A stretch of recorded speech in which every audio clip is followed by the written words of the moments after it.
It all began with a jump rope in 2015. It was tangled, plastic, and poorly adjusted. We knew we could do better, and so we did. We built our first prototype by hand. It worked. It made a difference. Our first double unders made a big impact. We felt the joy of success for the first time, and it felt magical. From there, our mission became clear: to facilitate the joy of success for athletes around the globe. Since then, we've focused on one thing: improving what others overlook. Engineering and innovation are our tools. Victorious. In this day and age, I got time for innovation, time to be creative, time too big to waste, so my time on critics hating, flattered by your opinions, to show you I'll just embrace it. Now watch a early sunrise up, no daylight savings, go nuts when I have to, glaze back my sound in this beats on the house that we dreaming, watch me way back up in there, guess who my thoughts are distorted, cause I recall guys were hating uncommonly, all of them became common denominators. Hold up.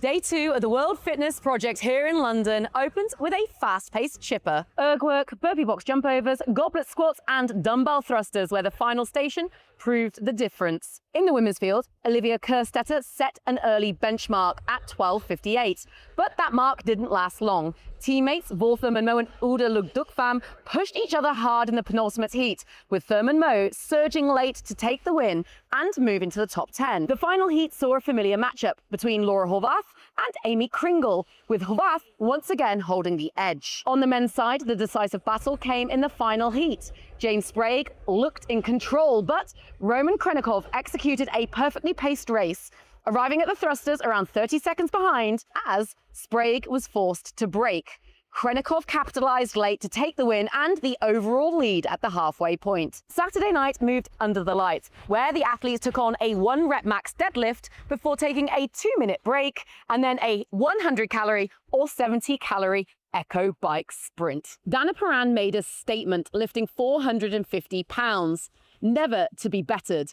Oda Lugdukvan delivered a solid effort, matched by Jen Muir's trademark show of Scottish strength.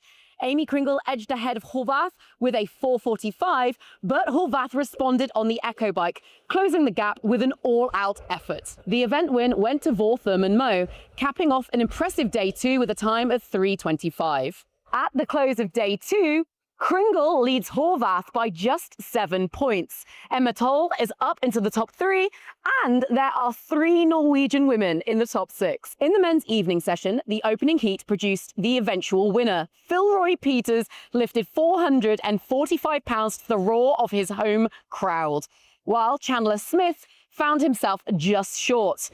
Personal bests were everywhere. Sam Cormoyer marked his return with a 45-pound PR, while Pat Vellner delivered one of the standout lifts of the night. On the echo bike, Jack Farlow very much set the pace, only to be edged out by James Sprague by just 0.4 seconds. That narrow margin brings Sprague within 21 points of overall leader Krenikov heading into the final day, with Chandler Smith and Jack Farlow also advancing into the final heat. As you can see, the teams still have one workout still to go, but the elites are wrapped up for day number 2.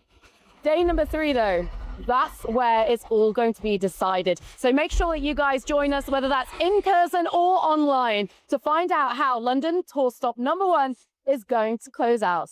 We'll see you then.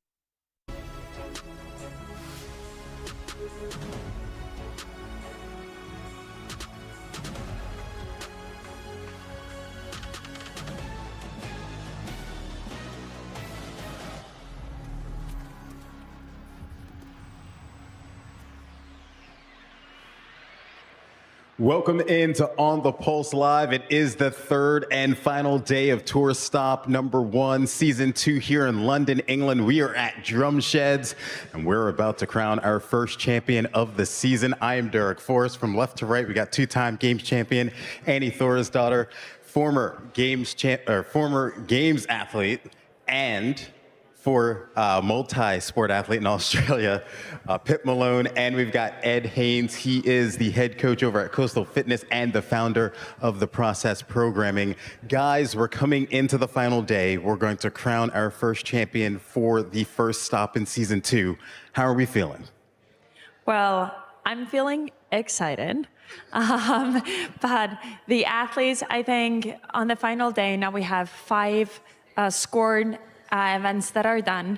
You're feeling the fatigue, you're feeling sore, you're feeling mentally drained a little bit, but now you know this is the last day. This is the last chance to grab the points. This is the last chance to affect the leaderboard. And even though you're feeling sore and tired, it doesn't matter. And now as an athlete, you should know it doesn't matter, and that's where the experience comes in. Your head is going to be the main factor today. The people that know and are okay with feeling like this and are willing to give it all in the end. Yeah, and I think the big moves on the leaderboard is probably going to help a lot of these athletes as well, where normally it's you come into day 3, sometimes stuck in a position that you cannot get yourself out of, but we will get into it later. But those big moves have got to be some confidence boosters for these athletes. I mean, you guys have talked about the athletes. I'm going to talk about myself for a second, because yesterday's events were, you know, pit in stomach type things. I was looking forward to that 1RM deadlift all day, and it's an emotional roller coaster, right? You're going through all these heats of guys going for personal bests, women going for personal bests. You know, you're getting fired up when people are hitting massive PRs, and then, you know, gutted when people just miss out on it. So I certainly went to bed last night feeling pretty wired, but I'm very, very excited for today, because we got some epic events and we got some very close races. I was really looking forward to the bike yesterday. That got me really excited, because we saw some Bambi legs, we saw some athletes going in the wrong direction, we saw different strategies, so I thought that was super cool, and I'm fired up coming into Sunday now. I feel like we're all like so fired up going into this final day, as well as the athletes. Like, if you had a hard time sleeping last night, I can't imagine how the athletes were feeling after that. Yeah, we talk about competition management, right? Day 3 is a massive, massive day. So the athletes who've been able to handle the highs and handle the lows and still be ready to give it all on day 3, they're going to be the separators today. All right, so speaking of day 3, let's take a look at the schedule for the rest of the day. The individuals, they're going to have 2 workouts left as we crown our Tour Stop champion. We're going to begin with London Pro 5. The elite teams will crown their champion with Elite Team 6 later on in the day. But it's going to be super exciting, and we're going to want to start talking about the leaderboard, because things have been changing a lot throughout the course of the weekend. We've prefaced this all weekend long about the scoring and all of that. So in terms of big climbers that we've seen coming out of 4A and 4B, because athletes were able to make big jumps depending on what they were able to do, let's start with the men. What are we looking at? And Pip, we're going to start with you. Michael van Gazium has what massive moves for him. 46th to 19th. That is huge. And also, like, just the consistency on 4A and 4B, to be able to deliver on both of those, and to really, I'm going to say cash in on being able to use those points to his advantage. That's got to be a massive confidence boost coming into the final day of competition. Tom Kingdom, he's a name that jumped out to me. He's gone from 40th to 23rd. He is a local hero here representing the UK. Also, what a name, by the way. Tom Kingdom from the United Kingdom. But every time he runs onto that floor, you know, the crowd goes nuts. He had a massive day on 4A and 4B yesterday. Brian Friend, you know, had a conversation with him before this weekend. This is one of his biggest competitions, if not the biggest competition he's ever done. And I'm sure added pressure being on home soil. Friday, he was a bag of nerves. But once he got through that day, yesterday, obviously finding a groove right now. And with that massive points jump, I'm sure he's excited to keep the momentum rolling on day 3. I was looking at Jack Farlow. He started the day in 21st place, and he went up to 8th after the last event last night. He took second place on the bike. He is known for his strength and obviously a very strong, powerful athlete, taking second on that bike. But also, what I think is really fun is that he competed as a teen in 2018. He was competing against or with James Sprague and Tura Magda. Now he is finding himself in the final heat going into this day. This is where he wants to be. He belongs in the last heat of men. We saw the same thing on the women's side of things. Pip, we're going to start with you. There are a lot of big movers on the women's side as well. Yeah, well, I'll start with Amanda Fisher. She was 38th to 21st. So also an athlete that really strategized well. Obviously, she would have looked at this workout layout and gone, this is where I can really make some moves. Great on the deadlift, then also backed it up on the bike and just finding herself just outside that top 20. I was looking at Var because we haven't really seen her in this position before. She started the day in 11th and she went 7 spots up to 4th place. So she is very high on that leaderboard. We saw, and a lot of the athletes talked about at the end of last season or in Copenhagen, they were worn out and tired. We are now, she got her pro card. She's not having to do qualifiers. And we're seeing a new version or even better version of VAR.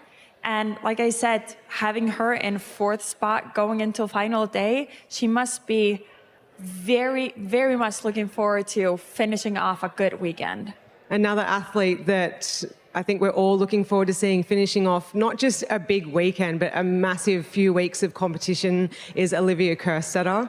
She has had, any athlete can understand how massive that is on your nervous system to compete 3 weekends in a row. And she started off a little shaky on day 1. She sort of came into day 2 and came out, did what she needed to do. And she's moved up to 10th place. So she started the day in 22nd, which is not ideal at all. 10th place for her is exactly where she wants to be. With the programming we have today, I can see her making some more big moves. Yeah, we've got a lot of things happening on the leaderboard and a lot of different races that we're going to be paying attention to, not only at the top of the leaderboard, which I find interesting that our 2 reigning champions for the season 1 are both sitting in 2nd place coming into Sunday with Laura Horvath and James Sprague.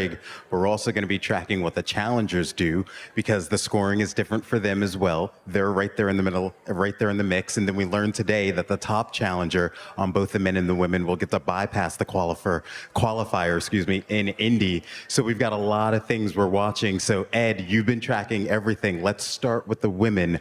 What are you seeing in terms of scoring? Yeah, as you said, Derek, at the start of this weekend, we talked about how the point scoring system is going to be really significant.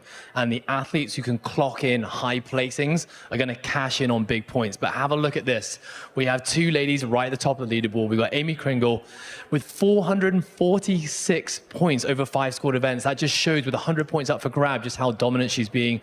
Laura's only 7 points behind her. So whilst you may be looking at this leaderboard and saying, well, this might be a done deal because we're looking at the workouts coming up today. These ladies are going to excel.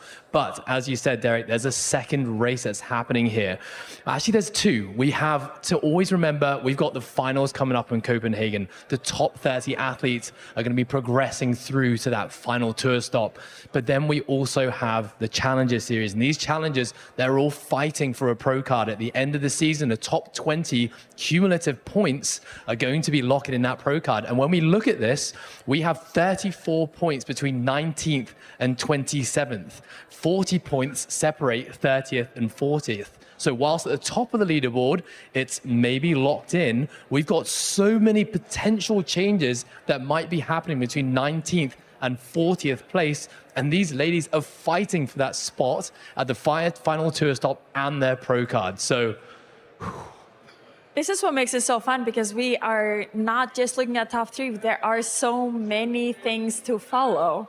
You got to be watching every single heat that happens today. It's not just about that final women's heat. Everyone is fighting for places. You've got these underdogs and the challengers who have nothing to lose, who are going to be taking big risks in these workouts and potentially pulling out some amazing performances.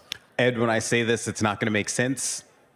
But on the men's side of things, it's pretty much the same. But it's also different. But it's not.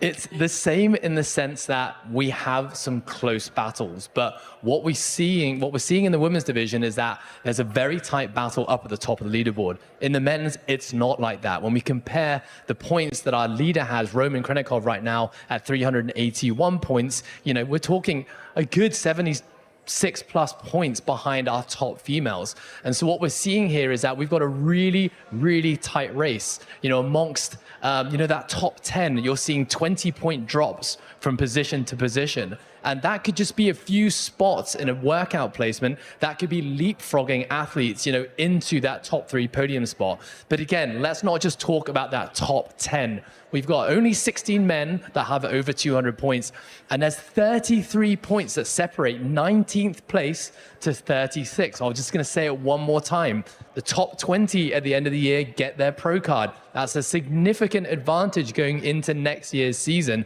And then we have the people fighting for that top 30 spot to make it to Copenhagen in the finals. So all to play for, Derek. Yeah, for sure. All right, so we talked about all of the point scoring and all of that stuff. Let's show you the leaderboard now, and let's start with the men. And of course, it is Roman Krenikov who is starting at the top of the leaderboard with 385 points, as I mentioned, ahead of last year's tour champion James Sprague, Aniel Akai sitting in the top 3, Tuta Magda in 4th, Ty Jenkins in 5th, Nate Ackerman 6th. The rest of the top 10, Yella Hosta, Jack Farlow, Chandler Smith, and Chris Ibarra. Is there anything that stands out for you guys just when you look at this top 10? I think we've spoken about the athletes at the top already. Ed, you broke that down beautifully. What we didn't see on the screen just there was challenger Quinn Robinson sitting in 11th place, and he's just been going about his business all weekend long, just sitting there in that bubble of that top 20 towards that top 10, and he's one that I think we could see make a move today. All right, on the women's side of things, let's take a look at their leaderboard. And we've been talking about the battle all weekend long, all season long last year between Amy Kringle and Laura Horvath. Laura Horvath sitting just 7 points, as I do the quick math, behind Amy Kringle right now. Emma Tall sitting in 3rd, Vor Thurman Moore in 4th, Andrea Solberg in 5th. Rounding out the top 10, Oda Ludwigvam, Hannah Black, Ella Wilkinson, Sydney Wells, and Olivia Kerstetter.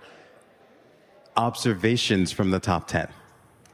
Well, it's nice to see Emma Tall getting up to 3rd place, but then I feel like we have to notice that we have 3 Norwegian girls there after each other. Andrea, we have Oda, and we have Var. And all of these girls were challengers last year. Now they're in final heat going into the 3rd day. Again, what we're not seeing there is then 11th place, we have a challenger from this year. Leah Stern has had a great start to her weekend, and Matilda Garns is right behind her. Then we go a little bit further down, and we have like 6 or 7 more challengers from like 16th till 22nd place, which is the challengers are having a good weekend.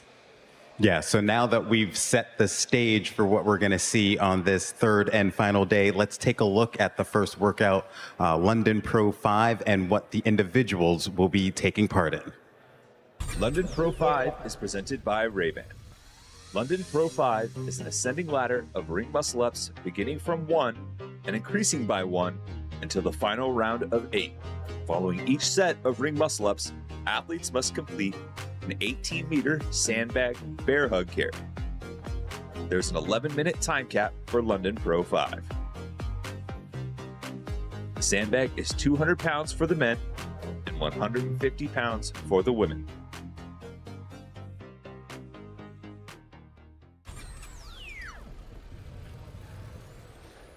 All right, so we just saw London Pro 5. What are you guys' thoughts on the workout?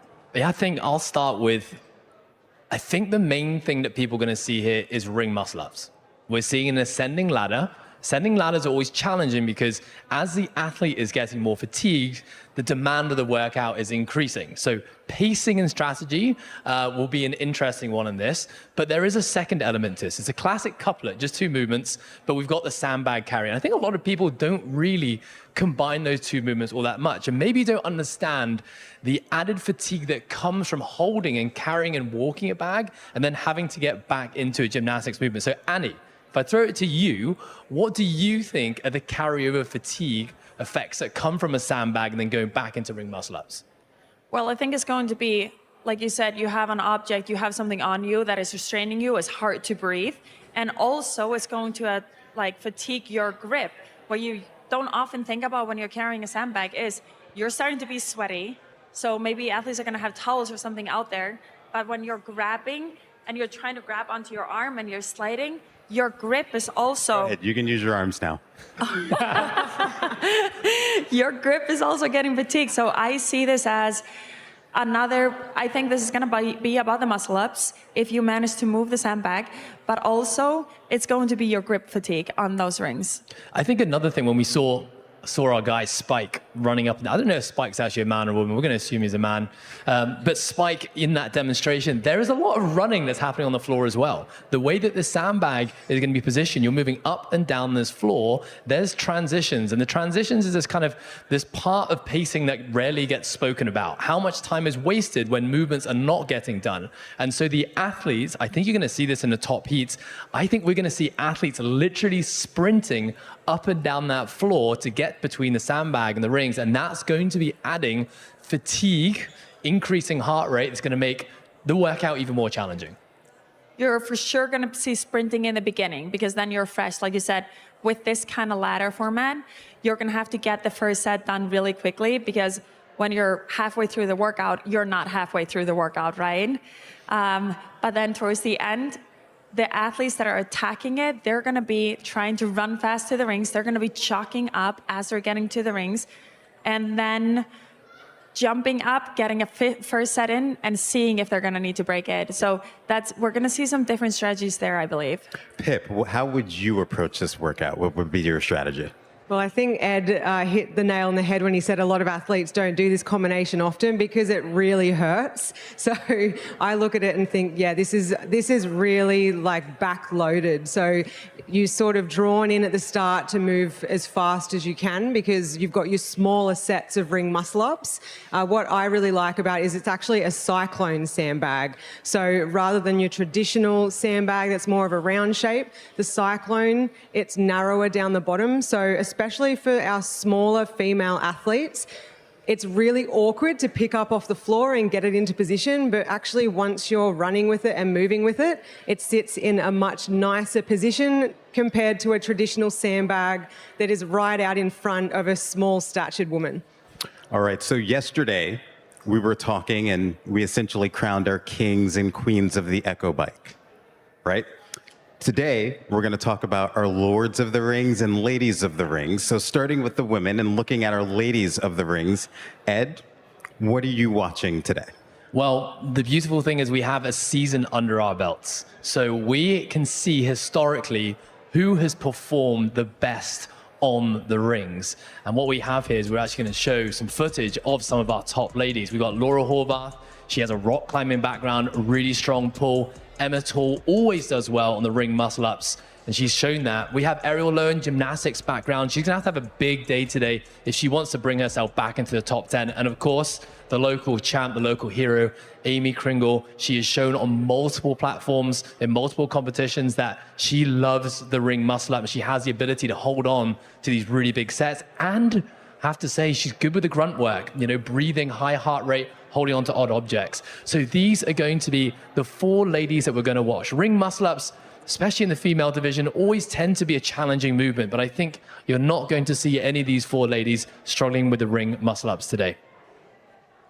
I think you're right. I don't think any of these girls are going to struggle with the ring muscle ups, but I think it's going to be interesting to see because we have here results from last season, which I love. We're getting more and more data on these athletes competing against each other. But we're using workouts that have muscle ups combined with some other elements. Now we're going to see muscle-ups combined with a sandbag, which we haven't seen before. And we have 36 muscle-ups in total. So I feel like this is the muscle-up workout. I wonder if one of these women is going to be crowned the queen of the rings, or if some underdog is going to take it. Yeah, I mean, again, the beauty of the Challenger series is that we've got these unknown entities who we don't have all that much data on, who could come in and lock in some great results. Yeah, I think amongst those top ladies that we just saw, the sandbag is really going to be the deciding factor, because they all can do amazing muscle ups. It's not going to be an issue, as you said, but the sandbag, how fast can you move it, get down and back down that floor, and also just being able to grip on and not make a mistake like accidentally dropping it. All right, as for the men, let's take a look at our Lords of the Rings. Derek, you were just telling me this morning you're a massive fan of Lord of the Rings. I bet you're loving the fact that these guys are called Lords of the Rings. Okay, so we've got 3 athletes we're looking at. I think a lot of the men are going to really, excel with the ring muscle up. Roman Krenikov, Chandler Smith. No, these guys all finished with top 10 places when the rings show up. And of course, last year's season champ, James Sprague, excellent on the rings. I mean, these guys have proven, you just said it, Annie, the implement or the pairing or what the ring muscle ups are being combined with will make obviously a massive difference. What these guys have shown in the 2025 season, as well as numerous other competitions, is that it seems like it doesn't matter what the rings are paired with. These guys seem to always show up, throw down, and execute really well on ring muscle up workouts. So these are going to be the 3 Lords of the Rings that we're going to be watching in the next workout. It actually sounds really good when you say it. Thank you. We should have you say it all the time. All right, so when we look at, and you guys have kind of hinted at it a little bit, but Annie, I want to ask you this. In terms of the biggest separator, is it the ring muscle ups or is it going to be the sandbag? Well, I think we're going to see a difference. We've seen very balanced, very similar things from men and women. Now I think we're going to see a little bit of a differentiator here with women. The muscle-ups is going to be the differentiator. And for the men, I think a lot of the men are going to be able to do this unbroken, all the muscle-ups. So it's going to be about transition time. It's going to be about being efficient, picking up the bag and walking with the bag, getting into a good grip or good position so that it is not going to fatigue you as much when you get to the rings.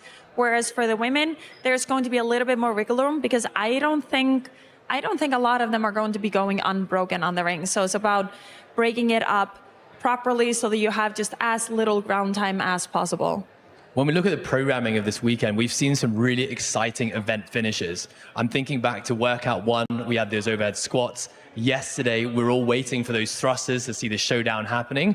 Today, it's going to be exactly the same thing with that final set of 8 ring muscle ups. People are going to be pushing the pace, and people are going to have to be making a decision in that set. Do you take the risk of holding on and potentially shaving 10, 20 seconds off of time? Or do you push it 1 rep too far and potentially fail and know that the recharge time is exponentially longer that people can pass? So it's going to be exciting. All right, ladies and gentlemen, our picks are in for London Pro 5. I'm going to begin. We're going to start with the men. I'm going to go with a family / guy who's typically good at the rings. Spencer Panchik's my pick. I'm a little concerned about the weight on the sandbag, but I think he'll fly through the ring muscle ups. I love that. I am also going to go not with one Lord of the Rings. I am going to go with Jonakowski on this. He is really good on the rings. Again, I'm not 100% sure how the sandbag's going to be, but hopefully with the Cyclone, it's not going to be too bad for him. And I believe he might take this. Yeah, I have to also not go with one of the Lords of the Rings and go with Jelle Hoster. I think just that sandbag is going to be absolutely no problem for him at all, which is going to be a massive advantage. Well, obviously, I'm going to pick a Lord because we haven't picked one yet. So Chandler Smith is going to be my pick for this workout. Excellent on the rings. Also excellent with sandbags, though. I mean, he had the second biggest deadlift yesterday. The sandbag is a challenge on the posterior chain as well. So I'm backing him to perform very well in this workout. All right, on the women's side of things, I'm going with one of the ladies of the rings, Emma Tall. She's quietly, I felt like, had a really solid weekend. She's now found herself in 3rd.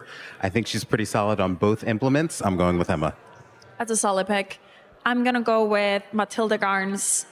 Little bit of an underdog, maybe calling her out as winning this event, but she has an insane grip for bar muscle ups. So I'm going to put my bet on her. I also picked Matilda Garns for a very similar reason, very, very strong on the muscle up. And I think as well, looking at fatigue from the previous 2 days, if you've got really high skill, it's going to pay off. So that was why I picked her. I did not see that coming, Viv. We both picked her. Well, guys, I did not choose Matilda Garns this one. I have gone with one of the ladies of the rings as well, Amy Kringle. She's sitting top of the leaderboard right now. She has never taken home, believe it or not, a tour stop win. And I think given, her history with ring muscle ups and aerobic capacity and grunt work, she is my pick. All right, well, it's time for us to stop talking and time to see the action out there on the competition floor. So that's going to do it for another edition of On the Pulse Live. For Ed Haynes, Pip Malone, Annie Thorsdottir, I'm Derek Forrest. We're going to send it over to Jeremy Austin and the crew. They're going to have the call for the men's London Pro 5.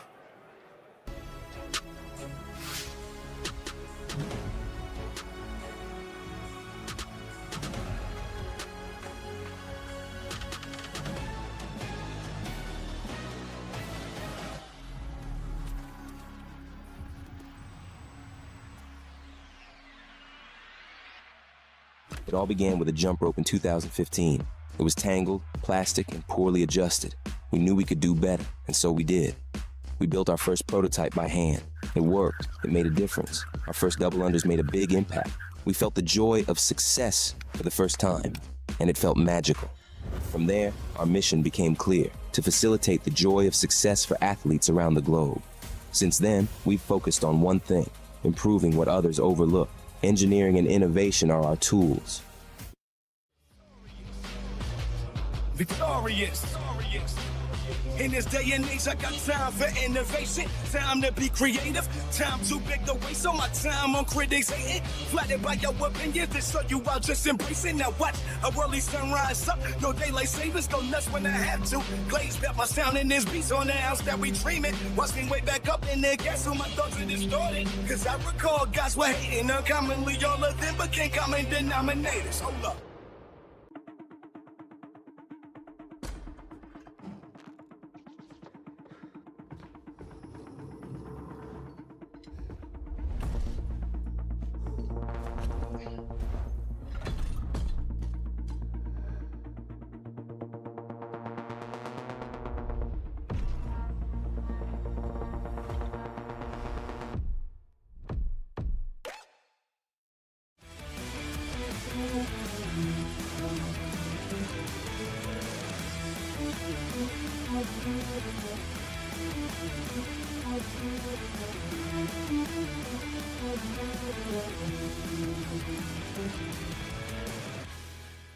It all began with a jump rope in 2015. It was tangled, plastic, and poorly adjusted. We knew we could do better, and so we did. We built our first prototype by hand. It worked. It made a difference. Our first double unders made a big impact. We felt the joy of success for the first time, and it felt magical. From there, our mission became clear: to facilitate the joy of success for athletes around the globe.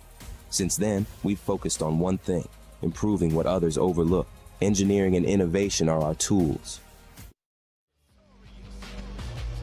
Victorious. In this day and age, I got time for innovation. Time to be creative. Time too big to waste all my time on critics hating. Flattered by your opinions, they show you I'll just embrace it. Now watch a early sunrise up. No daylight savings, go nuts when I have to. Glaze bet my sound in this beats on the house that we dreaming. Watch me way back up in there, guess who my thoughts are distorted. Cause I recall guys were hating uncommonly. All of them became common denominators. Hold up.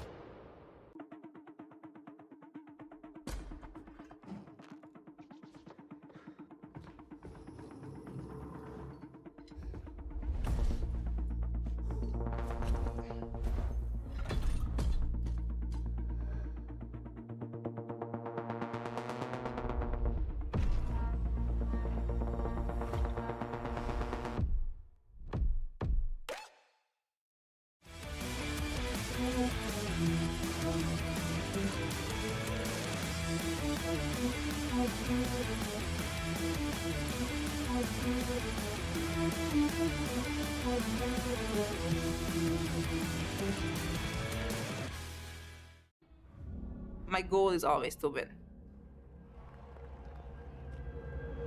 Day one, the World Fitness Project.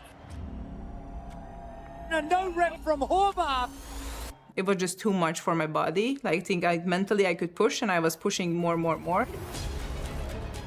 And probably when they went back that night, they said, okay, we have two choices, like we always do. We can let it bring us down, or we can rise above it. Successful. She's in a phenomenal form in terms of running, like unreal.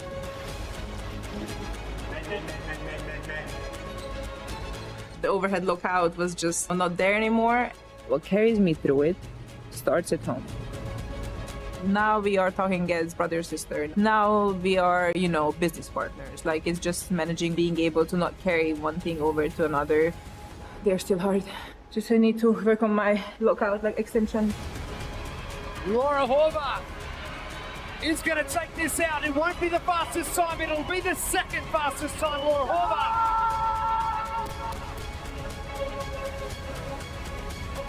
Your WFP season champion.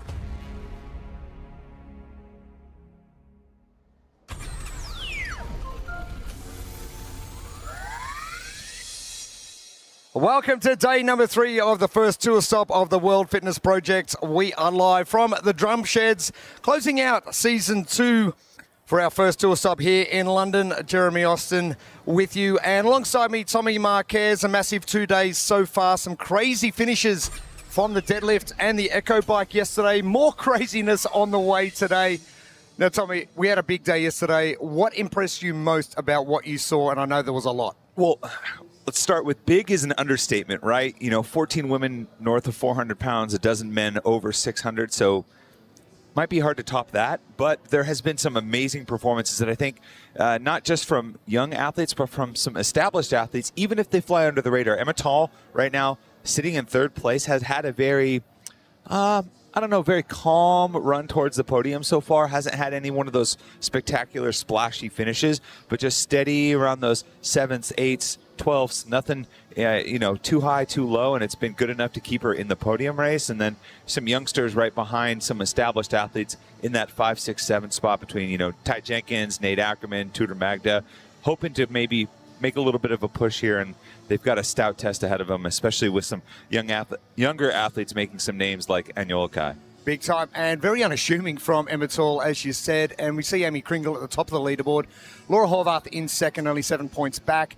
And that's going to be a great race to the finish as well, especially podium spots on the line. But we're going to cast our attention to the males first off this morning. And we saw some great stuff from a number of athletes. Philroy Peters yesterday, 293 kilo deadlift. Heat number 1, we saw that from Dana Paran in heat number 1 for the ladies with a 450 pound. It was just ridiculous. Yeah, and you'll see that sometimes with these like single modality events where it's just a lift or it's just a run, where an athlete that maybe hasn't quite had the weekend that they were hoping for can step up to the plate and really put a top score down. And in the case for both the men and women, we saw the best lift from the very first heat, and no one was able to catch it. And I loved what Philroy said is, obviously he was celebrating that moment, but he also said this competition weekend has really exposed some of the areas that he really needs to improve on, and that was his takeaway. Yeah, I got the 100 points. Yeah, I got a big lift, but I know I can lift. I really need to focus on the other things, and I think that's one of the benefits of high-level competition, especially for athletes that aren't used to it and get the opportunity here. For sure. The female competition, I had a quick chat to Matilda Garnes earlier on. Normally Saturday with athletes, it is moving day. She goes, no, today's her moving day. So let's have a look to see what Matilda Garnes can do. And one guy who's been bouncing all around the place is Tudor Magda, finishing in 1st place after day 1 and dropping way down the leaderboard. Now he bounces back into contention as well. And one of those youngsters that's come through the ranks. And are we going to see something special from Tudor today? Well, we've already seen something special, in my opinion, relative to what Tudor has done in the past. I think you could probably convince him himself too that he hasn't always had clean runs, and at times there have been mistakes along the ways that would kind of derail him a little bit. Well, you know what? He enters day 2 in the lead, drops quite a bit, and doesn't panic, doesn't freak out, stays very prudent in his approach to both the lifting, the bike, the entirety of what was happening last night, and finds himself back in contention again. And I think that maturity as an athlete is really starting to show, and I think that's another level of performance that is going to be unlocked from him. For sure. Can't wait to see what's going to fold for our third and final day. Pro 5 on the way for our first heats of our pro men. And this is going to be a quick one, 11-minute time cap and some sandbags and some muscle-ups. Well, let's welcome them onto the floor for the first time. Good morning, London. Let's go for a final day here at London Pro. This is Heat 1 of the Pro Men. Lane 10, Troy Clay, United States. Lane 9, Kian Dunphy, United Kingdom. Lane number 7, Matt Gilpin, Australia. Lane 6, Mikko Liliorg, Estonia. Lane number 5, Dani Camacho, Spain. Lane number 4, Tola Moraquinho, United States. Lane 3, Fran Hurtado, Costa Rica. Lane number 2, Pietro Anderloni, Italy. Lane 1, Simon Kilinas, Canada.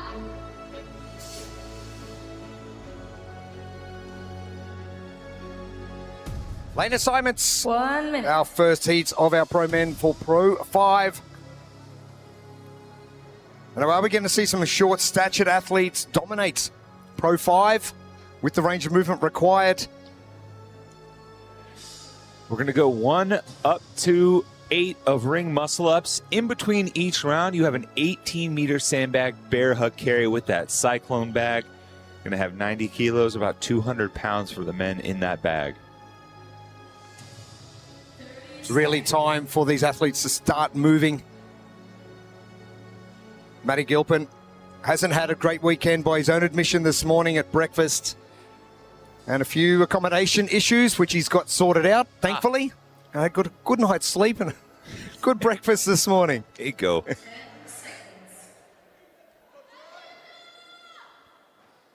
Stand by.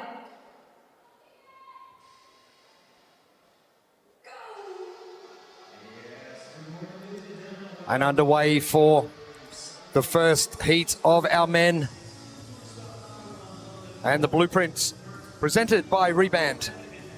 Well, bag management is going to be important, especially as the front half of this workout, because so much of the front half is focused around moving that cyclone bag, because the reps are particularly low in the muscle-ups, and then kind of the space between. That's a little nod to Dave Matthews Band and our producer Brian Friend in the back is a big fan. This really kind of talks to the number of transitions. There's so many transitions in this workout, 15 between movements in total. There's a lot of time early on spent moving back and forth with the low reps, and if you can maximize your efficiency there, you can get a leg up going into those big sets of muscle-ups. Your grip on the sandbag is going to be a telling factor. Mikko Liliorg with a very obscure grip on that one. Now, we normally talk about a 10 to 1, 1 to 10 rep range where the 10, 9, 8 is pretty much half the work. Not so much this time around with the 8, 7, but it's a big chunk of the work. And I did notice with Mikko Liliorg and Matt Gilpin, both let their rings settle as they were coming down. It might be a force of habit. Mikko not doing it that time, because by the time they get back, the rings are going to be settled. Yeah, that's, usually you might see an athlete kind of lower themselves down just a little bit to kind of control the rings, but the time that it takes to move the bag, you probably tested this a little bit and figured, hey, it's not worth the extra attention to detail. Let's just get off the rings and get to the bag. And part of that bag management that I mentioned just a second ago is how you drop the bag, too. You're seeing Mikko kind of kick the bag over so it lands on its side. It's going to come down to how you plan on carrying it, too, and making sure that when you drop the bag, it lands in a way that sets yourself up nicely to pick it up quickly on the way coming back. Mikko Liliorg, the fittest man in Estonia and seasoned swimmer, finding himself doing a little bit of breaststroke butterfly on top of the rings. But the bag proving no problem yet. That's a much better carry from Miko this time around.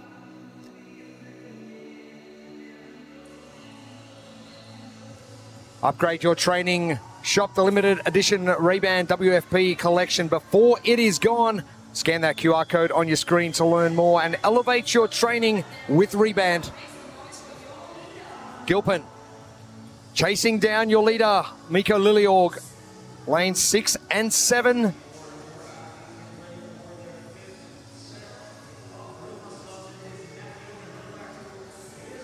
Gilpin, the lone Aussie in the field. We're used to seeing quite a number of Aussies take on every tour stop. But Matt flying the flag. And you mentioned the 10-9-8 kind of structure of this. It's very common in your gym to see this program, but the other way around, starting with 10 and working down, you get the benefit of hitting those bigger sets when you're fresh. Just a little bit of a twist here where, you know what, you're going to have to work your way up, go up the ladder, and you're going to have to conserve some energy, at least as far as your muscle up capacity is, knowing that the bulk of the work is just waiting for you.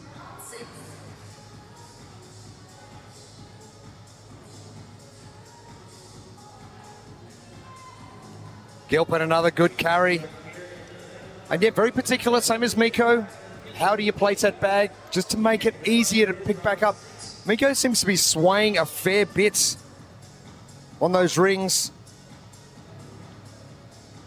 And an aspect that the athletes have got to be very careful of is the breathing rates and heart rate that their bodies are doing. And as you mentioned, a lot of transitions, and with that comes movement, which comes with higher heart rate. And especially with this cyclone bag, depending on how you carry it, for a lot of the athletes, it's higher up on the chest. That's going to compress the diaphragm, not really allow you to get those full breaths as you're walking and moving that bag. So you're going to spike the heart rate a little bit coming off the rings. You're going to rush over, and while that heart rate's high, you're going to compress your chest with that cyclone bag. That's going to be tough, especially getting the later rounds. Miko Lilleorg walking that last transition from the very end. Let's throw down to Lauren Smith on the competition floor. Cheers, Jeremy. I went up into the warm-up area earlier today to check in on Tolo Maracagno off the back of what looked like him hurting his back in the deadlift event yesterday. Yes, he's definitely feeling it. It's something that he feels he can manage through the next 2 workouts. The big issue here is that hinge of getting the sandbag off the ground. Once it's up and into that hugs position, he's feeling pretty stable. But given that his big ambitions this season are going team, with qualification only 2 weeks away, he's being very cautious not to over-aggravate it. So you might see him take a little bit of foot off the gas through this workout. Tolo Maracagno still moving pretty well. You see just the angle of his upper torso, right? Almost a little overextension there just to protect it. And it must feel so much lighter than that deadlift bar yesterday when you pick up a sandbag. Miko, final rounds. Round number 8, that time cap is a long way away, 5 minutes in fact. And hence probably why Miko just slowing down those transitions a little, because the bulk of the muscle ups, the 6, 7 and the 8, coming probably a lot quicker than he'd like. Yeah. I do like stopping at the 8, though. It kind of frees up mentally the athletes to be a little bit more aggressive on this. I think if you had the 9-10, you'd maybe see some conservative approaches, I think, early on, even as you get to this like 6 and 7. But knowing that 8 muscle-ups most of these athletes have in the bag, even under fatigue, they can be really aggressive. Matty Gilpin now starting to break up.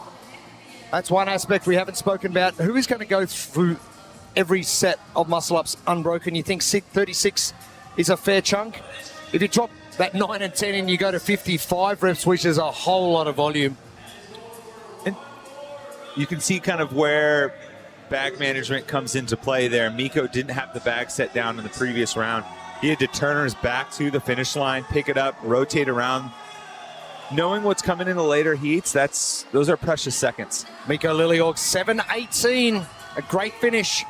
Kian Dunphy and Matt Gilpin. They are going to race the sandbag to the finish line. Gilpin picks up first. You see Gilpin got just a second or so ahead because his bag was situated correctly. And Kian Dunphy actually faced the other way to pick his bag up. Gilpin in. That's a great time, 7:45. And Dunphy in at 7:49. Danny Camacho, he is done. Mad flurry of athletes finishing. Pietro and Aloni coming down the floor next. And it's almost like that duck waddle with the bag as the fatigue starts to kick in. We call that the strongman shuffle.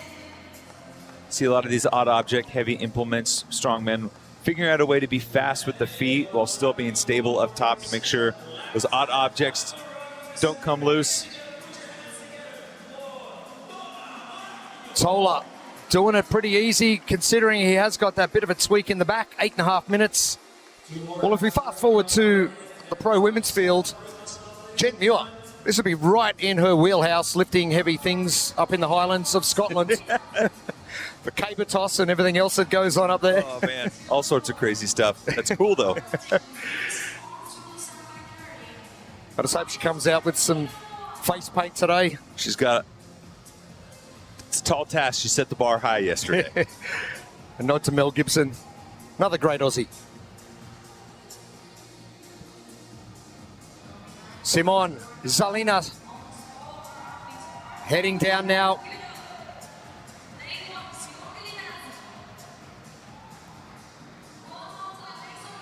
And that connection between hands, going back many years, speaking to strongman expert Rob Orlando, he said that having that connection between fingers around the bag just gives you that extra bit of strength. If you haven't got it and the bag's too round, it's very hard to try and navigate. But once that connection's there, it's a lot easier. It's just a little bit of extra friction that you can create on the bag to prevent it from slipping. And it's one of the reasons why I think the lift and managing the bag is important. We're seeing athletes kind of rush it and not choke up on the bag as much. Remember, that bag gets more narrow as you get towards to the bottom. So you can get that bag higher up on the chest. You can actually get more real estate with your reach around it. And I didn't mind that half squat. And there's that separation I was just talking about with those fingers. And the last angle of his arms too. You can see that, like, hey, if he was able to shelf it a little bit longer, get a little bit lower, he might be able to make that connection. Miko Lilliorg cleaning up. Heat number 1, 7:20. Our official time coming in.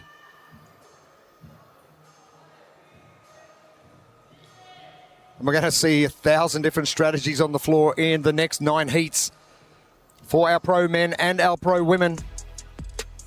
But a good start from the Estonian. Our first go with this cyclone back here, the WFP Season 2, and Miko Lilliorg continuing with the shades, blocking out the rest of the heat. And he led pretty much from the get-go, able to make quick work of that cyclone bag, and a good finish from him. No daylight savings, go nuts when I have to. Glaze back my sound in this beats on the house that we dreaming. Watch me way back up in there, guess who my thoughts are distorted. Cause I recall guys were hating uncommonly, all of them became common denominators. Hold up. Your Heat 1 winner standing by with Lauren Smith. Miko, it's never too dark to look cool. Talk me through your process of this outfit this morning. I mean, you know, the future is bright to have to wear sunglasses, so no, it's just a thing. I like to compete and be in my own head, not thinking about others too much, because I like to go out really hot and focus on others, but the sunglasses tone me down a bit. Anyways, the event was awesome. I mean, it looked awesome for you. How are you managing your breathing, especially with the sandbags? My chest got pumped, but it wasn't as creepy as I thought. It was actually quite okay. Just hard to breathe, and yeah, like the chest is like pumped. Look, this is your debut on the World Fitness Project stage. A bit of a learning curve. What's going to be your main takeaway from this weekend? Don't get sick before the weekend, and yeah. So we can expect a lot more from you next time we see you on this floor. Sickness can't have been easy. Yeah, hopefully, yeah. Great job, Mikko. You were great to watch. That was epic. Whew, thank you. All right, chest pump. That's where we're at. Yeah, you're getting a little bit of a pec deck fly there, kind of squeezing the cyclone bag. 7:20, our time to beat for our next 4 heats that are coming up very shortly. Fran Hurtado, Matt Gilpin, Kian Dunphy.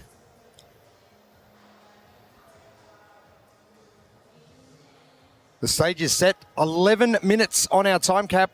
Athletes in Heat 1 way under that. And really good to get that perspective from athletes coming off the floor. Hey, the grip was okay, but wow, my chest is exploding. Yeah, it's one of those maybe unexpected fatigue points for athletes, especially because you're going to go back to the rings and have another press.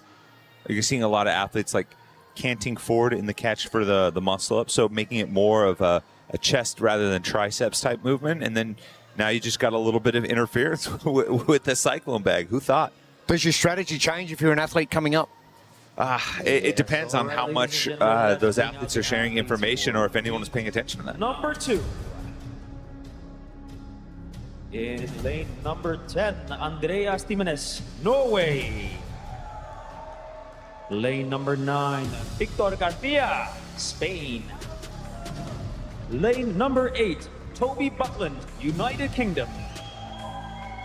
Lane number 7, Ryan Javning, United States. Lane 6, Julius Kiesa, Germany. Lane number 5, Leonardo Grottino, Italy. Lane 4, Yorgos Karamis, Greece. Lane 3, Rodan Goldbaum, Mexico. Lane number 2, BKG, Iceland. Lane number 1, Colin Boshart, Switzerland.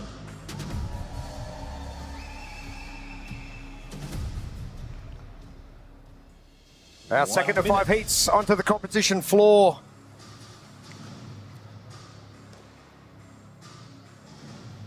And our Icelandic king, BKG, sitting in lane number 2. But a number of athletes, we're looking forward to getting through this under that 11-minute time cap. Yes, the muscle up reps are going to go 1 up to 8. In between each set, you'll have an 18-meter cyclone sandbag carry. 30 seconds. Jorgis Karavis, strong on the rings. Julius Kiesa, a couple strong performances yesterday. Very much so. He was very happy with his deadlift. Athlete who will do very well on the rings here. Mexico's own Roldan Goldbaum. Stand by. Go!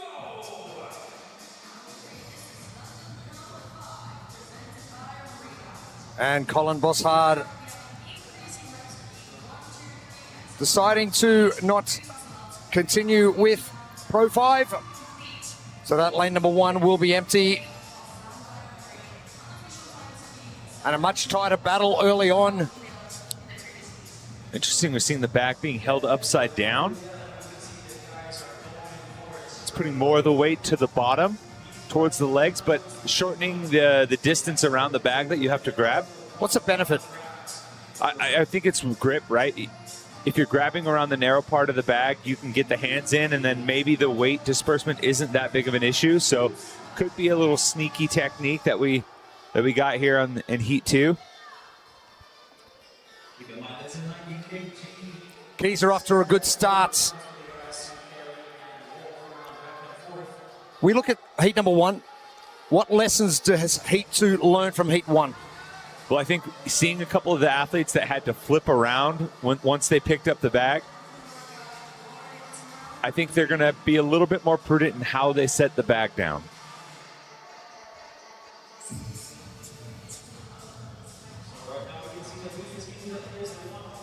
Kiza continues on. And there is the bag he's about to pick up. Download the WFP app on the App Store right now. The WFP app is your all-in-one hub for everything World Fitness Project. Updates, schedules, and announcements all in one place. Scan that QR code on your screen. Everything at your fingertips. Just like a very heavy sandbag. Hopefully you can get more than just fingertips interlocked there. Julius Kiza. Part of season 1 of the World Fitness Project last year. And really starting to put some separation. Roldan Goldbaum.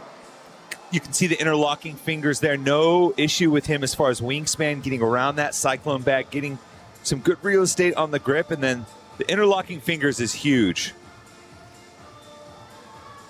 Lawrence Smith down on the competition floor. Let's head down and have a chat. Thanks, guys.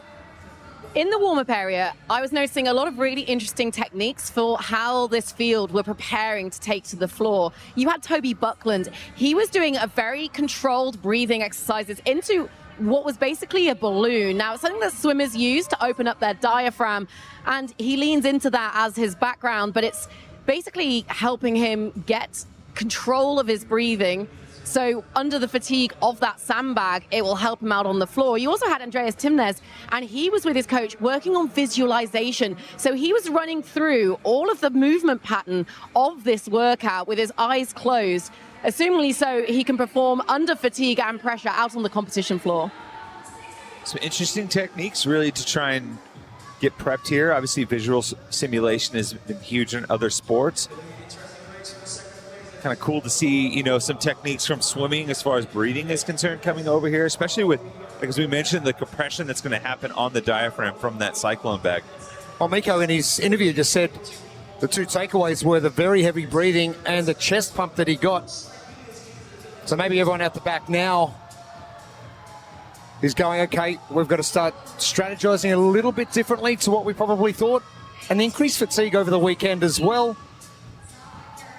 That's hard to replicate in training. For sure. Especially if you don't, you know, not every athlete has this implement in their gym too. So for some, it might be the first time they're getting to use this cyclone bag specific. You know, you find ways to kind of adapt and test out, but you don't always get the exact simulation in training. Julius Kiza, your leader, just starting round number 7. Very quick time. 7:20 our time to beat from Miko Liljeorg. Ryan Jevning, Andreas Tamenis continue their work down the floor as Roldan Goldbaum on the far left heads back to the rings for round number 7. And I think this is where we're going to see some positions really slide up or down, because most of the athletes have been unbroken up to this point. If you've maybe burned in a little bit too hot, have to take one break on the rings when other athletes going unbroken, that's, you know, 10, 15 seconds. That could be all the difference in what looks to be a sub 7-minute workout for most of these.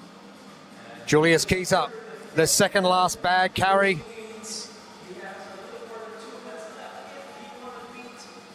When we talk about crucial no reps, this bag drops at any stage. You got to take it all the way back and restart. And that just, you know, puts a bigger importance on your setup, right? Not necessarily rushing that initial lift off the floor. For Julius, he's had no problem, right? Getting it right up, getting those fingers interlocked. But something to pay in mind when maybe you get into a little bit of a foot race at the end and you're trying to pass somebody and, you know, you start to overlook some details for the sake of speed. Julius Kiza commencing the final round of the ring muscle ups. It is 8 reps. We saw Miko Liljeorg, Matt Gilpin break up that last set. Kiza doing exactly the same thing. And there's the opening if you're Roldan Goldbaum. I don't know how aware he is of Julius off to his left, but Julius just having a quick gander on the right-hand side to see exactly where Roldan is. And Keyser, all done. Final bag carry coming. Can you imagine if the 9 and 10 was introduced to this rep scheme? Completely different workout. Absolute carnage later on. Keyser is going to be well under this time to beat from Mikko Liljeorg. Julius Keyser, 6:29 unofficial time. Roland Goldbaum is going to go under that time from Mikko Liljeorg as well. Andreas Tamanis, lane 10, he's coming strong. BKG coming as well. Goldbaum will be in next. 6:48. And speaking to that programming element, that's what I think is great about this. I like that they didn't necessarily need to throw the 9 and 10 rounds in there. They kept it at 8, kept it snappy, kept it fast.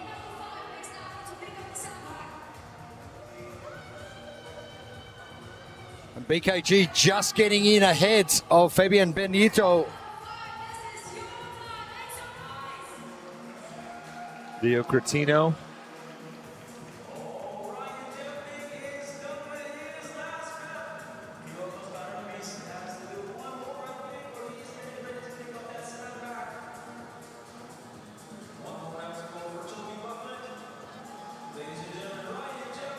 Canavis not too far away from finishing.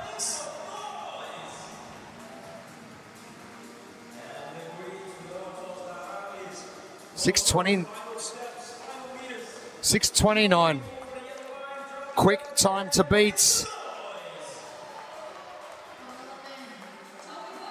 Buckland not too far away, and the local boy getting plenty of support from the crowd here this morning. We're at the Drumsheds in the north of London.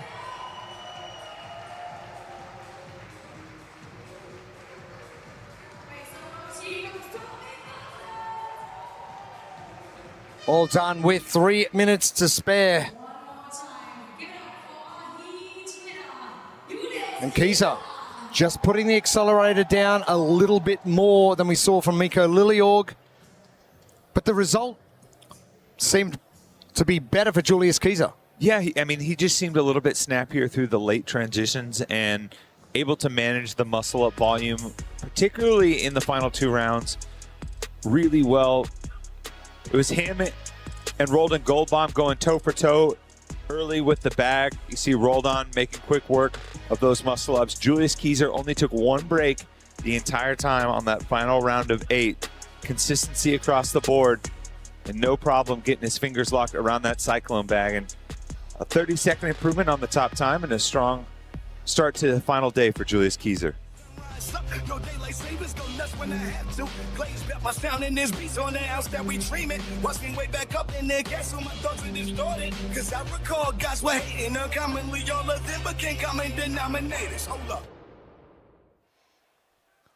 Impressive performance. Julius Keyser taking almost a minute off that time from Mikko Liljeorg. He's standing by with Lauren Smith. Julius, you just described that as fun. Were you making any adjustments at all as that workout unfolded? Oh no, I didn't make any adjustments. I tried to stay in my pace, tried to hold the muscle ups unbroken as long as I could, and then just like grip to the back. And it was nice. I like sandbag workouts. Loved it. Look, you came into the weekend probably with not your strongest performance, but it feels like you've just got better and better with every passing workout. So is the best yet to come? Maybe. So if it's getting better, then I need to do that. And if it's like this now, then I need to make the next one my best. I try to. Not sure, but I'm going to try. I love it. Look, 8 spots out of a pro card last season because you were with us for the tour. Yeah. Is an athlete, this athlete I'm looking at today, do you think you're going to be able to make up those 8 spots this year? Hopefully. I try to. I really try to. I think I can do it. That's because I'm here. I love to. And my coach is sleeping on the floor, so I need to be good. Oh, I feel sorry for your coach. Great job. I think he's gone. Okay. It's all that lack of sleep on the floor. Great job out there. Thank you very much. Appreciate it. Have a nice day. Love that. Have a nice day. We are having a nice day here at the Drumsheds. But 6:29 from Julius Keyser is going to be the quickest time to beat. Roldan Goldbaum and Andreas Tamanis, your top 3. BKG sneaking in. Back in. And what is going to happen for the next 3 heats that are coming up? We're about to find out. And a big good morning. Katrin Davis starter, how are we? Good morning. Good to have you here. I was talking to Tommy earlier this morning about what impressed him most about yesterday. I'm going to hit you with the same question. Wow. I feel like yesterday, I don't know when you guys left, if you just felt this adrenaline dump. It was a phenomenal afternoon. I think the thing that impressed me most was we saw a 645-pound deadlift. How about that? And awesome. Also, I can't even conceptualize how heavy that is. You know, Philroy made that look so easy. It almost just looked like, 245 deadlift for me. But how about Dana Perran's 450? Dana Perran's 450. And then Ryan Jebning came out overnight and goes, she deadlifted more than I did. And then I want to say the bike. The bike was just, it was a pleasure to watch. The gift that keeps on giving, really. The gift that keeps on giving. And just, the race to the finish line, you could really see everybody leaving it out there on the floor. Saturday typically is the moving day. You want to position yourself well to come into Sunday for that fight. If you're in a race for the podium, if you're in a race for the most points possible to keep a pro card, you want to place yourself in a good position, and they did that yesterday. Of course. I spoke to Jack Farlow this morning. He didn't sleep a wink after that performance and then got beaten by milliseconds by James Sprague. So an incredible day first up. But we've got our first 2 heats of our men in the books already. They are well under that time cap. How much faster are they going to go? We're going to see sub 5.5 maybe? Oof, that's tough. That's a whole minute. I think we might see sub 6. For Julius Keyser, he took a break on the rings. I think we'll definitely see some athletes go unbroken. It's going to come down to the kind of in-between, the transitions, how quickly they get on that bag and start moving. I do think sub 6 is possible. 5.5, that's cooking. And next heat, we've got Patrick Vellner still repping out PBs like they're going out of fashion in his final year. But what a performance from Pat Vellner yesterday on that deadlift. Yeah, and I know 600 was something he's been chasing for a while, and just coming up 5 pounds short of it a couple times in competition, especially knowing that you don't get to test that lift very often. So you want to take advantage of those chances when you can. 35 pounds as a PB, getting north of 600, that's a little accomplishment you can add to at the end of your career. A little check mark. Yep. Lane number 10, Left Postal, Germany. Lane number 9, Guimaeiros, Brazil. Lane number 8, Anestis Artemis, Greece. Lane number 7, Tom Kingdom, United Kingdom.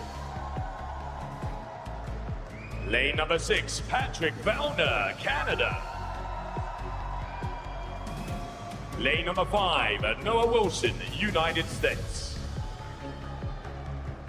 Lane number 4, Tatu Aaron Hamo, Finland. Lane number 3, Philroy Peters, United Kingdom. Lane number 2, Fabian Benito, Spain. Lane number 1, Tommaso Pieri, Italy. Athletes, 1 minute. Heat 3, our lane assignments. Philroy Peters with that massive deadlift yesterday. And Patrick Vellner, another athlete, just sitting on the outside of that top 20. It is Pro 5. These athletes are going to tackle muscle-ups starting at 1, working up to 8. In between each round, they're going to run over, grab the sandbag, move it 18 meters. About 200 pounds on that cyclone bag. Noah Wilson had a strong start to the weekend. Let's see if he can kick off day 3 with another strong finish. Anestis Artemis, up-and-coming Greek athlete, has had an interesting history with the rings.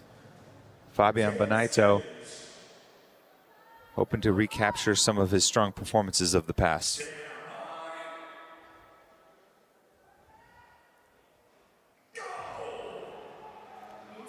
$11 minutes on our time cap. Julius Kieser from Heat 2 only needing 6 minutes and 29 seconds. Now, Philroy Peters out to a very quick start in his interview yesterday, saying, yes, he can lift heavy, but the other holes in his game he needs to work on. And, you know, he's probably feeling pretty juiced from last night. Let's tap into that, wake up feeling confident. And it seems like he's willing to get out early and hopefully maybe add a little pop to this Sunday morning. Very particular about how he put his sandbag down. He put it down sideways. Every athlete around him just put it down north to south.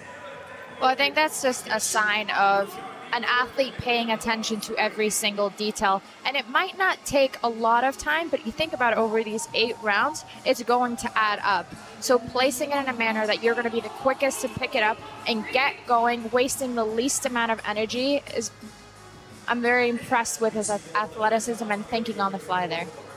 Tom Kingdon, Pat Vellner now ahead of Philroy Peters. Interesting how the lead changed immediately after 1 rep on the rings. Pat also great on the rings, but tremendous with odd object type mixed modality movements.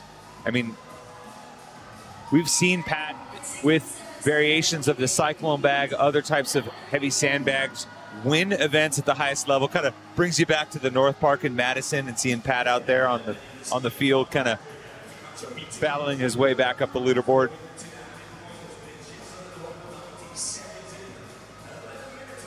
Kingdon and Vellner still battling for that lead now, just ahead of Philroy Peters.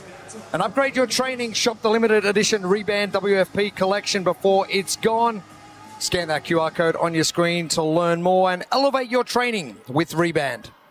What a treat for Tom, right? Like, these are the moments you're going to remember. You know, you're trying to kind of build your resume as an athlete, and you're on your home soil right now, and you're going to toe-to-toe with a legend of the sport, right? You're going to have that forever. You can say, hey, I'm dueling with Pat Vellner. His last year, I got to do that. That's like a special moment, even in the midst of, you know, what's a high-intensity type performance. I've just noticed with Tom Kingdon and Pat Vellner's stride length is a lot longer with that bag. Tommaso Pieri also going the short steps down the field. What's better? What's worse? Well, I think it might be a little clue into the confidence as far as their grip on the bag. You know, Pat, great grip, long arms, getting a ton of real estate on that setup. No problem taking nice big strides, a little bit of a bobble side to side, getting hips into the momentum. The other athletes, if you're taking those short, choppy steps, that probably tells me you don't want a ton of movement with the bag. Tom Kingdon still in the lead. For more on him, let's head down to Lauren. Cheers, gang. I was speaking to Tom in the warm-up area, and he was saying how coming into this weekend, he felt quite a lot of pressure that he was putting on himself because his name is on the leaderboards, right? The Open, quarterfinals, and he's doing really well, but he's yet to really put that into practice on a stage like this and in person. He was low-key terrified when he entered that first event, and I feel like throughout this weekend he's feeling way more at home and he's finding his flow, and we're seeing it pay off because this is such a confident performance. Isn't it what? And it's a very quick performance as well. Into round number 6, 3.5 minutes. We're looking at 6 minutes 29 from Julius Kieser from Heat 2. Well, I think something that Tom Kingdon is doing exceptionally well, and there's a third element to, you know, it's muscle ups, it's the sandbag bear hug carry, and then it's the transitions. They're pretty far, especially the ones where they have to run across the field of play. It really is the third element that isn't just, it's not about going unbroken. It's not about just getting across the field with the sandbag. It's about transitioning fast and getting to work as fast as you can, and he's doing that very well. So you mentioned the 3 components: muscle up, sandbag, transition. Do you add breathing and recovery into that mix as well? How and where can you recover? Always. So you're always thinking about breathing, even on the movement themselves. So if you look at them doing muscle ups, they're going to know exactly where on the muscle up they exhale, where they inhale.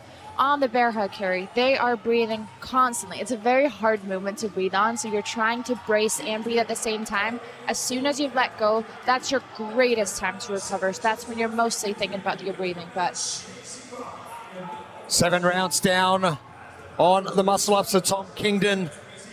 kind of an interesting juxtaposition between veteran and newcomer. We came in on the train this morning, Tom and Pat both on our train. Pat just had his backpack, you know, a drink. Tom and his coach, Will Kane, had 2 suitcases worth. I don't know maybe if they're leaving after this, but they brought everything with them. Okay, I'm guessing that they checked out of their hotel. Let's hope so. Tom Kingdon just getting started on the final round of 8. I love Tom's muscle-ups. Nice and long, loading up for a big kip, really utilizing his hips. You can see him, how much power he's generating there. He's catching high. His chest isn't too far forward in the receiving position on the rings, so saving a little bit of fatigue on the chest there. 25-second lead, and Tom Kingdon, the only athlete so far to go unbroken through every set, the local boy. The crowd really getting behind him. And guess what he can put in his resume? I beat Pat Vellner in a workout. There you go, Tom Kingdon. Oh, performance. How about this? Not sub 6, but it's close. 6:08, Tom Kingdon.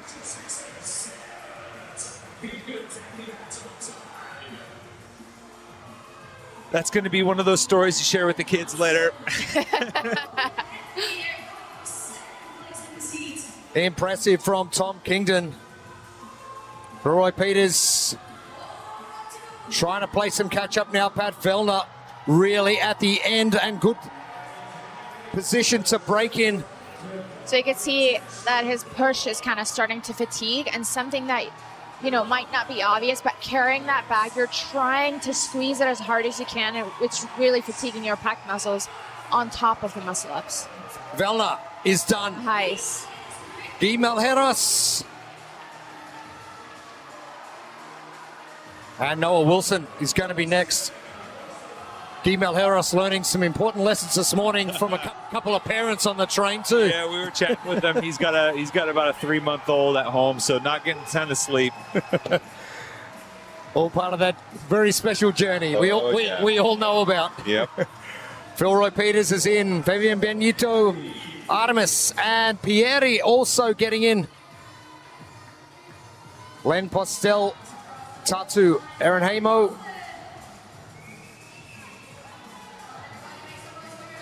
.608 official time for Tom Kingdon. And we're getting close to that 6-minute mark. Who is going to be the first to break it?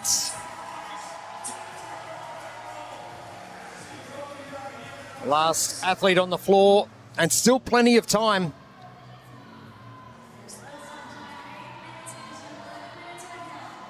Kingdon. What an impressive performance. And you can see those triceps with the abrasions. And that was Tatu got a very tough no rep. Had to go back all the way with his bag. Oof. Have to do the walk unbroken. It's not like a double under no rep or an air squat no rep. And also you have to get it back to the correct side. So Yeah. making it almost all the way back, making it back, you've almost tripled the distance that you have to walk. Is that the worst no rep? Oof. Handstand walk length, a legless rope climb length. I would take that one over a legless rope climb one. Let's not bring up old memories. Starting the day off with a hit. Yeah. I saw Catherine's eye twitch right there. So. There's a little tear. Yeah. Tatu with 4 now. Still 2 minutes on our time cap. And Smarts don't get into no rep territory after that crucial one with the sandbag. Final 2 reps coming. Then the final carry. And muscle ups is one of those movements that as soon as it gets hard, it gets so much harder. As soon as you're not able to utilize your hips and press down on the rings as much, you're catching lower, you're going to have to do a way further ring dip than if you're catching yourself higher. So it almost gets exponentially harder the harder that it gets. So sometimes taking those extra 5-10 seconds before hopping up can actually benefit you time-wise in the long run. Tatsu not making any mistakes with that carry. That time, the big look at the judge. But Am I good? Am I good? the sandbag upside down, we've just seen from a number of athletes. So great performance from Tom Kingdon, 6:08 official time, 20 seconds quicker than Julius Keeser. Well, that's going to be one for the books. Dad, can you tell me how you went toe-to-toe with Pat Vellner? Well, son, let me tell you. We were going on the rings unbroken the entire time, picking up the sandbag, going back and forth. And I just found my groove. That's what Tom Kingdon did, staying unbroken the entire time on all of the ring muscle-ups. Smooth, compact, powerful. Got to march his way to a heat win. Big move for Tom Kingdon. Go daylight savings, go nuts when I have to. Glaze up my sound in this beats on the house that we dream it. Watch me way back up in there, guess who my thoughts are distorted. Cause I recall guys were hating uncommonly, all of them became common denominators. Hold up. Our fastest time so far after 3 heats. Tom Kingdon, the local boy with plenty of support here, standing by with Lauren Smith. Tom, we were literally just in the warm-up area talking about imposter syndrome, nerves, the desire to compete on the biggest stage, and you've just gone shoulder to shoulder with Patrick Vellner to take a heat win. How proud are you of yourself in this moment? No, yeah, it's really cool. Happy with it, yeah. That's it, really, yeah. Yeah, it was cool. It was good. Good race. Yeah, I mean, in training, like, the sandbag was a lot closer and I kind of like turned it in back. So when they kind of announced that you're going the whole way and you kind of got like shuttle run back, I was like, oh, okay, that's a little bit easier for my grip and kind of the ring muscle-ups in the last round. So I felt a little bit more confident going into it. Was a bit concerned maybe like before I knew the standard, like I might have to break the ring muscle-ups at the end, but yeah, so I'm happy. When you're not feeling confident as an athlete and you really do have to expose yourself on these stages, how do you get yourself to a place to execute? I think you just kind of got to talk to the people around you and your support team. I think they're just as important as, you know, what's in your head. Yeah, like, I think it's just try and find a workout that, you know, like you could excel at and then execute it and then kind of ride on that. Hopefully it goes into next events, brings you confidence. Yeah. Look, you are becoming one of the biggest names in the UK scene of fitness, and I'm sure the crowd here love watching you compete. How much have you enjoyed playing up to the crowd here in London? Really enjoyed it. I was very nervous coming in. More just kind of the expectation I put on myself. But I think as the weekends kind of come on, I've enjoyed it a lot more, so yeah. Well, we've loved watching you. One more to go. We'll see you out on the floor. Thank you very much. Cheers. Tom Kingdon. He's going to grab a whole lot of confidence from that one. Our results, 6:08 from Tom Kingdon, Pat Vellner. The third quickest time so far, Julius Keeser at a 6:29. Gimel Harris jumping into that top 3 for heat number 3. Heat number 4 to come, and we've got some gentlemen coming up who don't mind a muscle up or two. Spencer Panchik and Jonakowski, 2 of those athletes. And heat number 4, we are not far away. Are we going to see a sub-6 in our final 2 heats? We're about to find out. All right, ladies and gentlemen, let's bring out the athletes for heat number 4. In lane number 10, Michiel van Gijzegem, Belgium. Lane number 9, Alex Kotoulas, Greece. Lane number 8, Victor Helsinghoff, Norway. Lane number 7, Samuel Kunwaye, Canada. Lane number 6, Quinn Robinson, United States. Lane number 5, Jonakowski, Finland. Lane number 4, Travis Mayer, United States. Lane 3, Spencer Panchik, United States. Lane number 2, Nick Matthew, United States. And in lane number 1, Luka Čukić, Serbia. 1 minute. Heat 4. 2 more heats to come. Reseed coming up as well. As I mentioned, Jonakoski, Spencer Panchik in there as well.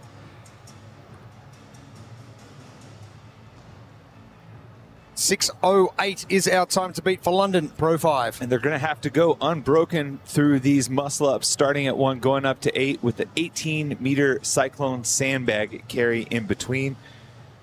Michael van Gisselheim going up 20-plus spots yesterday, made the biggest move of any athlete. Samuel Cournoyer right there in the hunt to get an invite to bypass the qualifier for Indy. The top challenger finisher will get an invite to Indianapolis. You know he wants that. Jonakoski, tremendous on the rings. Should be out in front early here. Stand by.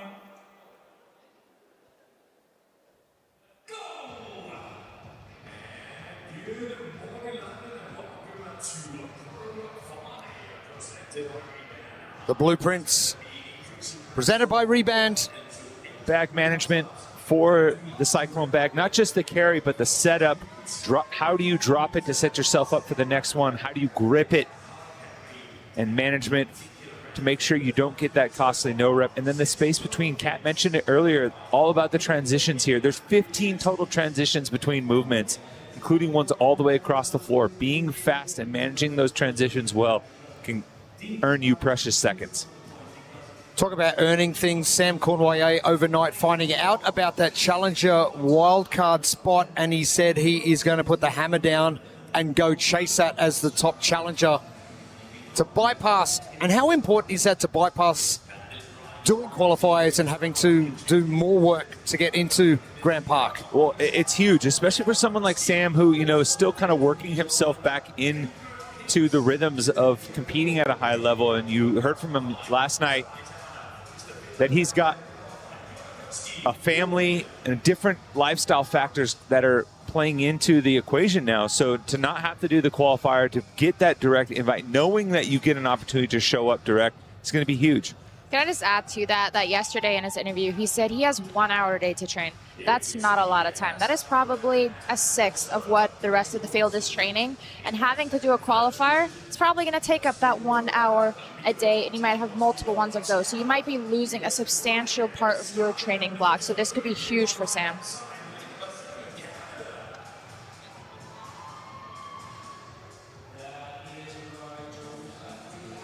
And speaking of Grand Park qualifiers, Tour Stop 2 take place Westfield, Indiana from August 28th to 30th.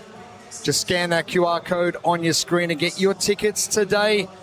If Tour Stop 1's anything to go by, Tour Stop 2, hold on to your hats, people. We're going. Can't wait. Building on this second season. Nick Matthew with a no rep. He's had to go back with his bag. Tatu Aaron Hamo, we saw that from heat number 3, but Jonakoski well in control. And not unexpected to see Jona out here. Not at all. He's a shorter stature athlete, very compact and quick in his movement.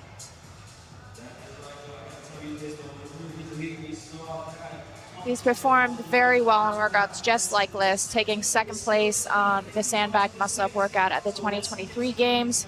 So he's definitely coming in with confidence, knowing that he can perform well in these events. That's one of the unique elements that, you know, we don't talk about a ton, but is certainly a factor for some of these vets like Jona and Pat that have been at the top of the game for a decade. You just have more of those movement combinations under tension in workouts that you've been able to experience. And it may not always be a direct comparison, but, you know, like, hey, I've felt this before. I've seen how these two play off each other before. Interesting, Quinn Robinson jumping ahead of Sam Cournoyer, another challenger who wants that title as well and not having to do the qualifiers for Grand Park.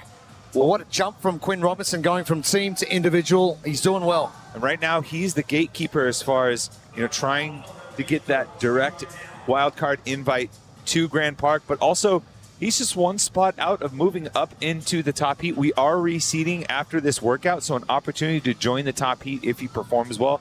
Talking to people in Quinn's camp and around him, he is competing a ton this year. So just taking one little forced competition piece, like a qualifier, off the board for him could be huge. Just took over. So you could see in picking up the sandbag how much better he was just with his placement of picking it up. Jonakowski kind of had to fumble around a little bit to get that good grip to make it all the way over, whereas Quinn just kind of picked it up in a better position and was able to get to work right away. Robinson, Koski, Conway, they are sitting 1, 2, 3 in this heat. They're sitting 11th, 12th, 13th on the leaderboard. I like how they just rearrange themselves nicely. Little self-sorting happen on. But you talk about that reseeding and how important it is to get into the last heat for the last workout of the day. All three have a chance to do that.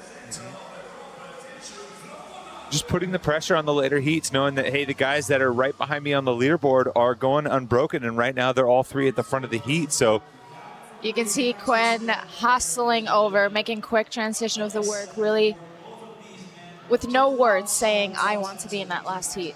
That's a clue into how confident he's feeling going into this last round, being able to stay unbroken.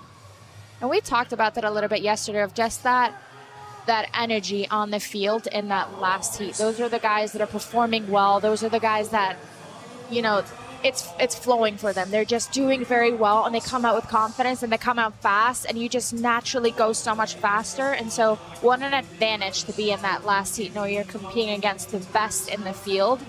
And these guys all, somebody might not have the workout they want in the last heat, and they're putting themselves in position. So if that happens, they're going to be the ones to take that spot. It is not going to be the fastest time. 6:08 from Tom Kingdon. These last reps, this last carry is going to tell the story. Quinn Robinson only 11 points out of the top 10. Jonakowski, 4 points back from Quinn Robinson. Sam Cornway, 4 points back from Jonakowski. It's going to be the second fastest time at 6:13. And he is pumped. I like that performance from Quinn, even at the end there. Conway, he's going to get the jump on Jonakowski. Too much resting time picking that bag up. Sam Conway is in at 6:32. You can see on it there, he's holding the bag a little high, requiring him to have a very big circumference on the bag. So you want to grab it a little bit lower so you can squeeze it tighter, having that easier hold on the bag. Victor Helsingov done.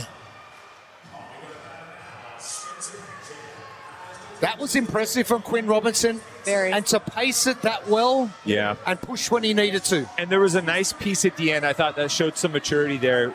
The last couple of reps and a few workouts this weekend kind of gave him some trouble. He got back to the rings ahead of everyone else. He started to rest, and just before he hopped up to the rings, he looked left, looked right, spotted Jonas, spotted Sam, took an extra breath, and then went up. Just a little bit of the gamesmanship, situational awareness, knowing where your competitors are, kind of letting that help you adjust to make sure you get that unbroken and you get the heat win. Jody has also done multiple times over this weekend is that he takes a chance. You might win some, you might lose some, but you can see how pumped he is. He won some. Travis Mayer will be next finished. 7:45, Travis Mayer. And the bookends, Nick Matthew, Michiel van Guggenheim.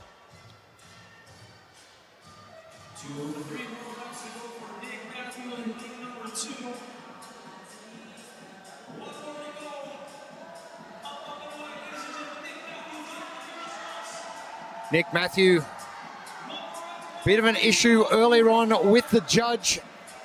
So what's going to happen is Nick's going to walk this sandbag to the other end and then sprint to the finish. Going to look a bit awkward compared to everybody else.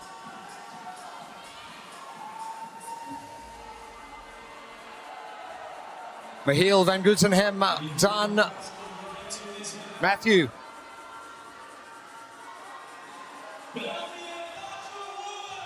Nick Matthews with another no rep on the sandbag. But I think he's being corrected that he has to finish with the sandbag on the other side. Yeah. So something that a lot of the guys are doing, which is a good tactic, is instead of letting it flop forward, they're actually trying to flip the sandbag. The top, so even though the bottom goes over the line, the top is coming back over the yellow line, which is why he's getting the no rep.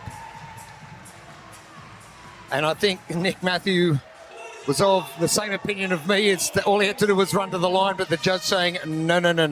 We're going to do this instead. Quinn Robinson, Sam Cornway, two of your top three. Janikowski making up that top three.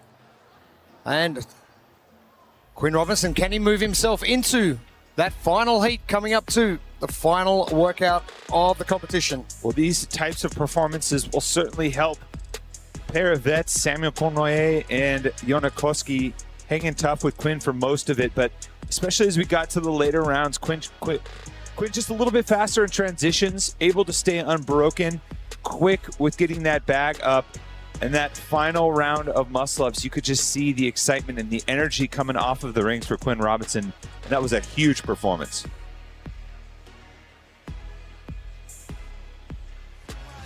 No daylight savings, go nuts when I have to. Plays back my sound in this beats on the house that we dreaming. Watch me way back up in there, gas on my thoughts are distorted. Cause I recall guys were hating uncommonly. All of them became common denominators. Hold up. And trying to push into that top 10 for our final workout coming up. Quinn Robinson, he's on the move and he's standing by with Lauren Smith. Quinn, a huge performance, but most importantly, it looked like you were really enjoying it. And we've got so much more to come that's likely to put you into the top heat as it comes to the final workout of the day. Just how important is that? Yeah, that means a lot. Was certainly having a good time out there. Wanted some redemption on finishing out the final reps of workouts smooth. So you can bet I was thinking about that going into the set of 8. So it felt real good to knock out those 8, no problem. There's also another competition happening, and that's the leading challenger doesn't need to do the qualifying workouts going into the second tour stop. How important is that? How much of a carrot is that? Yeah, you can miss me with doing another damn online qualifier sometime in July. So the goal is not to have to do another set of Will Morad workouts and get pounded for a whole week instead of training. So I want that spot. Amazing stuff. Look, one more workout to go. What do you want to show of yourself? We're hunting the big boys. Grit, 75 reps at 75 pounds, just grit. I love it. Great workout there. Great, thank you. So now you know exactly what people think of the online qualifiers from Will Morad. You know, getting beat up for a week. Sounds lovely. Quinn adds 6:12, a little bit quicker than our unofficial time. Sam Cornway, 6:32. Janikowski's time coming in, but it's going to be around that 6:34 mark.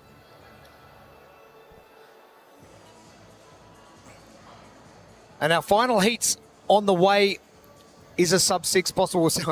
Was a 600-pound deadlift or a 400-pound deadlift possible? Yes, it was yesterday. Is a sub-3 on the Echo Bike possible? Yes, it is.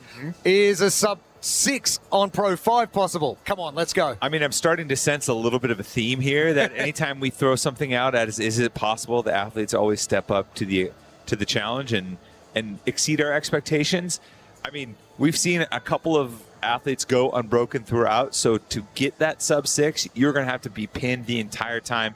Clean transitions, clean movement with the bag, running the entire time, no hesitation at the rings and going for it. Who stands out to take that? Oof. That's going to be tough. Ty Jenkins, maybe? Tudor Magda? Depends. Agnol's very good with muscle-ups. I think Chris Ibarra, very good with muscle-ups. Tudor, maybe. He can take the chance there. Very good with gymnastic skills, should be good with the bag. Maybe feeling a little bit of the pressure. We talked about Jelle Hoste being willing to kind of go there. He can get a little reckless with the bag, long arms, good grip, just grab it and go. I think it's one of those things we very naturally look at the smaller athletes because we're thinking who's going to be good on the muscle-ups, but it's actually probably going to be more of that mid-range athlete who can also pick up the bag, go, and doesn't have to think too much about the grip. Oh, Pip Malone on the desk show goes, it's going to be Yellow Hoster all the way, so let's wait and see. 6 minutes or bust. I think it's possible. I won't disagree with Pip. We know what's going on. Final Pro Men Heats. Lane number 10, Chandler Smith, United States. Lane number 9, Jelle Hoster, Belgium. Lane number 8, Ty Jenkins, United States. Lane number 7, Aniol Ekai, Spain. Lane number 6 and overall leader, Roman Krenikov, United States. Lane number 5, James Sprague, United States. Lane number 4, Tudor Magda, Romania. Lane number 3, Nate Ackerman, United States. Lane number 2, Jack Farlow, Canada. And lane number 1, Christopher, United States. 1 minute. Our lane assignments for our 5th and final heats of our pro men for Pro 5. Jack Farlow. No sleep last night after that Echo bike. Brutal. Second place finish back to James Sprague. But what has he got in the tank for this one? It is London Pro 5, our second last workout of the weekend. Ascending reps of ring muscle ups starting at 1, ending at 8, and then a sandbag carry in between 18 meters each time. It's going to be fast. Roman Krenikov right now your leader in a good battle for the top spot. One of the men's hoping to chase him down, James Sprague. Gonna have to take a chance here. I saw that look yesterday. He was on the Echo bike when he had it. What has he got in the tank? You know, you said James is going to have to take a chance, and James does not want to shy away from competition, and he's not afraid to get scrappy to see if he can do it. Upgrade your training. Shop the limited edition Reband WFP collection before it's gone. Scan the QR code on your screen to learn more and elevate your training with Reband.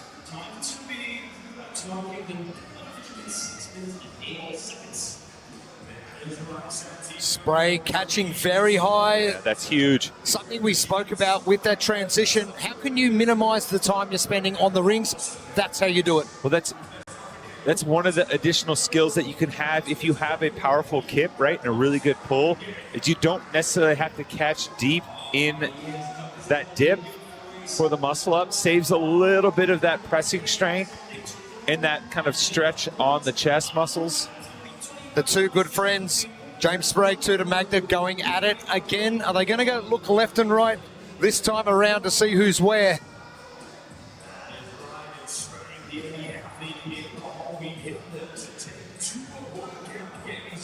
Even something too, just a little bit that's saving them 1 second per round is instead of coming down from that last muscle up and taking that last swing, they're pretty much getting to lockout and dropping right from the rings, avoiding that last kip.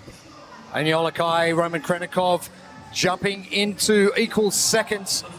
Tudor Magda coming back at them. Hoster in 5th. I like the way James is taking an extra half step and turning to drop the bag. That's also making sure that he doesn't set the bag down before both feet cross the line. A little bit of an attention to detail type moment, something he's clearly practiced. Well, you're not going to benefit much from keeping it that close to the line because you've got to pick it up before the line anyway. And we saw how costly it is. It's not going to cost him that, second it is to fix it. He has to do a full other length if he gets a no rep. So they're all being very intentional with how they put it down. Aniol Ekai now with a couple of metre lead over Roman Krenikov, who has a couple of metre lead over Tudor Magda. Jack Farlow now jumping into 5th. Credit to Aniol for hanging tough all weekend long. He announced his arrival in that first workout at Pro 1 with the win, and he has not shied away from competing with the likes of Roman and James all weekend long hanging in one of those podium positions. Exactly. We kind of talked about it. Anybody can win a workout, you know. I'm not going to say it can be a fluke, you know, we have a certain skill set. But he's arrived this weekend kind of showcasing his well-roundedness and competing in every single event. 21 points between James Sprague and Roman Krenikov on the leaderboard. And Yola Kai is another 13 points back from James Sprague. These three positions at the top are going to be important. Roman Krenikov and Yola Kai continuing to battle out for second, but our leader James Sprague into round number 6. 3 rounds remaining. to Magda hanging tough with everybody else. James Sprague 8 seconds ahead of Tom Kingdon, which will put us around that 6-minute mark. Right at that 6-minute mark. And I think it's going to come down, how much does he hesitate before hopping up on the rings in those last 2 rounds on the rings? Because he's been pretty steady in his transitions and pretty consistent with the bag. I'm not sure the training protocols of Anyola Kai, but something's definitely working for him. Right. Sprague 1, Akai 2, Krenikov 3, Magda 4, and 5th is a battle between 3. Yellow Hosta in that group. James is one of those longer athletes, so time under tension on the rings can get a lot longer. His swing is longer, his kip has to be longer, and you can really see him shorten up his kip. He has a very short back kip, trying to just be snappy, being fast on those rings, kind of trying to compete with those smaller athletes. But look how powerful his kip is, that hip drive. I'll say this from personal experience. Gymnastics didn't come naturally to me as a taller, longer person, so it really forced me to focus on the little things, how efficient my kip is, and once you are able to build strength and build consistency with that, it can pay dividends in the long run, knowing that you have good technique and good hip hop and movements that you weren't originally good at to start. Exactly. One thing to point out, if you finish 19th in workout 1, don't panic.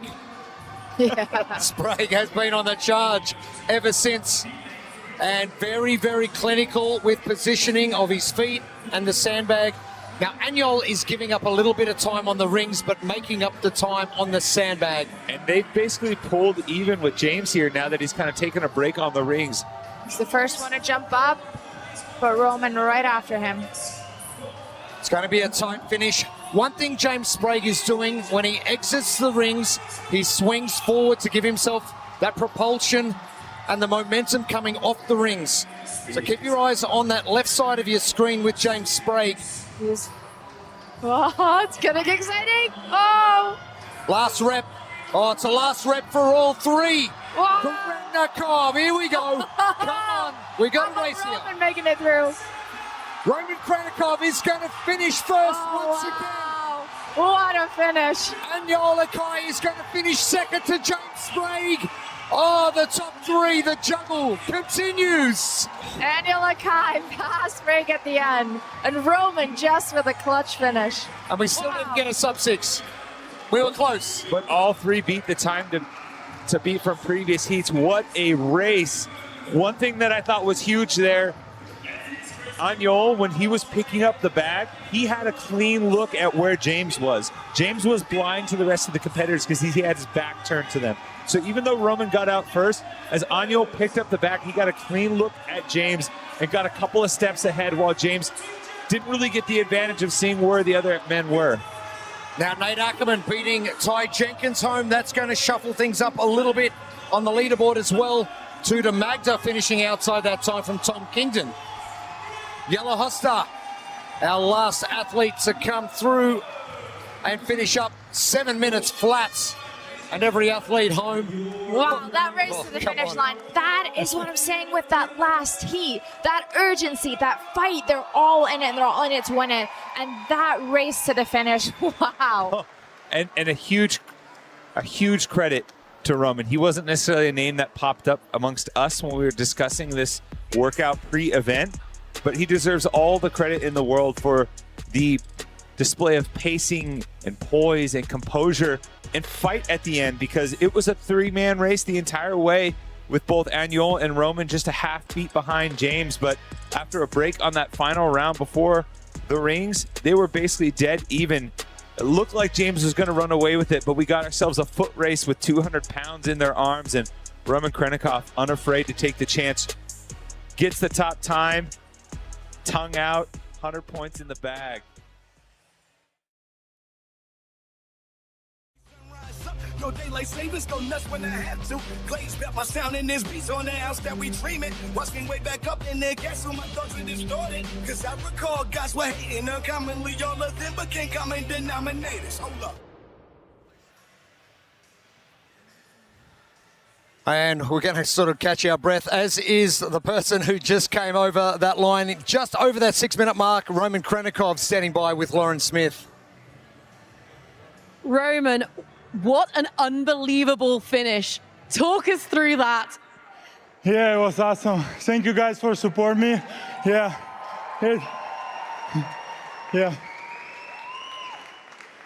This was good workout. I knew it's all about strategy. It's all about like 7 and 8 reps. And I'm not nervous when I was like 3rd or 4th in beginning, right? And yeah, I knew it. I need just push it 8 reps as faster as possible, and I did it. It works. Yeah. It certainly worked. Congratulations. Yeah, thank you so much. See you. One more. Lauren asked him yesterday, "You here to win?" He wasn't sure. I'm thinking sure now. Yeah, we're sure now. It sounds so easy. I just tried to go as fast as possible, and it worked. Roman in 6:03, Agnol. James, what a race we had. Tom Kingdon from the earlier heats, and Quinn Robinson. That is going to propel him into 7th place. And maybe that qualifier can just put a big red line through it. Will Morad, sorry, I'm not doing it. I'm going straight to Grand Park. And that huge credit to Roman, right? Obviously, it's exciting for Quinn, for even Sam, who's still kind of in the mix there. But there was a time when ring muscle-ups were maybe one of the movements that would trip Roman up long-term, especially volume under fatigue. And that's all but in the rear view for him, because when it counted the most towards the end of a workout, high heart rate in a foot race with some of the best in the sport, he was able to go 8 unbroken and overtake 2 very accomplished athletes on the rings and get himself a win. That's amazing. Did this remind you guys of workout number 3? Lets James go a little bit out in front, keeps him right in sight so he knows exactly where he is. He kind of lets James be in control, but stays right there, reels him in right over the finish line. Did it put James Sprague into a false sense of security to think that he had more of a lead than he actually did? Well, I think when you're in the lead, you are a little bit in control, like in the whole workout, but you have to be able to back it up and go at the end. I think the one that stays just right behind has a better sense of what's happening because you have a better vision of what's happening and knowing when to go. And Roman saw James standing at the rings, and James probably thinks that he has a little bit of time when Roman is going to come rest, but Roman didn't do that. He jumped right back up, took a risk, and could just go. Oh, never say die. We love it. Now, the men's competition, exciting finishes. Are we going to see the same for our women? I think so. I think the pacing and the approach to the rings might be a little bit different, but the way just they've been grouped so far, and I think the skill level amongst some of these athletes, we're going to see some women take a chance, and I think it's going to lead to the same level of fireworks. Well, let's take a breath and let's compose ourselves a little bit. Our men are now done for the morning. We'll see them back later on. After the reseeding goes on, we'll see Quinn Robinson in that top 10. But our women, they're coming up next.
My goal is always to win. Day one, the World Fitness Project. And no rep from Horvath. It was just too much for my body. Like, I think mentally I could push, and I was pushing more. And probably when they went back that night, they said, okay, we have two choices, like we always do. We can let it bring us down, or we can rise above it. Oh, successful. She's in a phenomenal form in terms of running, like unreal.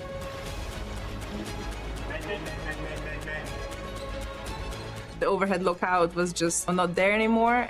What carries me through it starts at home. Now we are talking as brother, sister. Now we are, business partners. Like, it's just managing, being able to not carry one thing over to another. They're still hard. Just I need to work on my lookout, like extension. Laura Horvath is going to take this out. It won't be the fastest time. It'll be the second fastest time, Laura Horvath.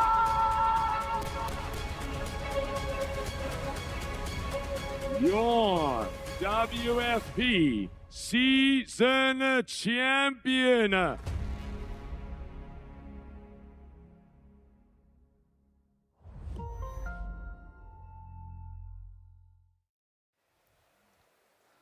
Welcome back to the Drumsheds. It is day number 3 of Tour Stop number 1, season 2 of the World Fitness Project. Jeremy Austin, Tommy Marquez and Katrin Davidstoddard with you. We've seen some remarkable stuff for our men. Our women are not going to disappoint either. It is workout number 5, and it's going to be fast and furious. London Pro 5 is presented by Ray-Ban. London Pro 5 is an ascending ladder of ring muscle-ups beginning from 1 and increasing by 1 until the final round of 8. Following each set of ring muscle-ups, athletes must complete an 18-meter sandbag bear hug carry. There's an 11-minute time cap for London Pro 5. The sandbag is 200 pounds for the men and 150 pounds for the women.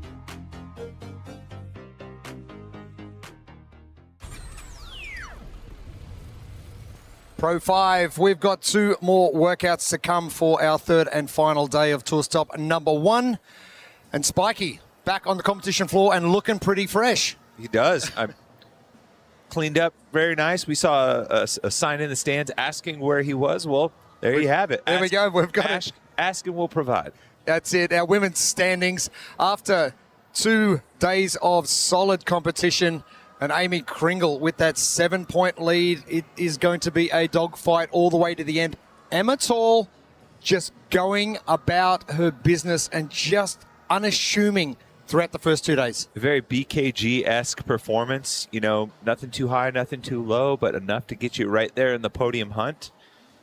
I'm so happy to see her there too, because she has been looking incredibly good over the past few years, but kind of always had an injury or something come up that kind of holds her back from being able to showcase that performance. And this could be the one where she finishes out strong and is able to stand on that podium. Team Krieger as well with Vor with a great day yesterday. Andreas Solberg and Uda Ludwigfarm all jumping into those spots in 4, 5 and 6.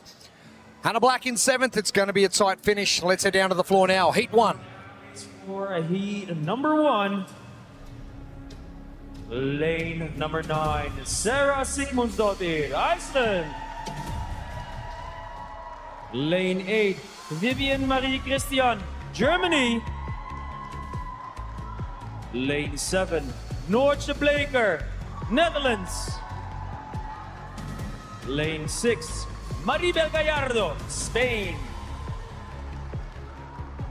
Lane 5, Ingrid Dundel, Norway. Lane 4, Rikke Kivak, Norway.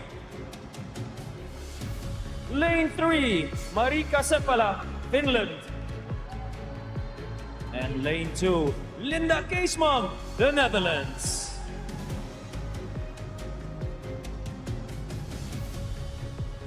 Our late assignments for our first heats. And 2 open lanes in lane 1 and lane 10. Linda Keesman not going to be doing any work in lane number 2, but London Pro 5, plenty of work and a short 11-minute time cap. ascending reps of ring muscle-ups with a sandbag carry in between. Ingrid Tondel, spoke to her earlier this morning. She's going to see how the ring muscle-ups go with that wrist injury. Great to see her back yesterday doing a little bit of work. Let's hope the wrist holds up. Maribel Gallardo, been a part of every World Fitness Project tour stop so far.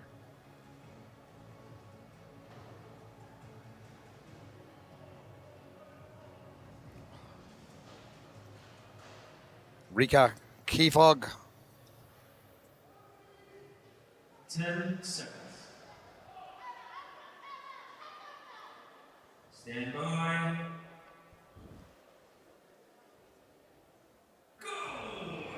Underway for our first heat of 5, our second last workout on our final day of competition. Tondel, first muscle up done and looking okay for now. The blueprint presented by Reband. Especially early on here, how you handle the bag, not just for the carry, but picking up, positioning your arms, how you set it down to set yourself up for the next round is important. And then for the space between, we're talking transitions here, 15 total transitions. Half of them are a transition across the entirety of the floor.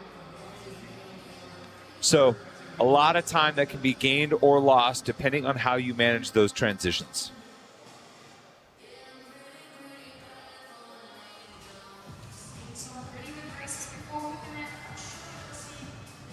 Upgrade your training. Shop the limited edition Reband WFP collection before it is gone. Just scan that QR code on your screen to learn more and elevate your training with Reband.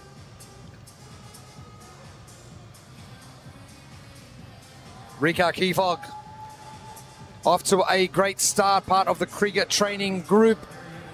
Tondel also part of that group.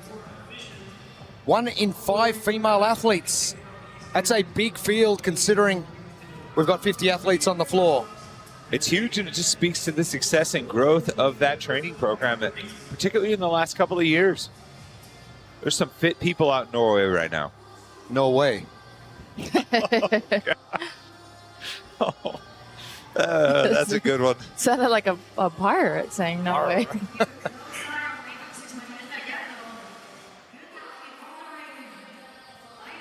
Gallardo just to the right of our screen, coming in, chasing down your leader.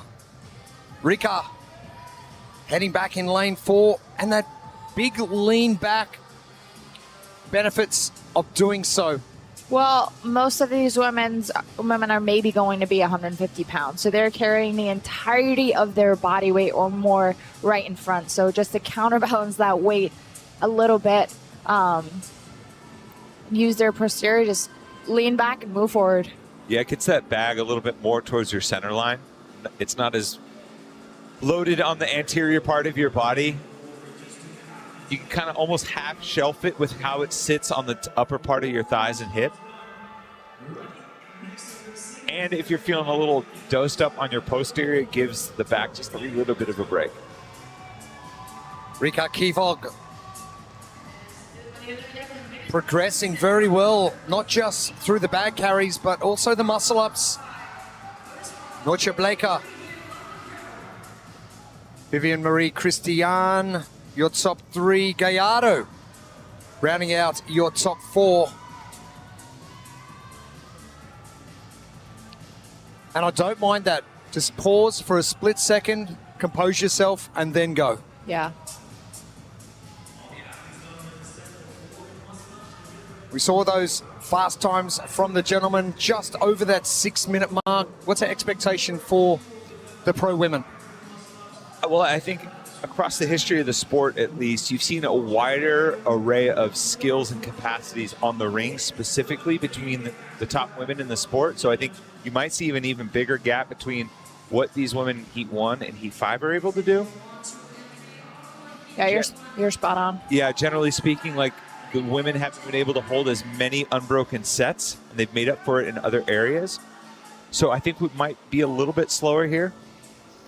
I think that's a very fair assessment. In general, women they don't have the same capacity as women on the ring or as men on the rings. So I don't think it can be expected that they can both go unbroken and be moving as fast as the men. However, we did see in heats 1 and 2 of the men, that last set was broken up by a number of men.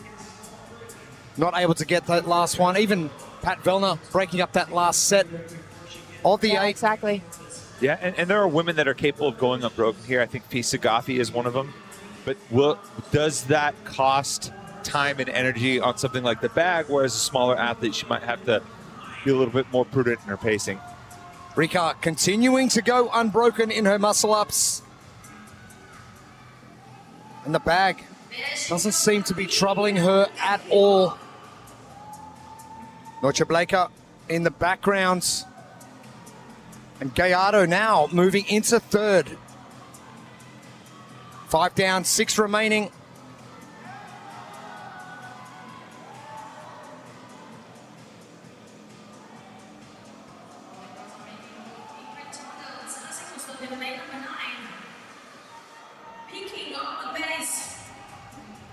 Vivian Marie Christian. Sarah Sigmundsdottir all the way over in lane number 9. Tondel and Marika Seppala in lane number 3. Now as we look at this round of 7 for Rika Kivog.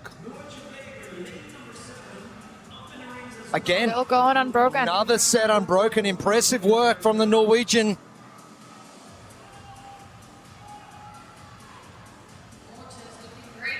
And your Kristen Holt is sitting back just going, look what I created. And look at the reward of the hard work the athletes are putting in. Yeah, exactly. Joachim and the whole crew out there that have been the support system for Kristen across her career as well. That spark created a wildfire of fitness. Exactly, and not only in the physical, but her last year of competing, she put such an effort into the mental aspect of the sport and just the sport psychology behind it. And to see that translate, not only to the athletes in the field of how physically capable they are, but also just their approach to competition and training, which really is that, you could get 90% of the way with the physical, and you really need those last 10% is the mental aspect and the approach of how you show up. Yeah, I think if you speak to professionalism of an athlete, it's hard to think of someone who embodies that more than Kristen, because she was so focused on the details that she got every ounce of performance out of her potential. And that's certainly someone that you would look up to as an athlete to kind of build an archetype for a training program like they have in Oslo. She's always very well respected amongst all of her competitors too. Rika Kivog running going to hit 4 of the 8, exactly the same rep scheme as Patrick Vellner. And not a bad way to break up the final 8 reps on the rings. Gallardo now getting a good jump. Sarah Sigmundsdottir coming home late as well. Rika Kivog. And 7:36, it's going to be roughly an 8-minute time. Oh, the race now for Norcia Blaker and Maribel Gallardo.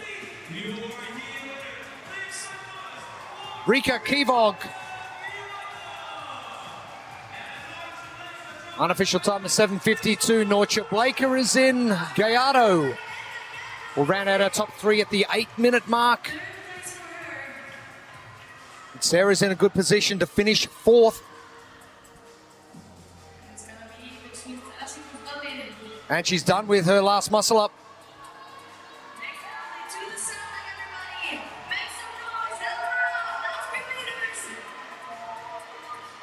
Gets that bag into a good squat position to get her hands situated. Looks like she's having a little trouble with the knee on the sandbag. That's not going to worry the position in this heat. Ooh, you can see she's a little labored there. Rika Seppala finishing up as well. Vivian Marie Christian is in next at 8:48. Tondel in at 8:50. And great to see Ingrid Tondel being able to finish that. Not so great for Linda Casemon, not able to do anything.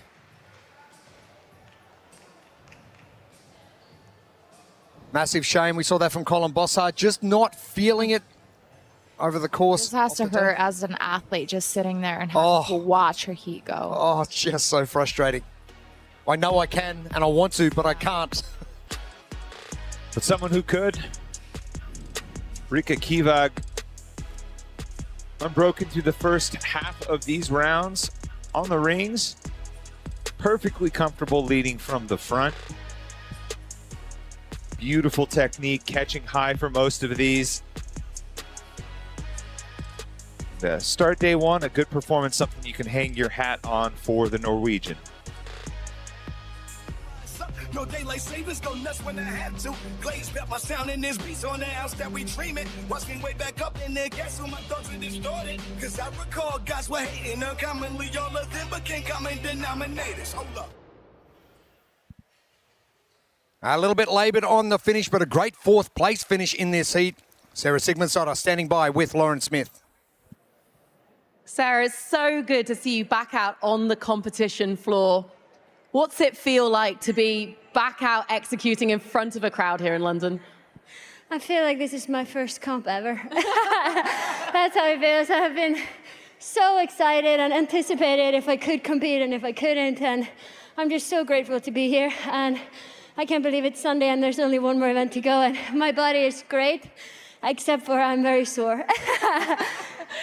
Look, you have had a journey recently with injury. Can you just give us a little bit of an insight of what you've overcome to even be here today? I've been doing rehab for 9 months and I've been training CrossFit for about 6 weeks. I ran for the first time 4 weeks ago. I couldn't lift this sandbag up 2 weeks ago, and now that I finished this workout under a time cap, it's insane what you can do when it matters, you know? Like, this has been like the carrot for me of like, I need to be able to do this. So it pushed me further. Like, your mind is stopping you and protecting you. But when it's a threat like a competition, you can do so much more. So it's been amazing being here. So you were invited on wildcard, but now you've had this experience once. Are we going to see you back? Oh, 100%. Like, I'll be in Indianapolis, yeah. This is just such a bonus for me. I wasn't going to compete until August, and then I got an invite because I missed out on the qualifiers because of rehab. So being here was like, this is just a good training week for me to see where I stand next to the best in the world and get my ass kicked so I can think about this in training, you know? Amazing. Well, it's so nice to see you back on the floor doing your thing, and we've got so much more to come. Yes, we're only getting started. Volume 154. Thank you so much. Thank you, Sarah. Thank you. Great to see you back on the competition floor. Good for you too to see that Icelandic So good to see her flag. back. So good to see her back, and that smile. I just think everybody missed seeing her, both out on the floor and just like in that interview. She is so easy to love and so easy to smile with. 7:53, your fastest time. And we're through one heat already. We've got another 4 to come. What are we expecting? We are getting a withdrawal from Emily Rethwell, not feeling the best today, so she's going to withdraw from competition. But what are we going to see from our next heats over the course of this morning? I think we'll see, a gradual increase. At this point, with the amount of workouts that we have under our belts, the leaderboard has done a good job of ranking and sorting accordingly. So I wouldn't be surprised to see, that top time to beat get chipped away, 20, 15, 30 seconds at a time, maybe. And also just more women in a heat becoming more competitive. So Rika did a phenomenal, she only broke up the last set of ring muscle up. So I think in the next heats, we're going to start seeing maybe the transitions get a little bit faster. And towards the end, we might start seeing both the transitions be faster and possibly some women going unbroken as well. Great to see our challengers stepping up. And you've got that outliers that come in and maybe win a workout across the weekend and really set the standard. Quinn Robinson's done that for the men as well.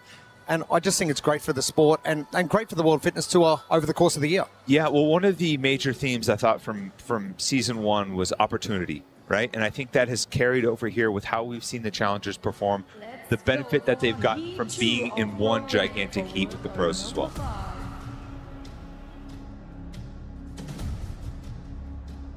Lane number 10, and they good. United Kingdom.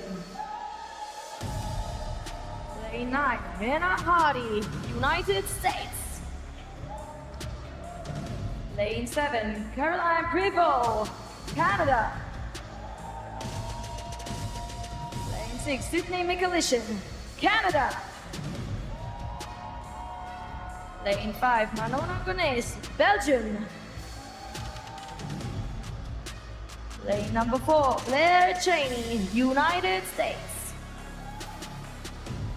Lane number 3, Yasmin van Arnhem, Belgium. Lane number 2, Weslemoy Costa, Norway. And lane number 1, Valentina Magalotti, Italy. Our second heat onto the floor. Our lane assignments. See Hannah Hardy in lane number 9, the chiropractor. Had a good chat to her at breakfast this morning. She's having the time of her life. She said this is just the best environment to be in to compete because everyone is just so nice and it's just so much fun. Got to have some fun when you're out there competing with the best. Big time. London Pro 5. 1 up to 8 ascending reps of ring muscle-ups with a cyclone bag, sandbag carry, 18 meters for each one. A lot of transition time. You see Sydney Mikulishin, one of the best upper body pullers. She's going to love these ring muscle-ups. Good opportunity for her. Manon Gonès, 1 ring muscle-up workout out in Mesa to close out the competition that weekend. Hoping to maybe mix things up here in this one as well. Stand by.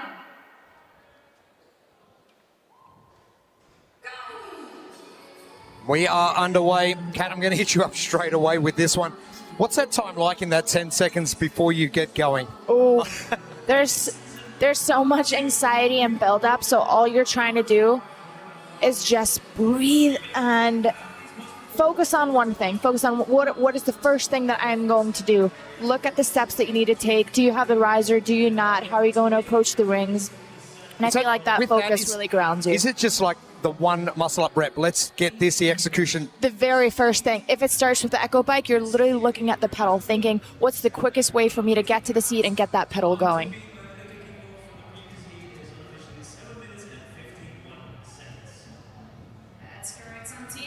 Athletes spending no time on the rings in the early stages.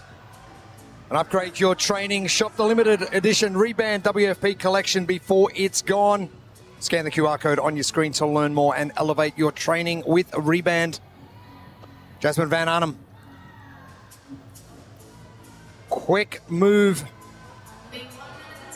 Oh, Vesmala Colstar. So almost all the ladies are doing the flip. They're kind of coming through, flipping the bag, and that top is just coming back over the line. And it's such a costly no rep having to go all the way back. But it's a double rep. You've got to go all the way back and then come back to where you started. Because the first rep isn't the rep. The first rep is returning the back to where it started. And then you have to do the rep. Oh. Now she better look. Yeah. Yes, got it that time. Vesmala also makes her way back. Let's head down to the competition floor. Lauren Smith.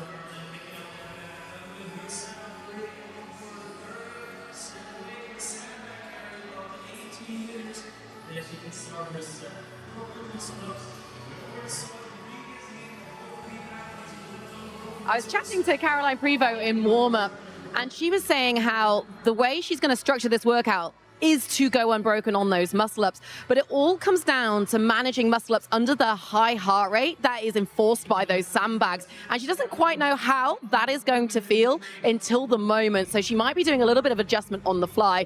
There is no apparently residual fatigue from Legends last week where she took the win in the Masters category. However, her grip is feeling pretty off after the last 2 days.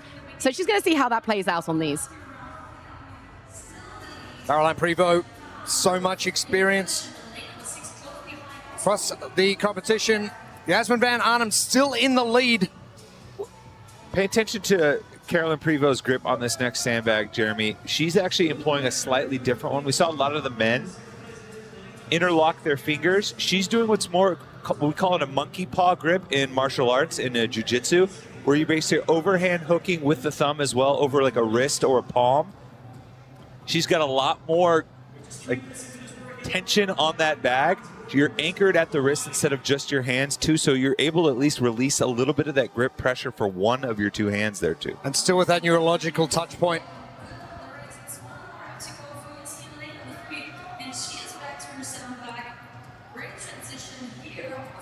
Jasmine Van Arnhem continuing. Westmalloy Colstar having to make up some grounds.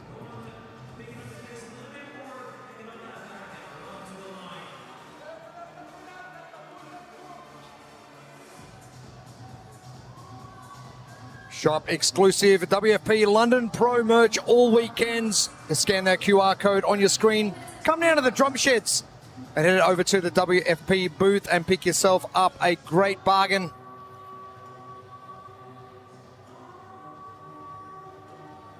Lechaney making her way back. The youngster, first trip outside the United States. Sydney Mikulishin making easy work of those muscle ups. And Tommy said at the start she's one of the greatest female pullers in this sport, whether that is muscle ups, legless rope climbs. She can pull like almost no other. Mikulishin now making a move on Jasmine Van Arnhem.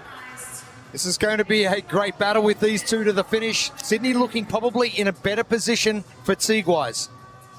Well, I'd kind of want to see her doing what Tommy was just talking about, of that monkey grip and that overhand grip, because the bag is smaller for the women. So they're actually able to get much more around, get that stronger grip, and then they're not afraid to almost run with the bag, versus what Sydney's doing. She's interlocking. You don't have a... You might feel like your fingers are slipping apart, having to be a little more careful on that walk.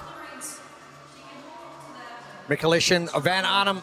Mikulishin in lane 6. Van Arnhem in lane 3. There are your ladies. Jasmine on the left, Sydney on the right. Sydney getting to work very quickly. Now, fastest time, 7:53 from Rika Kivog. Breaking up that last set, 4-4. Would you have rather seen a 5-3 negative split type scenario, or is 4-4 still okay with the amount of reps? I mean, either one is okay. There's never a right or wrong situation. The thing that's nice about a 5-3, as you say, is that we've done 5 and you only have 3. It just helps you hop up quicker. Mentally, just that little extra knowing that, hey, if that last 4 was tough, knowing that you have to repeat that effort. Exactly. Versus hey, the 5 was tough. Well, you know what? I don't got to do 5. I only have 3. Mikulishin just pulling ahead now.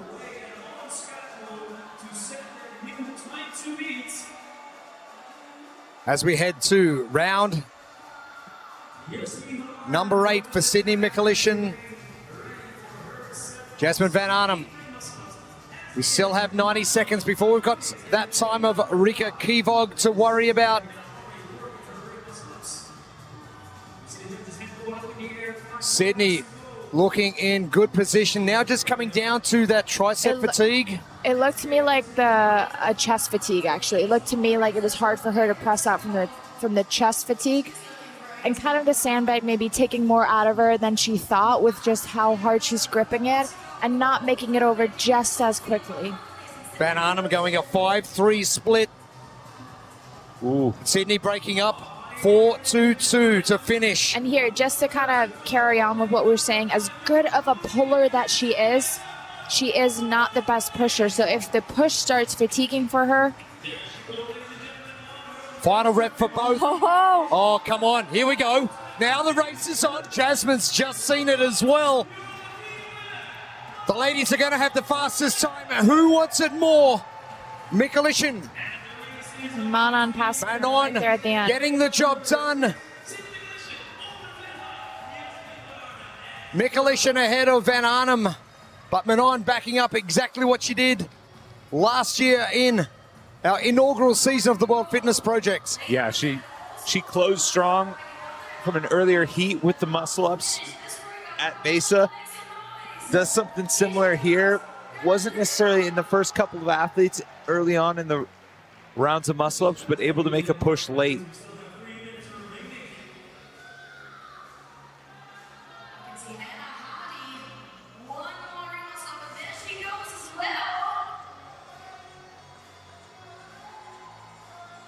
Yeah, and our compadres on OTP mentioned that the muscle-ups are a huge separator in these late rounds, particularly if you're able to go unbroken because of how many women will have to break them up. And as we spoke about at the start of the heat too, muscle-ups just are a bigger separator for women. And I don't know if you remember the regionals workout from years ago where it was 15 muscle-ups into a clean ladder. For men, it was almost just like a buy-in that didn't even matter because every single man could go unbroken. But then for the women, it was actually, how are you bringing it up? There was only probably a handful of women that were able to do the 15 into the cleans, but for most of them, it actually was kind of like a required break. And we'll see that here on the round of 7 and 8, it becomes a question of who can do them unbroken, and maybe do you know beforehand, I can't do them unbroken, so I can actually push it a little bit faster, knowing that I will break it up. Blair Cheney bringing it home. And well under that 11-minute time cap. Still 90 seconds. MJ Gooch, Valentina Magalotti, and Voshmaloy Kolstad still out on the rings. Voshmaloy getting finished up. Even with that crucial no rep. Now, as a female and knowing that some athletes are going to start fatiguing more on the muscle up, is that, if you're strong at that muscle up, can you maybe take a little bit more time in the early stages and come home a little bit faster? Well, we've been seeing that pay off, and we saw that on the men's side of, James coming out hot and leading from the front, and somebody like Roman actually sitting back a little bit better and finishing strong. And Manon was a phenomenal example of that. If she wasn't leading, we didn't really see her in the workout until right at the end, breaking through. And really all that matters is your overall time, no matter how you got there, and she got there the fastest. MJ Gooch, done. The local girl having the best time out there. And she got off the last set of rings and she was stoked. There was a crowd there kind of pumping her up. She threw her hands up. I think she was really happy to get through those. Manon. Probably didn't finish it in training. Yeah. Manon Agones getting the job done. And good knowing you can back it up year to year on the same movement pattern. Yeah, Manon put people on notice. If there's ring muscle-ups involved, her name should be in the mix. A little bit different race we saw between Sydney Mikulishin and Jasmine Van Arnhem, but both of them having to take breaks on the ring muscle-ups, and that opened the door for Manon Agones and the fittest woman in Belgium able to take a heat win here on Sunday. Savers go nuts when I have to. Glaze back my sound in this beats on the house that we dream it. Watch me way back up in there, guess who my thoughts are distorted. Cause I recall guys were hating uncommonly, all of them became common denominators. Hold up. 7:29, our fastest time so far in our heats of Pro 5. Manon Agones standing by with Lauren Smith. Manon, another great late push in a muscle-up workout. Can you talk me through your pacing strategy? Actually, I had no strategy because I come back from a back injury, and so I proceeded like, okay, we're just gonna go till the minimum requirements. Then we're gonna see how it feels. It felt good, except on picking up the sandbag, but once I had the sandbag on my arm, it was okay. So I was like, okay, keep going. Pushed to the end of the workout, and then when I saw that the girls were dropping the pace, breaking the muscle up, I was like, I know I will not break the muscle up, so let's go get them. Look, I know it's probably not the weekend you had hoped for, but what are the main positives you can take from your experience over Tour Stop 1? Actually, okay, the leaderboard is absolutely not what I want. We are all competitors here. Everybody wants to win. Everybody wants to be at their best. But, when you come back from an injury, the first competition is always like, okay, go and see how you feel. So there is a lot of big victories, personal victories here, a lot of frustration, of course, but I did things I wasn't able to do since a long time. So I'm okay with that. And I know it will be better and better, but now it's just all about trusting my body again and I'm gaining a lot of confidence through the weekend. So let's keep going on this pace. I am so glad. Congratulations. Thank you. Thank you to everyone here. I don't see you, but I hear you. So let me see you.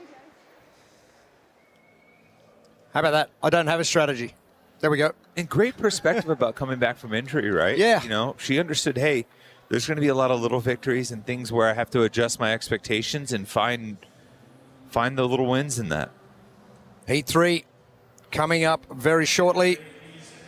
Gentlemen, give it up for your pro women heat number 3.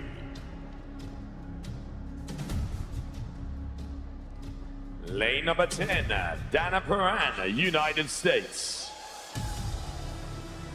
Lane number 9, Julia Jakobsen, Germany. Lane number 8, Fisa Caffey, United States.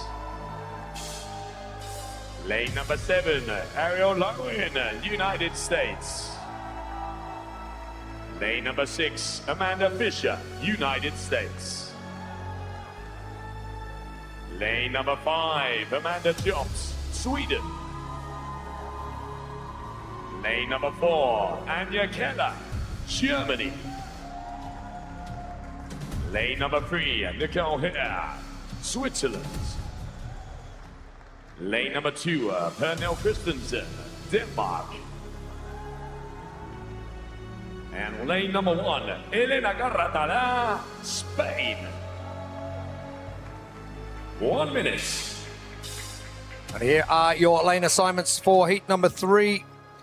Lane 10, Dana Perrin, 450-pound deadlift yesterday. Blew our socks off. Well, we move forward now to London Pro 5 and 11 minutes on our time cap.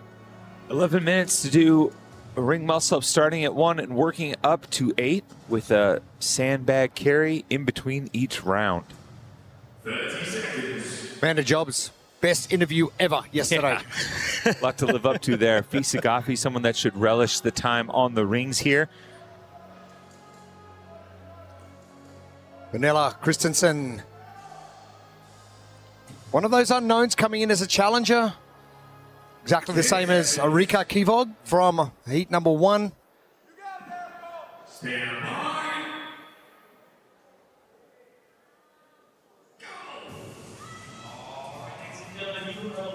Underway, and a couple of our women down in lanes 1 and 2, not completely ready when the go was called, but the blueprints presented by Reband.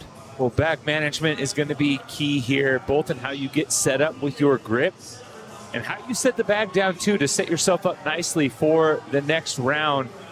And then the space between, there is a ton of transition between movements. In fact, every single transition between movements at some point in each round involves a full run across the floor. So whether you're doing it before or after the bag carry, you're going to have to cross the floor every single round. So that is a ton of opportunity. Now, Elena Karathala actually running between transitions. The first time we've seen some intent. Yes.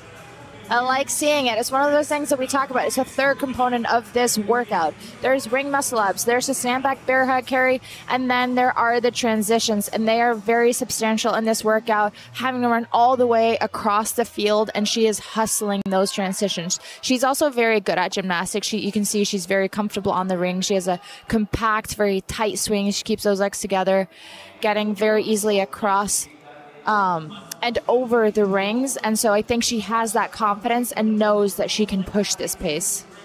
In second place currently, Dana Perrin. Can't just lift heavy things, but she can move her body through time and space. God, that was impressive. I'm just blown away still by what she did yesterday. And it looked like she had more in the tank too, honestly. Yes. You give her another couple minutes, we might see 460, 465, maybe 470. Maybe I got to have Jollibee a little bit more often. That was...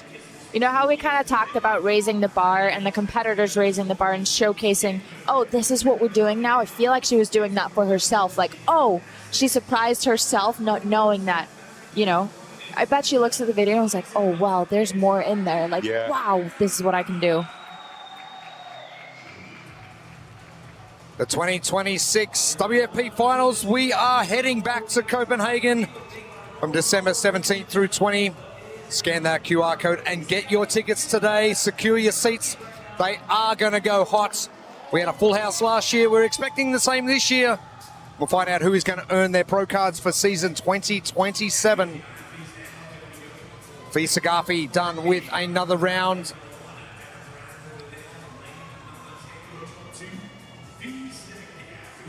Elena Karatala, really, I can't believe the intent. She's coming out and she just wants to move quick on every single aspect.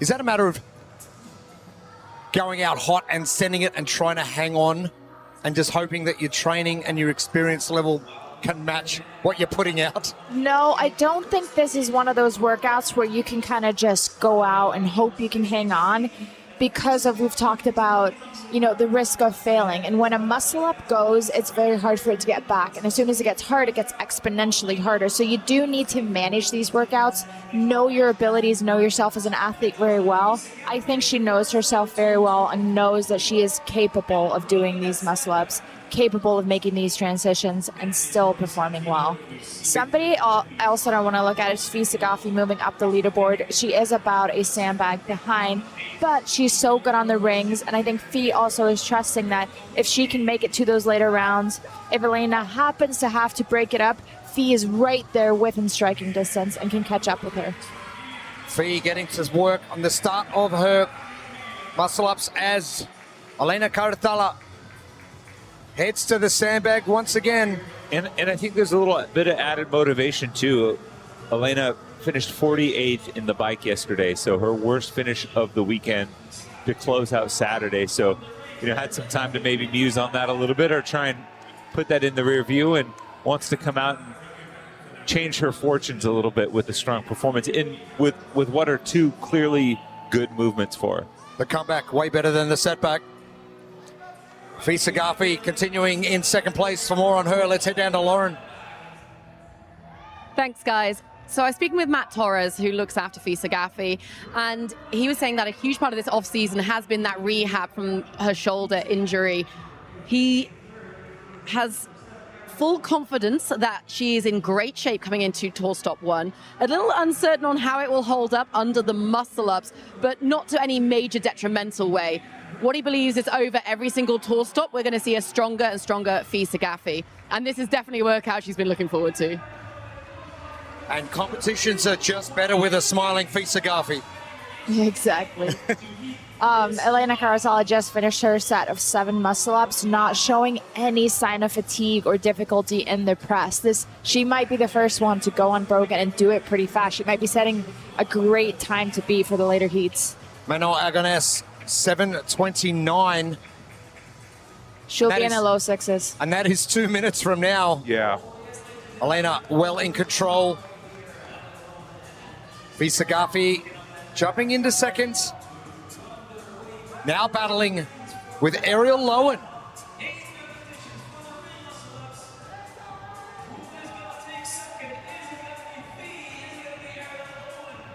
Elena Karatala still well in control. This is the final round. Oh, and don't worry about breaking up the 8s. I'm going all the way through. This is impressive. She's still looking so good. Oh, Elena. That press out. So solid. Impressive. That's 2 today, Jeremy. That's 2. The last bag carry. Elena Karatala. Oh, it's going to be 6.5 minutes. What an impressive time from Elena What Karatala. an impressive performance. Oh, 6:29.2. 1 minute ahead of Manon Agones. Wowza. That's going to be tough to beat because she was obviously flawless on the rings and no hesitation on the transitions. I'd say the one place now where somebody can't beat her is hopping up sooner to the ring. So she's made it very hard for somebody to go faster than her. Ariel Lowen jumping into second very late ahead of Fee Sagafi. And sneaky good Ariel Lowen And another good time to beat because she's going to be well under that time from Manon Aragonés as well. That's a big one for Ariel because so far, just probably not the weekend that she was hoping for. She's in 23rd coming into this workout. Going to welcome that boost from that performance too. Fisa Garfi about to finish up in lane number 8. She's in the red and the black.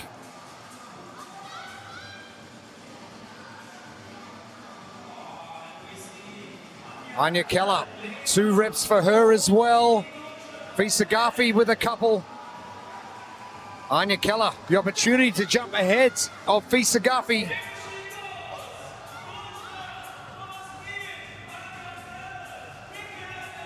Keller with a great start to competition on day number 2 yesterday. We'll round out your top 3 for Heat 3. Fisa Garfi, the last carry.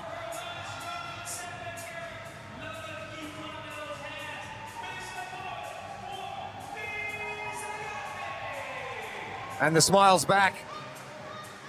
I don't know anyone who has more fun on the floor than Fisa Garfi. She's just a ray of sunshine.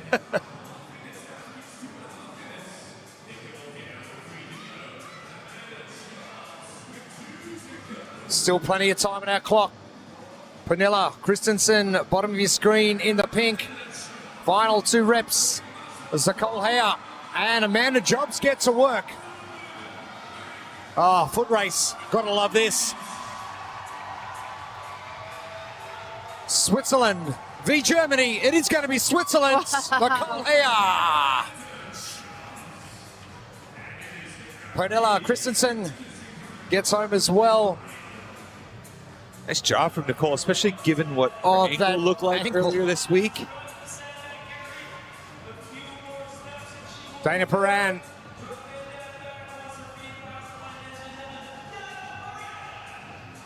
.923 finish.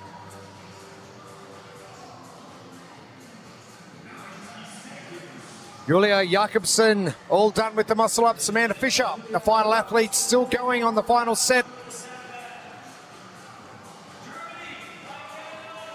And probably not the best grab from Julia, but I'm wondering she she's hanging probably on. doesn't care at this point. Just get the bag over and get herself over the finish line. But not the most efficient. The cat claws into that bag, just holding on with everything you've got. Amanda Fisher.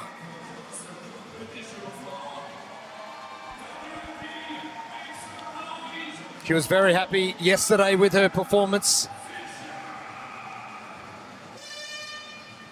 Catching up with her at the train station on the way back. She said she was very happy with moving day, so. But Karathala, 1 minute ahead of Manon Aragonés. Just looked so in control.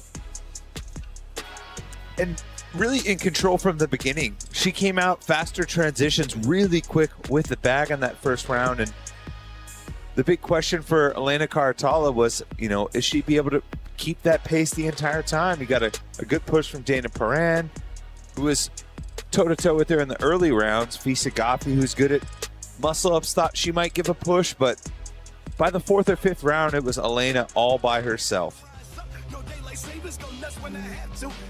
My sound in this beats on the house that we dream it. Watch me way back up in there, guess who my thoughts are distorted. Cause I recall guys were hating uncommonly, all of them became common denominators. Hold up.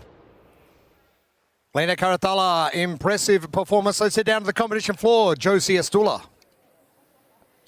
Elena, you had a very hard day yesterday, but what a way to come into the final day. Elena, ayer tuviste un día difícil, pero aquí sí que haces un último día. Sí, ayer fue un día durete para mí. No eran los mejores eventos, pero hoy sí que había un evento que podía hacerlo muy bien. Y como dice mi entrenadora, hay que aprovechar lo que se nos da bien. Elena says, yes, she had a hard day yesterday. She knew she had to come in all in today. And as her trainer said, you have to shine in the workouts you know work well. Elena, we could see you were all focused from the rings to the sandbag. You were just going for that finishing line. Vimos que estabas concentrada al 100%. Te daba igual lo que estaba pasando al lado, tú solo querías llegar primera. Sí, sí, al final yo confío mucho en estos movimientos que habían salido aquí. Sí que es verdad que el saco en el box lo he entrenado bastante porque es un elemento que en su día me pesaba más, pero bueno, al final pues hay que entrenar y dar lo mejor que uno tiene en la pista. Elena says that she knew this was going to be a good workout for her. She knew it was her chance to shine, and she did. Elena, congratulations, felicidades, great work. Thank you. Thank you, chicos. Elena Carratala, everybody. Thank you, Joe. And Elena really setting the standard and knowing that the movements are right in your wheelhouse, and you wake up in the morning knowing you didn't have a great day, but this is in front of you. Go, yes, I'm going after this and I'm going to do well and set the time to beat. 6:29 is ridiculous for the heats to come. What a dangerous combination to both not have the day that you wanted, come in with some frustration, and have a wheelhouse workout show up so you can actually go out there, you can attack it, and show this is what I'm capable of. That's how I usually attack breakfast. Like, yes, this is my time to shine. Let's go. You just needed more time this morning. Yeah, that's exactly right. We're not too far away from our next heat, hitting the competition floor, and we're getting very close to our final workout and our final top three. Who is going to hit the podium? Positions up for grabs. And this is heat number 4 on the way. Second last heats of Pro 5. Ladies and gentlemen, give it up for your Pro Women Heat number 4. Lane number 10, Morgan Disan, Belgium. Lane number 9, Asher Tin, Denmark. Lane number 8, Emily Rove, Canada. Lane number 7, Jennifer Muir, Scotland. Lane number 6, Leah Storin, Norway. Lane number 5, Matilda Oyenganes, Norway. Lane number 4, Lydia Fish, United States. Lane number 3, Bergros Bjornsdottir, Iceland. Lane number 2, Connie Easby, United Kingdom. And lane number 1, Janice Chevalier, Canada. Athletes, 1 minute. Second last heat of our Pro Women for Workout Pro 5. And there's a number of athletes, including Lydia Fish, Leah Storin, who have got a good chance to put a dent in that time from Elena Karathala, 6:29. But London Pro 5, 11 minutes on our time cap. 11 minutes for some muscle-ups on the rings and some sandbag carries. Those muscle-ups are ascending in reps, finishing at 8. Lydia Fish should have a good go at it here. You spoke to Matilda, saying she was excited to make a move today. Very excited. She said she couldn't deadlift what Uda did yesterday, but happy that today was moving day for her. Big things coming for the Krieger team again.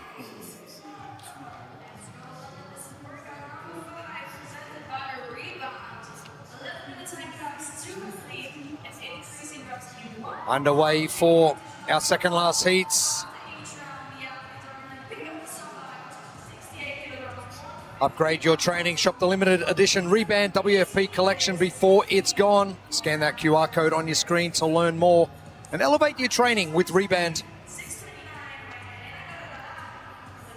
Bergros heading out very, very confidently and aggressively. I like it. Yes. That's unusual for an Icelandic person to be doing that. No, she She's worked, it's throughout the years, one of her biggest weaknesses was muscle ups. She has worked so hard on them, and to now see that she has a quick, short, fast kick, catches herself high, and has very much turned it into one of her strengths. I'm curious to see if she has the endurance, but this does not surprise me one little bit that she goes out fast, quick transitions, quick to hop back up on the rings.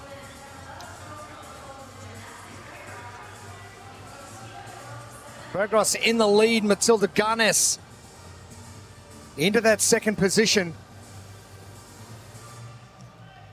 Look at how high Bergros is catching herself, almost avoiding the dip altogether. And we've spoken about this combo being very hard on the chest, both having to grip the bag and do the muscle ups. The carry down the floor we have seen across all our 5 male heats and a couple of our female heats. No reps on this bag carry is crucial. You get a no rep, it is crucial. I noticed with Matilda Garnes on that first carry, she moved across the line, stepped, looked at her judge. Yes, good. Krieger training partner, Vesmolo Kolstar in the last heat with that no rep. They don't want to repeat that throughout the next couple of heats of Krieger training. Yeah, learn from your mistakes or from your teammates' mistakes as well. Part of it too is just getting a rhythm for, all right, how does this feel, to make sure I get my feet across, look at my judge. All right, you'll get into a rhythm, and she probably will have to avoid going to that lengths in the later rounds once she feels comfortable. Bjornsdotter still in the lead in the backgrounds. Lydia Fish, I'll tell you what, the Lydia Fish support crew is gaining momentum. Wish we had some fish heads here, but more on Lydia Fish. Let's head down to Lauren Smith. That's exactly it, Jeremy. There are no fish heads in the crowd, and that is because Lydia's traveled all the way here on her own. She said that it's a really interesting stimulus for her in terms of the build-up of competition and like being in and around athletes and having to engage specifically with the athletes rather than relying on a support system. So she thinks it's a really vital tool to be able to have when it comes to performing at the highest level, because she has multiple siblings and they all have sports as well, and her parents can't always be with her. But we definitely miss those hats in the crowd. We miss you wearing those hats for interviews. 3 minutes down. Bergros Bjornsdotter still in the lead. Janie Chevrolet jumping into second. Matilda Garnes still in third. And every single... So obvious. Yeah, look, the Am judge. I over the line? Yeah. Are you looking? Yes, Give me a good, yes. we're done. But we see how much it costs, though, because it's you have to walk all the way back over to the finish line with the sandbag and then make the rep. So essentially, you're doing 3 reps for the one that should have been 1. It's not just a time penalty, it's a fatigue penalty as well, which you don't want to carry with you. Exactly. So taking that 1 extra second to look at your judge, wait for the acknowledgement, and drop it is a very smart move. Bergros still continuing well. Round 6 done. Now, with Bjornsdotter, is she able to go through the 7 and 8 unbroken, or is it going to be a breakup? So I don't know if you noticed the last reps of this one, she starts to catch herself very low. That's why I was asking. Yes, and so I would guess no. So her muscle-ups are very good until she starts getting fatigued and she needs to go through the full pressing motion. Lydia Fish almost pulling level with Bjornsdotter. And don't forget about Janie Chevrolet. But this is where the strategy can start to change. And instead of being super fast on all transitions and jumping right back up to do a big set, you can just know, okay, I don't need to wait now to do an unbroken set. Maybe I can still jump up fast, just knowing I might need a little rest there right in the middle. Lydia Fish now jumping into the lead ahead of Matilda Garnes and Janie Chevrolet. Bjornsdotter heading downwards into 4th position and now having to break up those sets. Lydia Fish is on the charge. 6:29 our time to beat from Elena Karathala. Janie Chevrolet able to go unbroken as well. We haven't mentioned Janie's name much, but towards the end of last season, she really caught a tailwind, finishing 17th in Copenhagen. Got to see her start to elevate her performance. She was one of those athletes that was just starting to really find her footing towards the end of the season.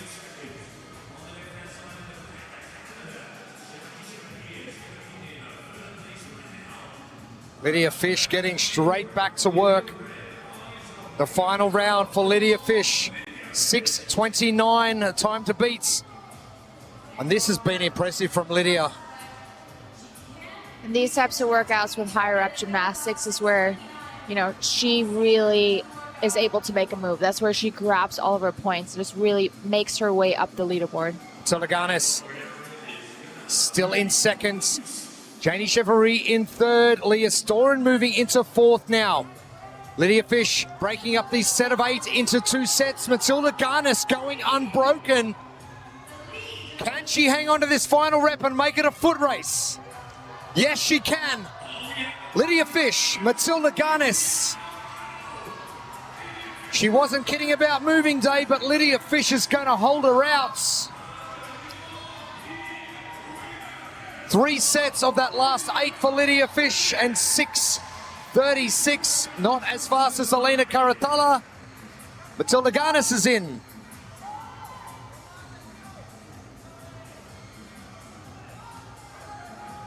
Janie Chevrolet now trying to hold off a fast finishing Leah Storen.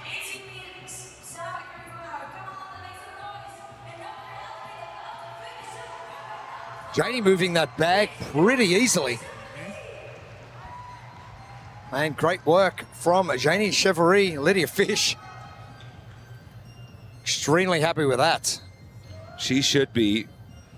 Great patience, even though she had to break up that last round a few times. Final 2 for Bjornsdotter. Tissens and Storen. The foot race is on. Morgan winning that race. Leah on at 7:40. Last rep for Bergros. Connie Easby with 4.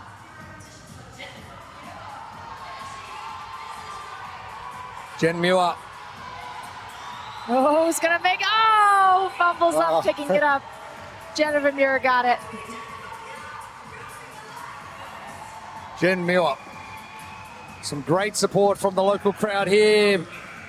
Bjornsdotter, I reckon you fast forward 2 or 3 more years, a lookout world. She's just getting started. Oh, isn't she what? Astrid Tin coming in from lane number 9. Connie Easby and Emily Rolfe, your final 2 athletes on the competition floor.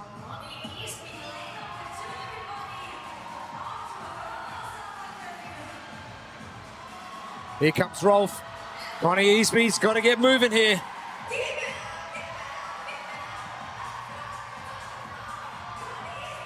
Oh, no rep from Connie Easby, dumping it too quickly. Connie Easby has to go all the way back now. She's got to make it. Connie Easby has got to get back go. and do a full 36-meter carry. So now she's got to bring it back to the start line, and then she's got the full rep. Oh, plenty of time for her to get it done, but even though that's a tough break, got to make sure you get the foot across the line. Just keep running with it. Yeah. Well, if you can just look at the back positions on the floor across the final length, everybody's taking an extra step, right? Emily Rolfe took 5 extra steps. Connie Easby bringing it home now. And the crowd is bringing it home with her. And there's no reps, and then there's no reps. Oh, that's disappointing. Just deflates you as an athlete, no doubt. Exactly. Oh, that hurts. Still getting in ahead of 4 other athletes from the previous heats. But it was a good call by the judge. She still did have her foot on the line. It's a tough lesson too, but you know, one that will certainly make her better in the long run. Bergros Bjornsdotter out front early. Matilda Garnes, Lydia Fish, even Janie Chevrolet out in lane 1, joining the mix, especially as the workout started to wear on. And it really came down to the last round of muscle-ups where Lydia Fish able to hold on to a big set despite breaking it up into 2 sets on that last round. She outduels Matilda Garnis and able to get a good finish here with a couple heats left to go. No daylight savings, go nuts when I have to. Glaze up my sound in this beats on the house that we dream it. Watch me way back up in there, guess who my thoughts are distorted. Cause I recall guys were hating uncommonly, all of them became common denominators. Hold up. Impressive from Lydia Fish. She is standing by with Lauren Smith. Lydia, does that feel like a little bit of sandbag redemption? Absolutely. In the warm-up area, I needed someone else to pick up the sandbag because I could barely pick it up. And I'm like, hey, can you tell me this is the weight? And they were like, no, it's 50 pounds lighter. And so that was a little bit crushing for my confidence. But then I just trusted once I got out here, I would just be able to pick it up. You have come into this competition off, safe to say, a little bit of disappointment. Yeah. How proud are you that you were able to put it together so soon after going through that? Yeah, I had a long plane ride to kind of feel sorry for myself, and then I decided to snap out of it and use it as fuel and just not doubt myself and know that I belong here and I can compete with these other girls. You definitely belong here. And this time, you're here on your own. No fish heads in the crowd. We're all heartbroken. But how have you found that experience? It's interesting. Thankfully, I've been able to make friends with everyone, and they're so helpful, letting me take the trains with them. Otherwise, I probably would have went the opposite direction. But don't worry, everyone is at home wearing their fish heads, waking up at like 2 a.m. to watch me, so it's still special. Amazing. We want photo evidence, Mum and Dad. One more event to come. How are you going to attack it? I'm fighting till the end. Don't worry. I love it. Congratulations, Lydia. You're awesome. Thank you. Thank you, guys. Thank you, Lauren. And great to hear from Lydia Fish again. And just so upbeat, smiley, happy, and never say die. I like it. Great attitude. Our results, 6:37 for Lydia Fish. Elena Karathala still with that 6:29 to beat, but Matilda jumping in. Waltzing all the way. Waltzing Matilda. Waltzing Matilda. Thank You're you, on Tommy. fire today. Our final heat on the way. Who is going to threaten that time from Elena Karathala? It's going to be tough. Elena stayed unbroken. Has Amy Kringle got it? Possibly. Yeah, she's one of the few that can. I would say Amy and Laura. And even just the competition that they have, how far are they going to push each other? If I had to put my bet on somebody, it would be Amy. Kind of feel like she might have the push on that last round. Oh, well, we're about to find out. Heat 5 coming to the floor. Are you ready for your pro women's final heats? Lane number 10, Sydney Wells, United States. Lane number 9, Hannah Black, United States. Lane number 8, Andrea Solberg, Norway. Lane number 7, Emma Toll, Sweden. Lane number 6, and overall leader, Amy Kringle, United Kingdom. Lane number 5, Laura Horvath, Hungary. Lane number 4, Volthormer Mo, Norway. Lane number 3, Uda Nyklagram, Norway. Lane number 2, Ella Wilkinson, United Kingdom. And lane number 1, Olivia Kerstetter, United States. Athletes, 1 minute. Our final heat hitting the competition floor. And it is all guns blazing and podium spots up for grabs. This is London Pro 5. Who wants it? They're going to have to go through some ring muscle-ups, 1 up to 8. And those heavy sandbag bear hug carries.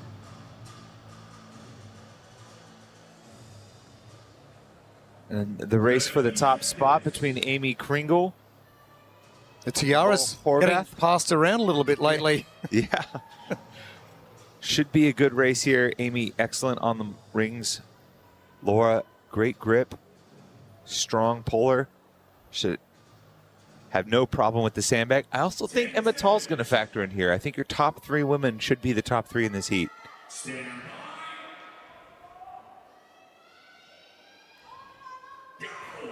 Underway. They know what they have to do. Ella Wilkinson sprinting to the rings immediately and getting out to a good lead. But as we've seen over the previous 9 heats, men and the women, that changes up significantly. The blueprint presented by Reband. The bag management is going to be huge. Don't want the costly no rep. That could be a game changer, but how you pick it up, how you set it down to set yourself up for a quick transition for the next round. And the transitions between movements are huge. You're covering the entire length of the floor every single round. So the space between movements and how you manage that could be a great opportunity for athletes to pick up a few seconds here or there. Uda Ludwig just ahead of Laura Horvath, just ahead of Amy Kringle. Emma Tall's in there as well. Some great deadlifting yesterday from Ludwig 198 kilos. Just 198 kilos. I did ask her about it this morning at breakfast, and she goes, I just didn't have enough time. I only had 30 seconds. A little bit more, I maybe could have gone for it, but...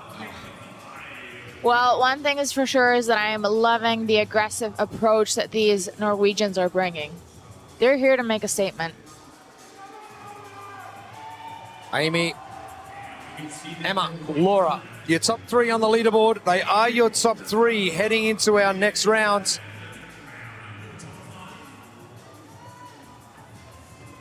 And don't get lured into a false sense of security.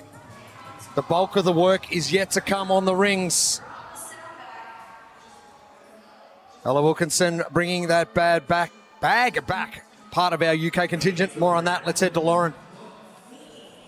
Cheers, guys. Speaking to the Brute team ahead of this one, they've got 2 completely separate strategies for Amy and for Ella, who, of course, are now training partners. They believe, and I think that we can all see, that Amy Kringle is one of the best in the world when it comes to ring muscle-ups. So if she doesn't go unbroken, it's going to come as one big surprise. Ella, though, as she gets into the later stages, is going to need to break it a little bit more often, which is why you saw her go out with a slightly faster start, trying to make use of her ability to shift the sandbag to give herself a little bit of respite in the latter stages of this workout. Self-management, the key as athletes move on. Laura, Emma, Amy, they still level as they head across. Round number 5 now incoming.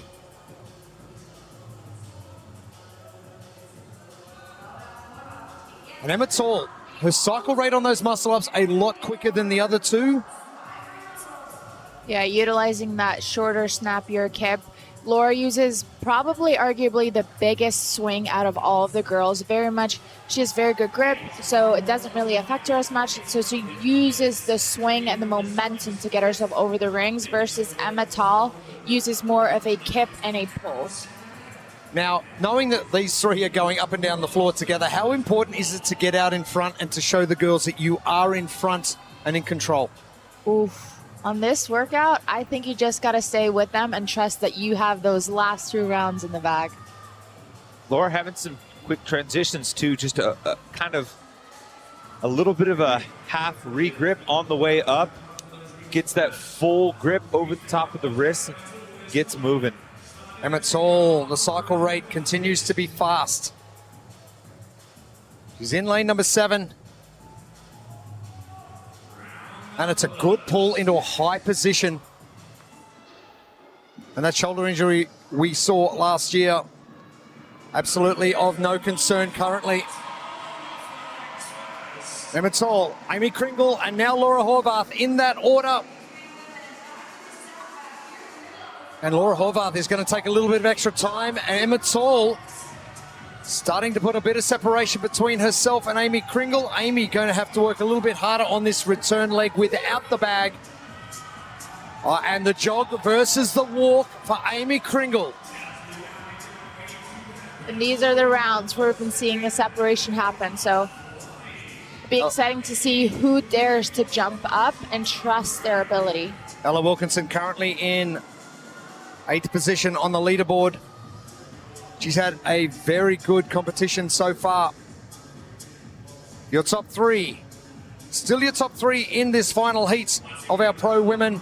Emma Tall, Amy Kringle and Laura Horvath. Still going unbroken. Our time to beat, 6:29 from Elena Karathala. Emma Tall. Looking so good. Amy Kringle coming down at the same time. And Laura Horvath now dropping off the pace. The race is down to 2.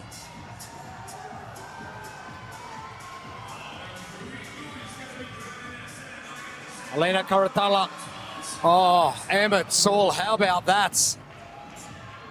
I see you, and I'm going to raise you a faster shuffle up the floor. Yeah, that was a little bit of a chance there from Emma, just kind of picking up and starting to go, not necessarily taking the extra time to fully secure that bag. But Amy Kringle making the run back to the rings, trying to make up that time that she lost on the sandbag. Now, Amy Kringle taking a little bit of extra time, knowing that Laura Horvath is still coming back to the rings. There is a big gap back from Amy Kringle to Emma Tall, so she can afford to probably drop 5 points here. Yeah, there's about an 80-point difference or so between 80 Amy points, and yes. Emma, so Emma paced that perfectly. she doesn't need to be concerned with Emma beating around on this, although I'm sure she would love to get the win. Elena Karathala getting the 100 points. 6:29, Emma Tall is going to win Heat 5. And she's pumped with that, Amy Kringle. This is an important result. And time factor, Laura Horvath starting to break up those muscle-ups.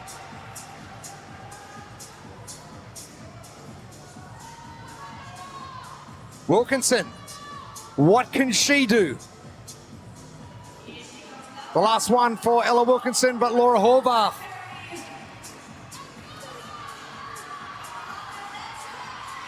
Another great result from Ella Wilkinson. It's got to be.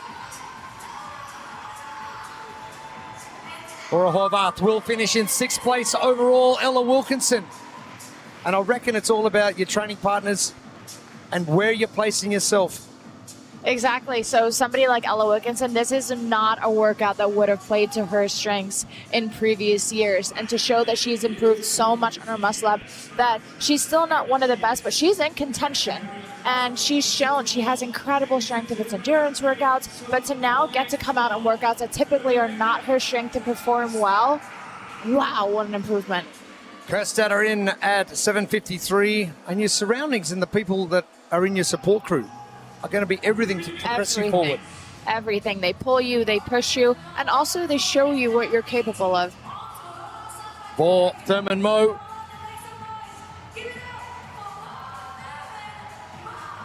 Great stuff from Vor. Great day yesterday. It's got to be a big relief for Vor. Ring muscle-ups have given her a little bit of trouble in the past, so to get through, be middle of the pack in this top heat.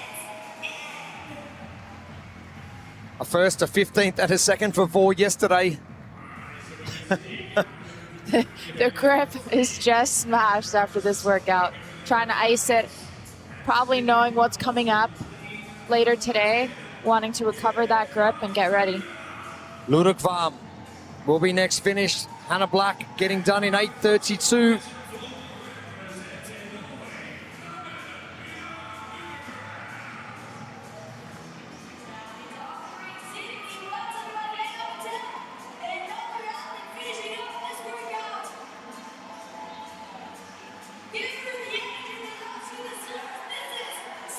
Sydney Wells. She's done in 9:18.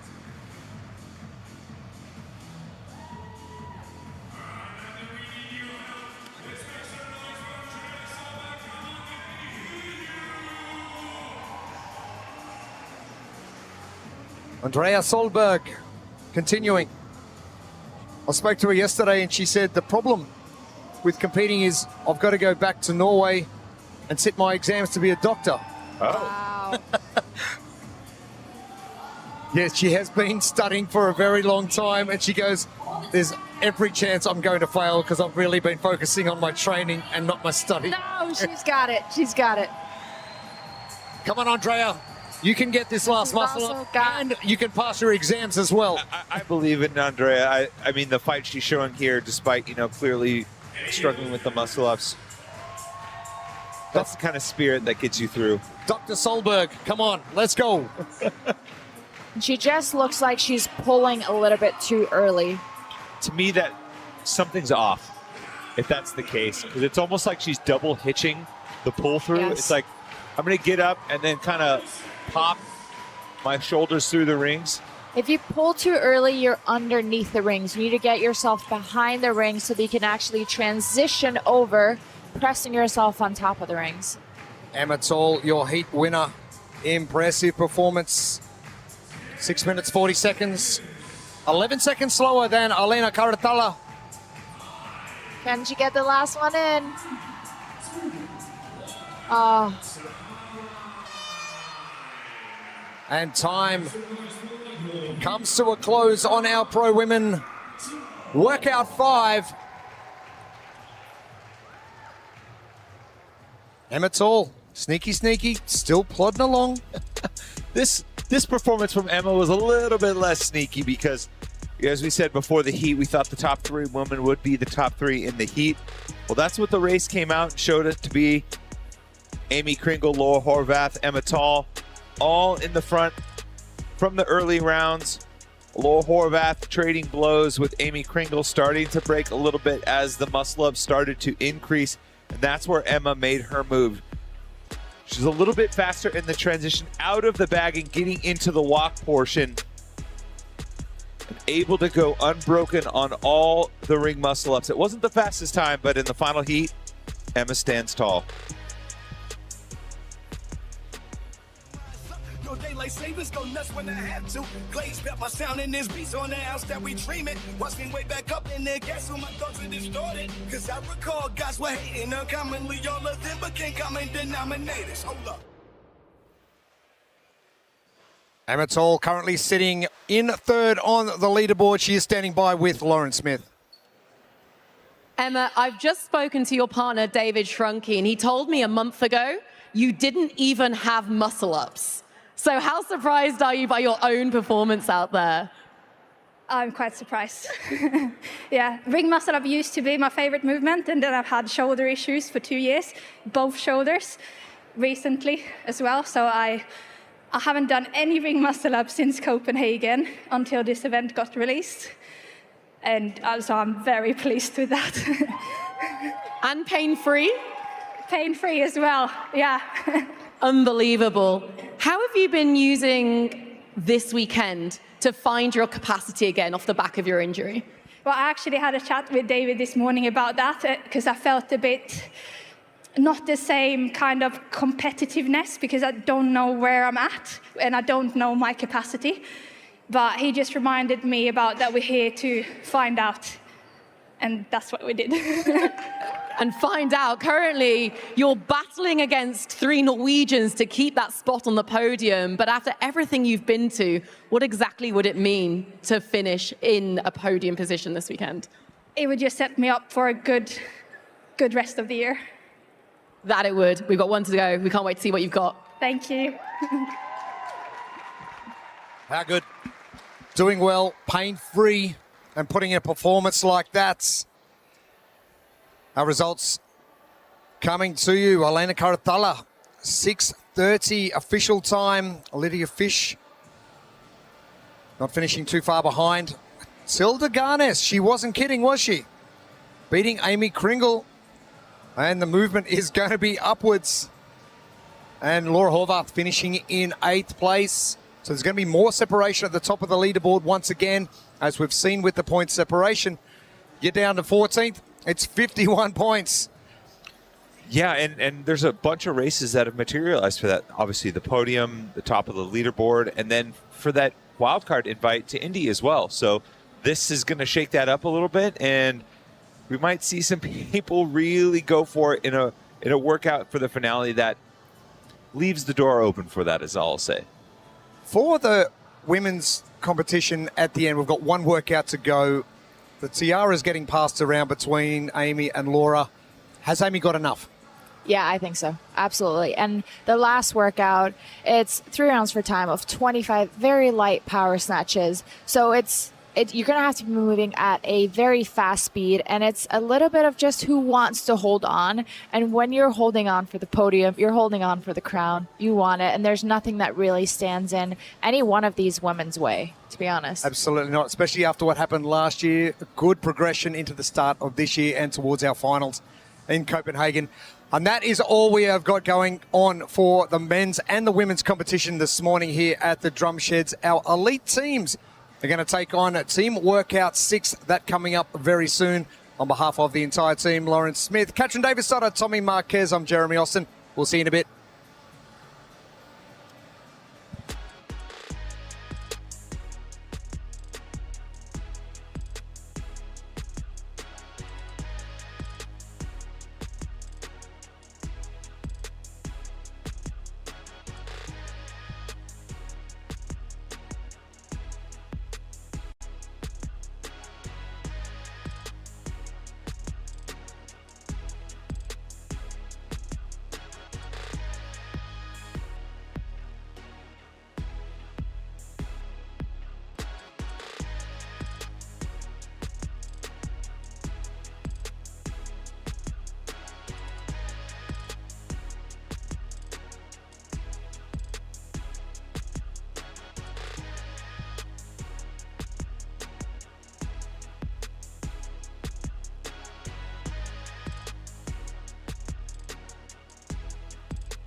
It all began with a jump rope in 2015. It was tangled, plastic, and poorly adjusted. We knew we could do better, and so we did. We built our first prototype by hand. It worked. It made a difference. Our first double unders made a big impact. We felt the joy of success for the first time, and it felt magical. From there, our mission became clear: to facilitate the joy of success for athletes around the globe. Since then, we've focused on one thing: improving what others overlook. Engineering and innovation are our tools.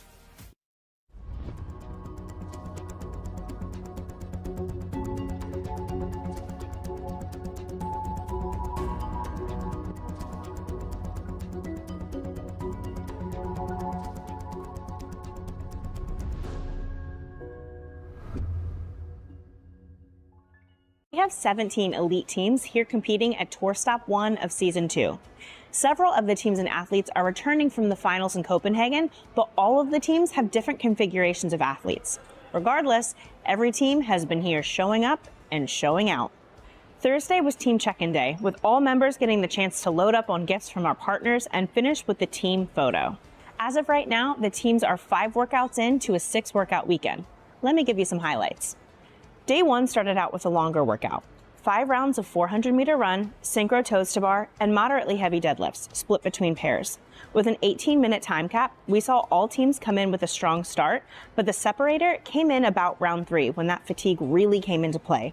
It was a tight call on this one, but ultimately, Team RX Performance pulled out the win with a time of 17:01. Next up was a 2-part workout, which had a completely different stimulus from workout 1. Each part was tested covering a distance for time with a 5-minute time cap. Part A required 360 meters of cumulative handstand walks from the team, 90 meters per athletes, 300 feet per athlete for my American friends. They had a quick 2-minute rest before Part B, which consisted of 60 meters or 200 feet of worm lunges. This may look easy on paper, but it was not so easy in reality. Covering this distance after the fatigue required a lot of focus from each athlete.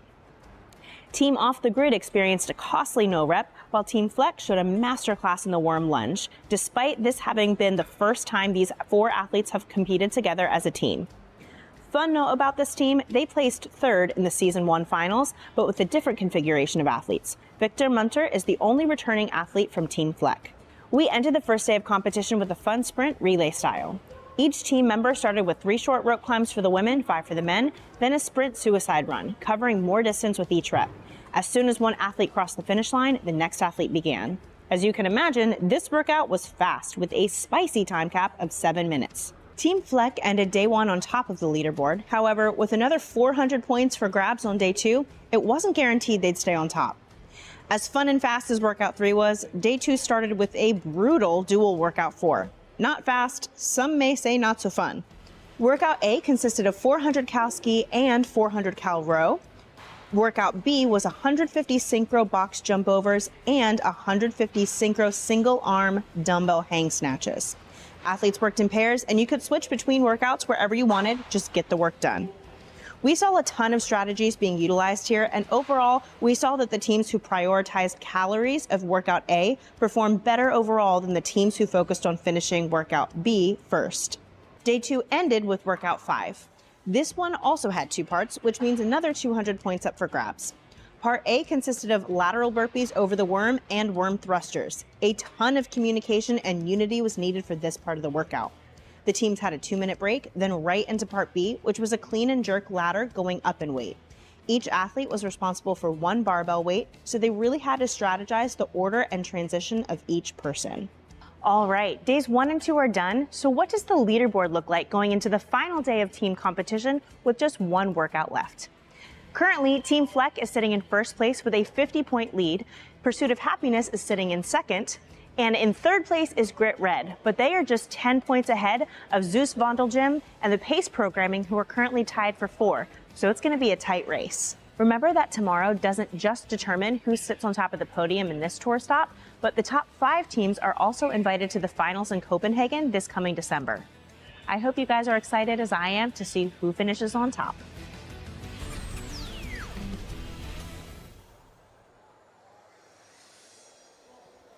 Welcome back to day 3 of the first tour stop of the World Fitness Project. We're in the Drumsheds in the north of London in Tottenham. We're going to wrap things up for our team competition shortly for our final workout. It is team workout 6. The men and the women getting to work earlier on this morning. We'll see them later on this afternoon as well, but we've got a tight top 3 coming into our final workout when it is all on the line. Yeah, and the last thing you want being here in Tottenham is to get relegated outside the top 3. So, yeah, it's and there's a lot of skill in this last team workout. So plenty that could be shaken up, especially with also, some direct invites to Copenhagen on the line as well. So that would be a huge relief knowing that you get something secured all the way down at the end of the calendar year. So that would be a nice thing to take home. We've thrown it back to 5A and 5B yesterday afternoon. Limited teams getting the job done, and Victor Munter was very vocal about how the worm was going to hold out, and then got told in no uncertain terms, just be better at it. So there you go. It's a simple answer, right? Like, not every time cap is meant to allow everyone to finish, and it gives you a good litmus test of, hey, this is where you can improve. But Team Fleck well out in front, and that race for 2nd and 3rd, it's going to come down to that 2nd through 5th placings. Exciting race on the line with only 1 workout remaining. Yeah, 25 points, 2nd through 5th, so a lot that can be changed in this final workout. And then 25 points also separate 5th from 6th, so Zeus Vondelgym and Team Wit, the 2 teams that are right there in the mix to hold on into the top 5. And I know Team Wit are going to be fighting tooth and nail all the way to the end. They're not here just to compete. They're here to actually get a placing. And those top 5 spots for Copenhagen, they're on the line, and they want to be grabbed.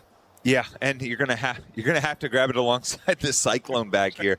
A lot of grip in this final workout for the teams. For sure, about to get our athletes onto the competition floor now here at the Drumsheds, day number 3. And the final workout for our teams. This is team workout 6. In lane number 8, CrossFit One More Rep Megan from the United Kingdom. Lane number 7, Off the Grid Training, United Kingdom. In lane number 6, the Babysitters from the Netherlands. Lane number 5, Zeus by Austria from Austria. In lane number 4, Krieger and Friends, Germany. In lane number 3, CrossFit One More Rep, United Kingdom. And in lane number 2, CrossFit One More Rep, United Kingdom.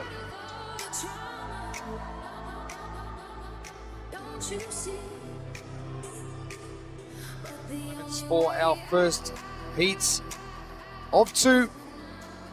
Our elite team 6, the final workouts. And 3 teams from CrossFit One More Rep representing the UK. But this is our final workouts of the day, presented by WITS. Same amount of work between the men and women in terms of synchro, ring, and bar muscle-ups. With a 120-meter cyclone sandbag carry each time. But the women are going to split it up on either side, bookending the men. The men will have one big chunk of that same work all in one go. Zeus Austria, a good heat win yesterday in 5B. And off the grid training, 5A. So they didn't come to muck around, did they? Shane with that 138 kilo clean and jerk for 3. That was impressive, especially under that fatigue. Last rep. The fight for that last rep and being able to stabilize that right arm when it looked like it was starting to buckle. But yeah, that bend in the arm was up. No, we're going straight.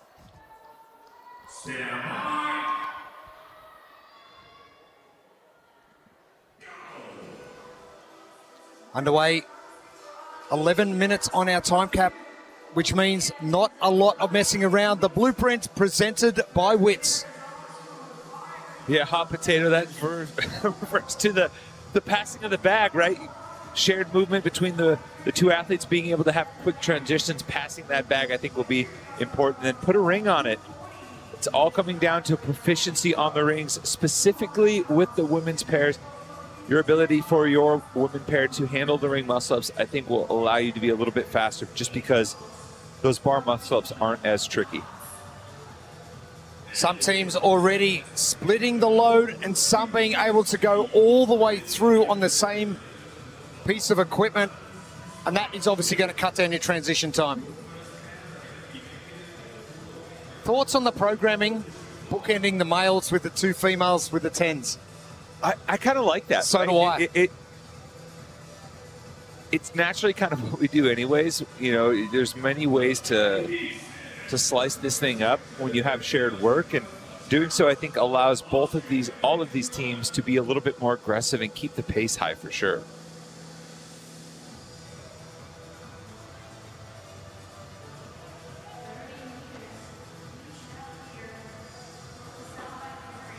Bag transition's important. And WIT is inspired by training, not just as a path to fitness, but as a powerful means of personal and community growth and its capacity to change lives. WIT is training. Scan that QR code on your screen.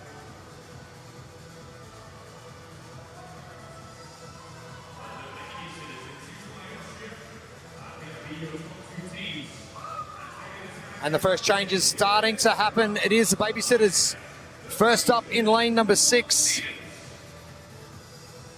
Annalise and Jill getting the job done pretty quickly. Luca and Sean heading to the rings and the bar. Now 20. The female component was 10. The males are 20. Are you doing 20 straight up?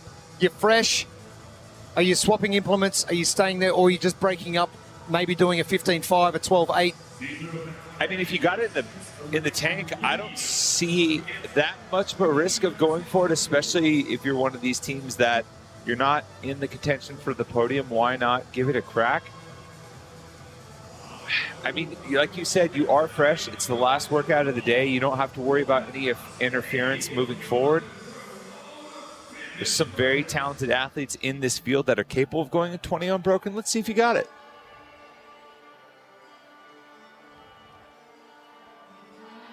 And teams really going for it. But it is a good way to break up and go, okay, where does your strength lie gymnastically? Okay, I'm better at rings, I'm better at bar. Let's separate that and let's just go for it. Yeah. And that's exactly what the babysitters did. They just went unbroken on that set of 20. So now, don't be surprised to see the male doing the bar muscle ups, grabbing the bag first, probably due to a limited increase of fatigue from that bar muscle up compared to the rings? Yeah, it's just the pushing and transition component isn't as pronounced in the bar muscle up, so you're just going to conserve a little bit more energy.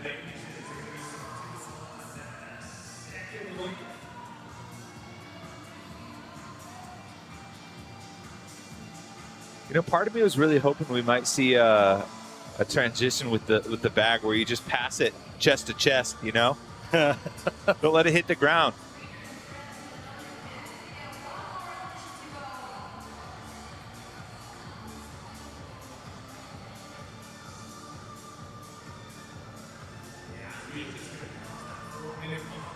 Luca at the turnaround points. Ooh, deciding to not go for the transition there. I like that. Let's go. The babysitter's well in control. Sean probably pretty happy that Luca took the brunt of all of that.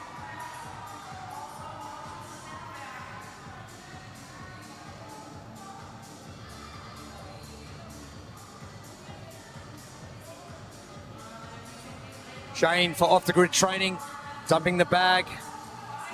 And scan that QR code on your screen for official results as they come in on competition corner. The reseeding has commenced for our men and our women. We're going to find out exactly who's going to stand atop the podium at the end of today and the end of tour stop number 1 and the first of season 2 for the World Fitness Project on the World Fitness Tour. Well, the babysitters, both male athletes opting for a full length and back before making the transition. So far, they've wiped out 2 additional transitions total compared to the teams that are going just a single leg before dropping it. It's about 30 seconds that they've saved so far just from that strategy.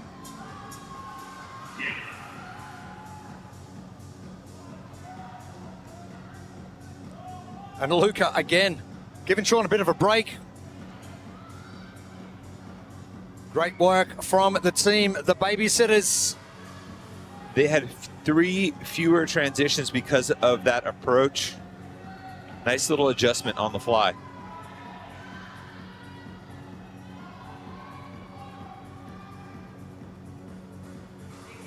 Annalise and Jill. Annalise on the rings, Jill on the bar. The babysitters well in control. And loving Jill's position at the top of that bar muscle up. It's pulling to a position of strength. Yeah, it's also almost doubly unfair, right? Because the bar muscle up athlete is going to get kind of like a second of respite there at the top. Just because it's so much faster to do that movement than it is on the rings.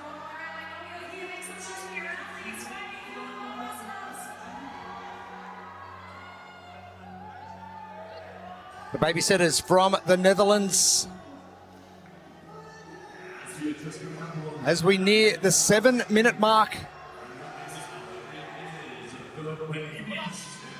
Krieger and friends making their way down the floor. Zeus Austria with that great result yesterday. The fastest team to get through 5B. Just ahead of off-the-grid training by about 20 seconds, obviously in different heats. But one team per heat getting it done. Something to hang your hat on at weekend's end for sure. Well, that's the goal, isn't it? Finish every workout they put in front of you.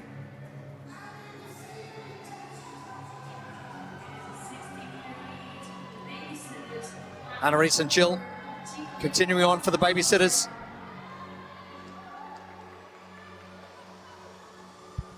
Annalise in a hurry. Here we go. We're not going to waste a second of this time cap. 11 minutes. Good news for the men. They're done. Yeah. They can just sit back and wait and cheer on. Be ready for the sprint to the finish.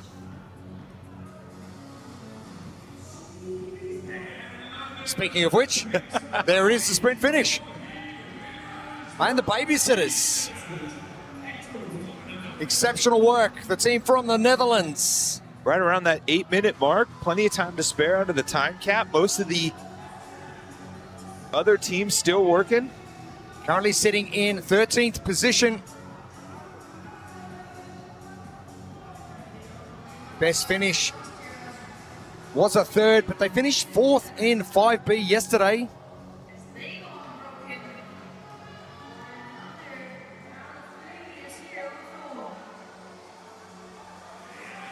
Seeing some teams start to struggle with that bag, really fighting to get a good grip. Don't worry about good grip, get a grip. Yeah. That's tough if you haven't really spent much time with any of the odd object implements, maybe like a stone or a heavy sandbag, to the point where you have to utilize the shelf technique. Benjamin, Steven, Vivian and Paula getting finished up for Zeus Austria. Another good finish from them. Good to know you're finishing the competition in a strong position when you're finishing the last two workouts under that time cap. Krieger and friends.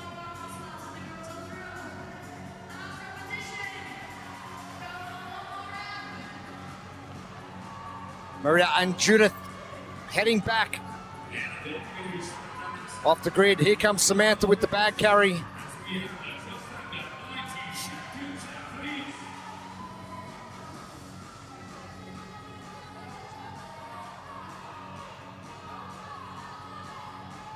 Just awkward. Yeah.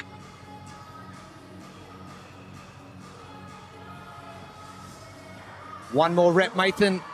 Liv getting to work, heading back onto the far right of your screen. Great carry on the way down.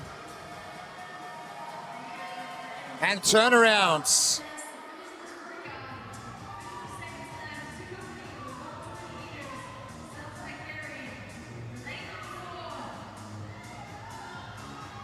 Liv holding on with everything she's got. And she goes, that will do us. Krieger and friends, they are in. Liv and Rosanna now heading back for Mathan. Rosanna. Bag done.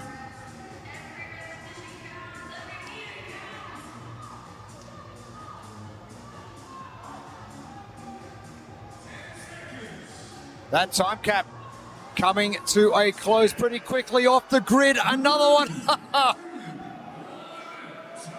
Oof. Andy, could he have run any faster for off the grid? He was rolling up. He's up. He's the out of the behind him. Off the grid, all right. He's out of the stadium.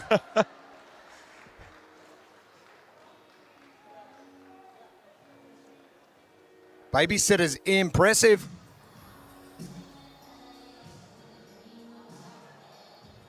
Always good when you finish your heat first.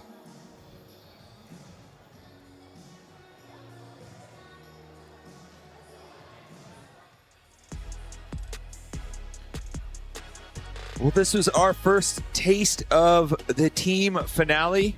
The Babysitters, the first team to get to their male pairing, able to go unbroken on the set of 20 ring muscle-ups and bar muscle-ups. Synchronized, of course, throughout. Able to pass the baton over to their women's pair, and at that point there was clear water ahead of them and no issue with the sandbag whatsoever. Great way to wrap up a competition weekend for the Babysitters.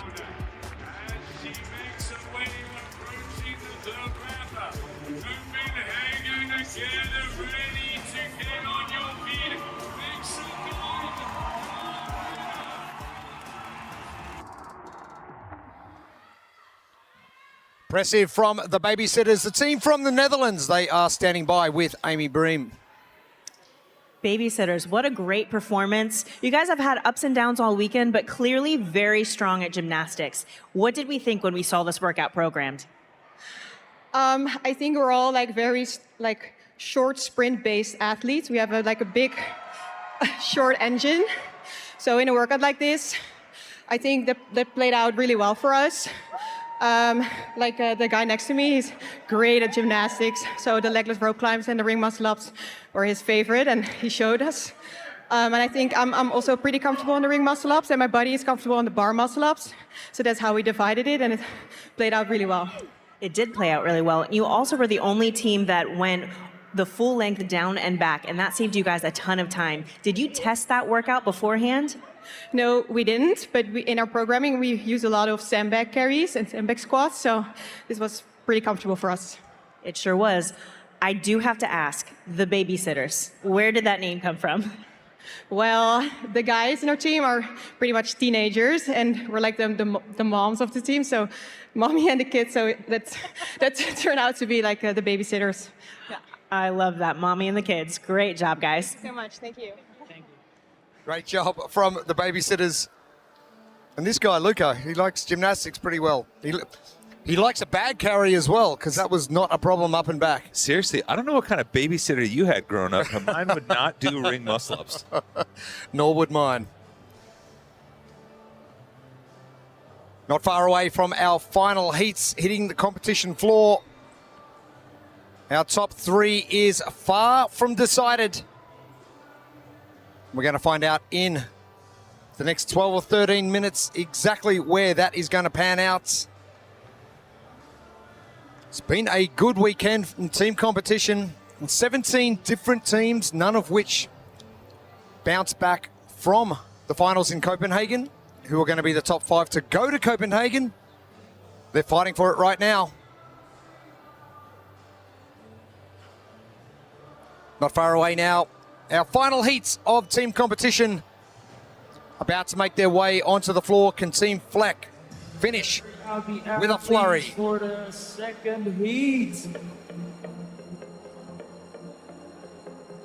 In lane number 10, Blacklisted HQ, United States. Lane number 9, RX Performance, Sweden. Lane number 8, Zeus Vondel Gym, the Netherlands.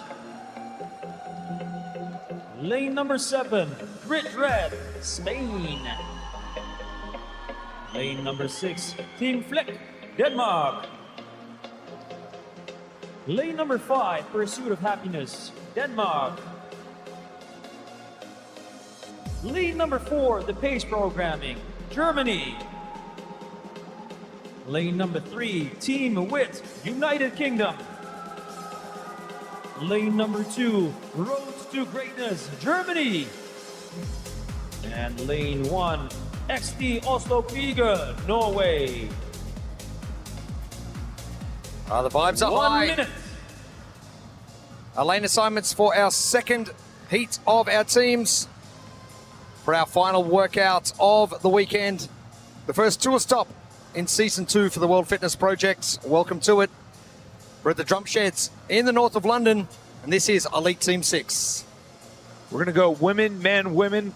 Each time the women will do 10 synchro muscle-ups with both the rings and the bar, and the sandbag carry. The men will do double the reps in one big chunk before handing back off to the women.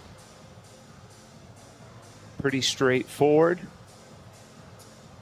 Got a few teams with a lot on the line here. Pace programming.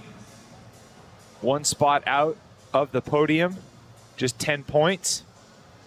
You got Team Wit and Zeus Vondel Gym. Those are the 2 teams fighting for the final spot inside the top 5. Team Wit said they were going to compete till the wheels fall off, and they're going to go for it here. And that shirt popping up again. Strength looks good on me. So does gymnastics. The blueprint presented by Wits. Well, a hot potato, how quickly can you pass the bag from each athlete in those transitions, or even forego the transition as we saw from the previous heat and put a ring on it? I think one of the big determinants will be how well the woman in your female pairing handles the ring muscle-ups. That will be the limiter. The babysitters showing us how to do it from our first heats. Heat 2, it is all on the line. Top 3 spots for the podium, top 5 spots for Copenhagen.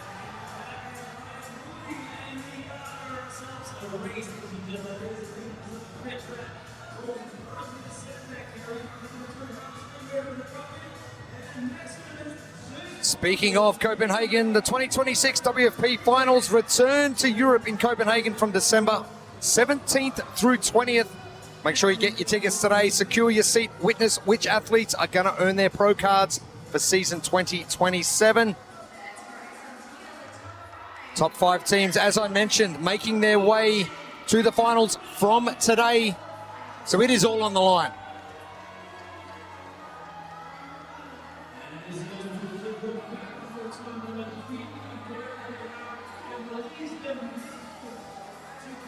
Pace programming.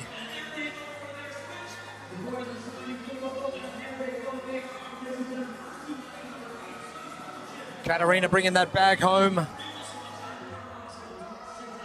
And back, the tag happening for the gentleman. Zeus Vondelgym, Grit Red. Zeus is the first team to get to their male pairing. Currently in the lead. Aram and Jorian for Zeus Vondelgym. For Grit Red, Alvaro and Victor. The team that Vondelgym's trying to hold off, Wit, is on the opposite side of the floor, so we won't have the best look at where their competitors are. They also have an opportunity to push up into the podium as well, so they're fighting battles on multiple fronts. Jonas and Louis to the far right. The Pursuit of Happiness, they're still looking. Currently sitting in second. Grit Red with a couple of reps to go. Alvaro this side, Victor the far side. Alvaro will be first to pick the bag up. Interesting, Pursuit of Happiness, the first team that I've seen switch partners on implements, so they rotated between rings and bar muscle-ups. Alvaro and Victor just chatting away down the floor. Just checking in as well. And maybe just a fatigue check-in to go, hey, how are you traveling?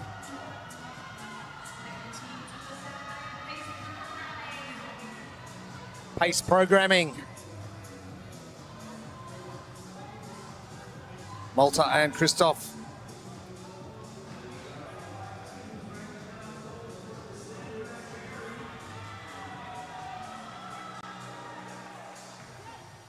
And no transition switch for the pace programming.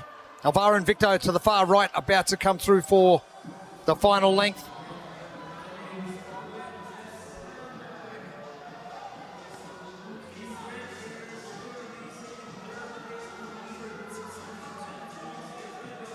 Christoph doing the hard yards on the way down. Almost doing a lunge on the way down. The legs, body height getting lower and lower each time. Oof, and he's choosing to go for 2 lengths in a row. Maybe that's a comfortable position for him, going that partial squat movement. That's how I walk after Thanksgiving dinner. Malta picking up now. Making up a heap of ground on Grit Red, Alvaro and Victor. Alvaro about to bring it back down. Victor and Elskid. Victor choosing the track pants for every workout over the course of the 3 days. And they are your leaders. And they are your leaders by a long way. They have got a 50-point lead over Pursuit of Happiness.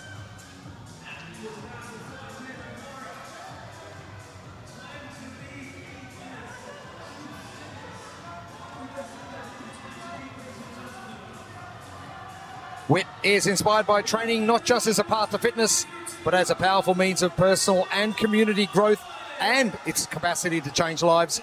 Wit is training. Just scan that QR code on your screen. Jonas and Louis, bottom of the screen, in lane number 5. Pursuit of Happiness, trying to hold on to that second position.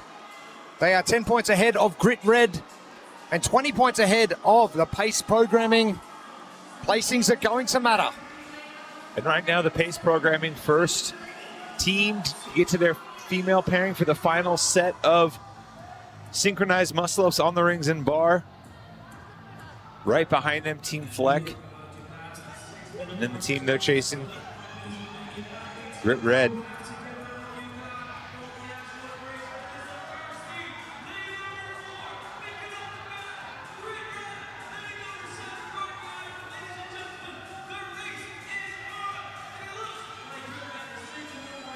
We got a foot race on our hands. Oh, you can see pace programming. They took a peek over the shoulder, saw that Grit Red was right there step for step, opting against the transition and going 2 lengths in a row. That is huge.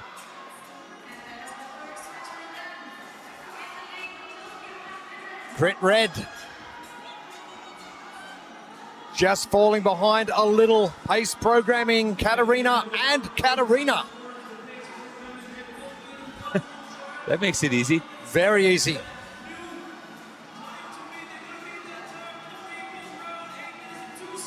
Katarina Blanc about to dump the bag, and here we go. Pace programming, this is going to be an important result for the makeup, not just of our podium, but our top 5 heading to Copenhagen.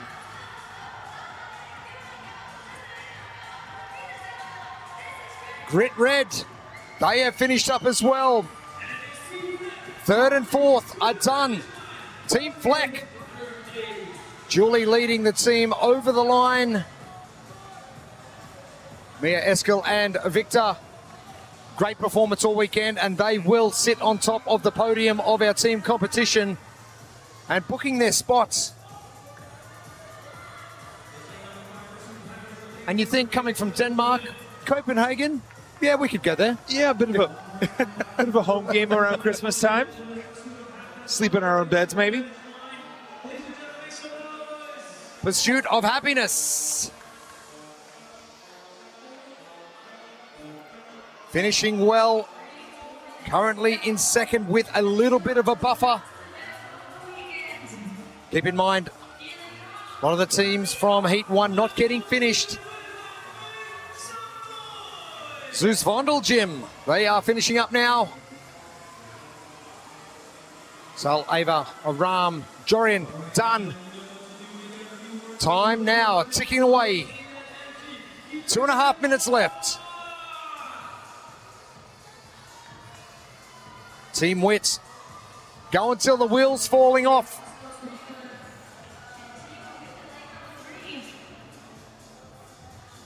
Oslo Krieger on the return leg.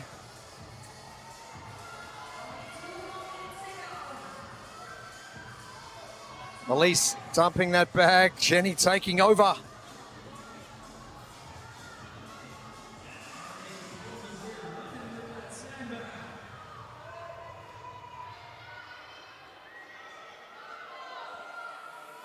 Road to greatness. Currently in 8th.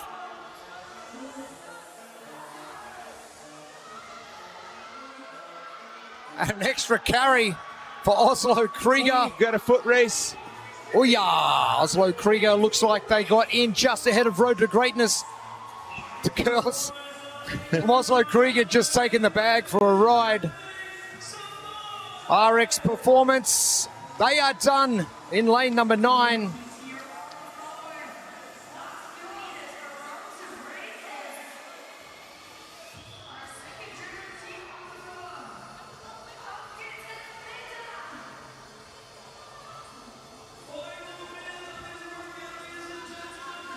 And the smart from the other female athlete on Road to Greatness. She knew that her partner was going to finish the last length, so she just hung out at the end. She goes, I'm not doing that. I got it. I'm going to shorten my sprint.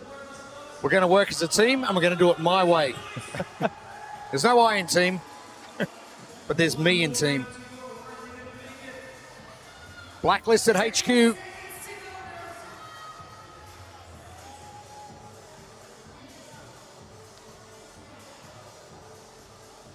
Leanna just having a few troubles with that last ring muscle up. Caroline hanging at the top. The last couple of seconds coming. Oh yes, here we go. And there won't be much time for a bag carry. And Blacklisted HQ all done for the weekend, as are the other 9 teams on the competition floor. Team Fleck are going to take out that top spot. Where the other spots fall, we'll have to wait and see. Well, there was plenty up for the taking here in the final team heat of the weekend. Zeus Fondle Gym, Grit Red, the Pace Programming, Pursuit of Happiness, Team Fleck, all in the mix across the board. It was a close matchup going into the final round of the female pairing, and the Pace Programming able to get the heat win to close out their competition.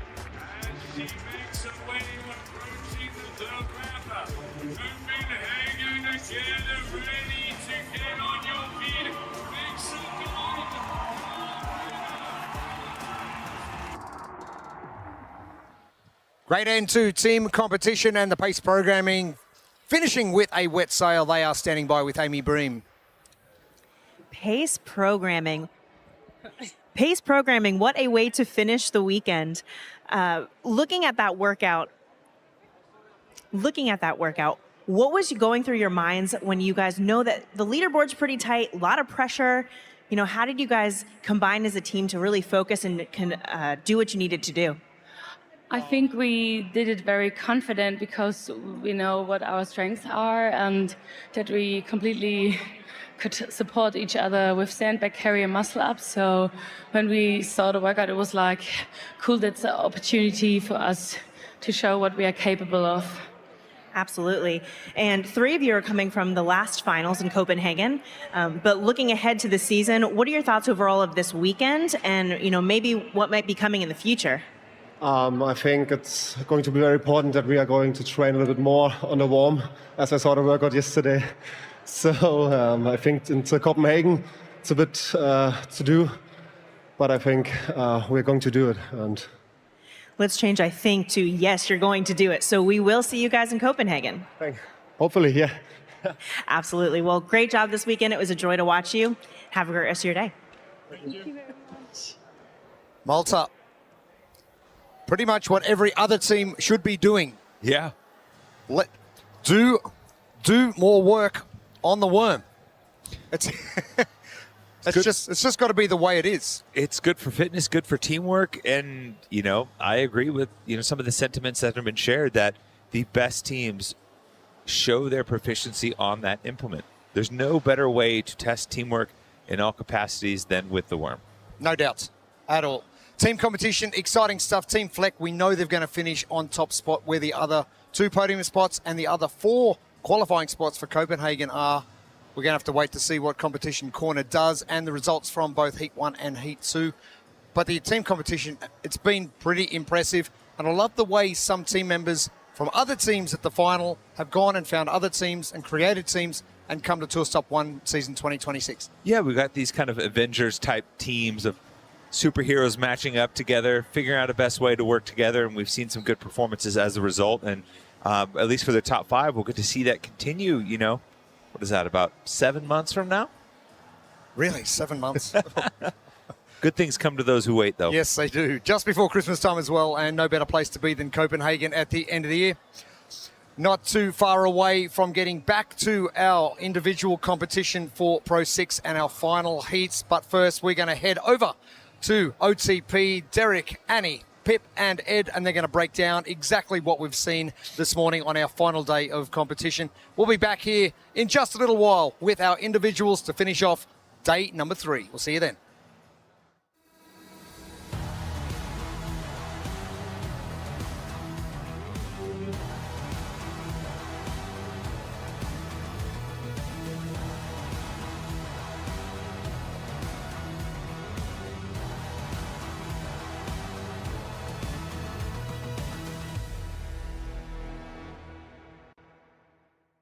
It all began with a jump rope in 2015. It was tangled, plastic, and poorly adjusted. We knew we could do better, and so we did. We built our first prototype by hand. It worked. It made a difference. Our first double unders made a big impact. We felt the joy of success for the first time, and it felt magical. From there, our mission became clear: to facilitate the joy of success for athletes around the globe. Since then, we've focused on one thing: improving what others overlook. Engineering and innovation are our tools. Morning. You ready? Couldn't bet to be a no more. connect. See, we just watch the black. Are you ready? Just Come on. see the world side of my back. I saw their eyes roll.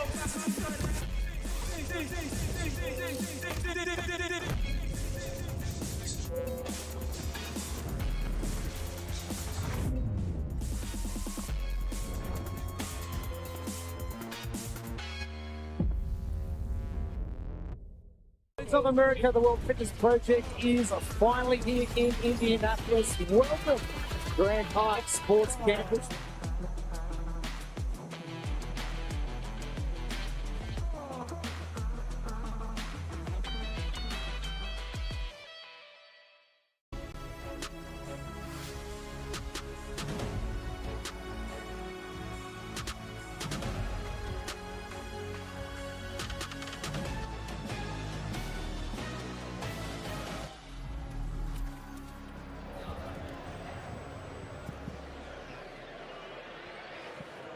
Welcome back into On the Pulse Live here in London, England. Day 3 almost in the books. The teams just finished up their final competition of the weekend here at Drumsheds. I am Derek Forrest. From left to right, we have Annie Thorsdottir, Pip Malone, and Ed Haynes. Let's start to talk about that team competition. Just immediate reaction from what we just saw. I love a team final where all of the teams are moving up and down the floor and are able to see each other and see where they're standing. And especially when the stakes are so high and the points are so close, there's obviously so much at stake for these teams. They all want to be in that final. And the fact that they're all up on top of that rig, they can see each other, they can look around. It just makes for a really exciting final. Yeah, so you talked about high stakes. These guys are competing for a spot at the Copenhagen finals. Top 5 are going to go. And when we look at the point spread going into that final event, only 45 points separated 4th place to 7th place. So for those teams that were in the bubble, this was their last chance to potentially take one of those automatic qualifying spots. And that matters because it means they don't have to take part in Tour Stop 2. They don't have to do the online qualifiers to make it to the final. They can now really put in some really solid work to get themselves to be at their peak for the finals. If you didn't know, the top 5 teams are going to get their invite for Copenhagen finals. And the fun fact is that Team Fleck from Denmark, that's the only team that was at Copenhagen finals last season. Given they only have one of the same athletes, but we do have a lot of athletes that were at the finals. They're just on new teams now. So we have a lot of mix-ups happening there. Yeah, the beauty of live television is we're still waiting for those results. We do know that the pace programming did win that final heat, but as you guys mentioned, the top 5 teams will earn their way to Copenhagen in December. The same thing will happen in Indy. Those top 5 teams will find their way into Copenhagen as well. So we will continue to monitor that, and we will have those results as soon as we can as we wait for those to get sorted out for sure. But one of the things we also wanted to talk about was London Pro 5, where the individuals competed this morning. We're going to start on the men's side of things because we did see a really tight race, especially in that final heat. Roman Krinikov ended up taking the win with a time of 6:03. Followed by Aniel Lakai at 6:05, and then James Sprague finished at 6:06. There were a lot of tight finishes on the men's side, not just those 3. But let's begin talking about that final heat and what we saw. Yeah, I mean, this has been a nail-biting weekend because the way that the workouts have been designed and set up is that we've often seen this final element of the workout being such a defining factor as to where you place. So we saw it in a heavy-ish overhead squats in workout 1. We saw it in the thrusters. And then with this ascending ladder of muscle-ups getting bigger and bigger and bigger, finishing with 8, we did see some very last-minute overtakes. And Roman Krinikov taking home first place, very reminiscent of the thruster workout. He sat just behind James Sprague for the entirety of the workout. And then on the final set, he makes a move. And he takes first place, and Aniel Lakai as well, sneaking in a second place. You know, you have to feel a little bit for James, who probably felt like he was in a driving seat and was really in command. But this is what it what separates the top guys and girls at this level of competition. 1 to 2 seconds is the difference between first place and third place, and that's 10 to 15 points left on the table. I do wonder if James played this a little bit too, he went too far with his patience there, because you saw he was the first one back to the rings, and he stood underneath the rings until Roman came.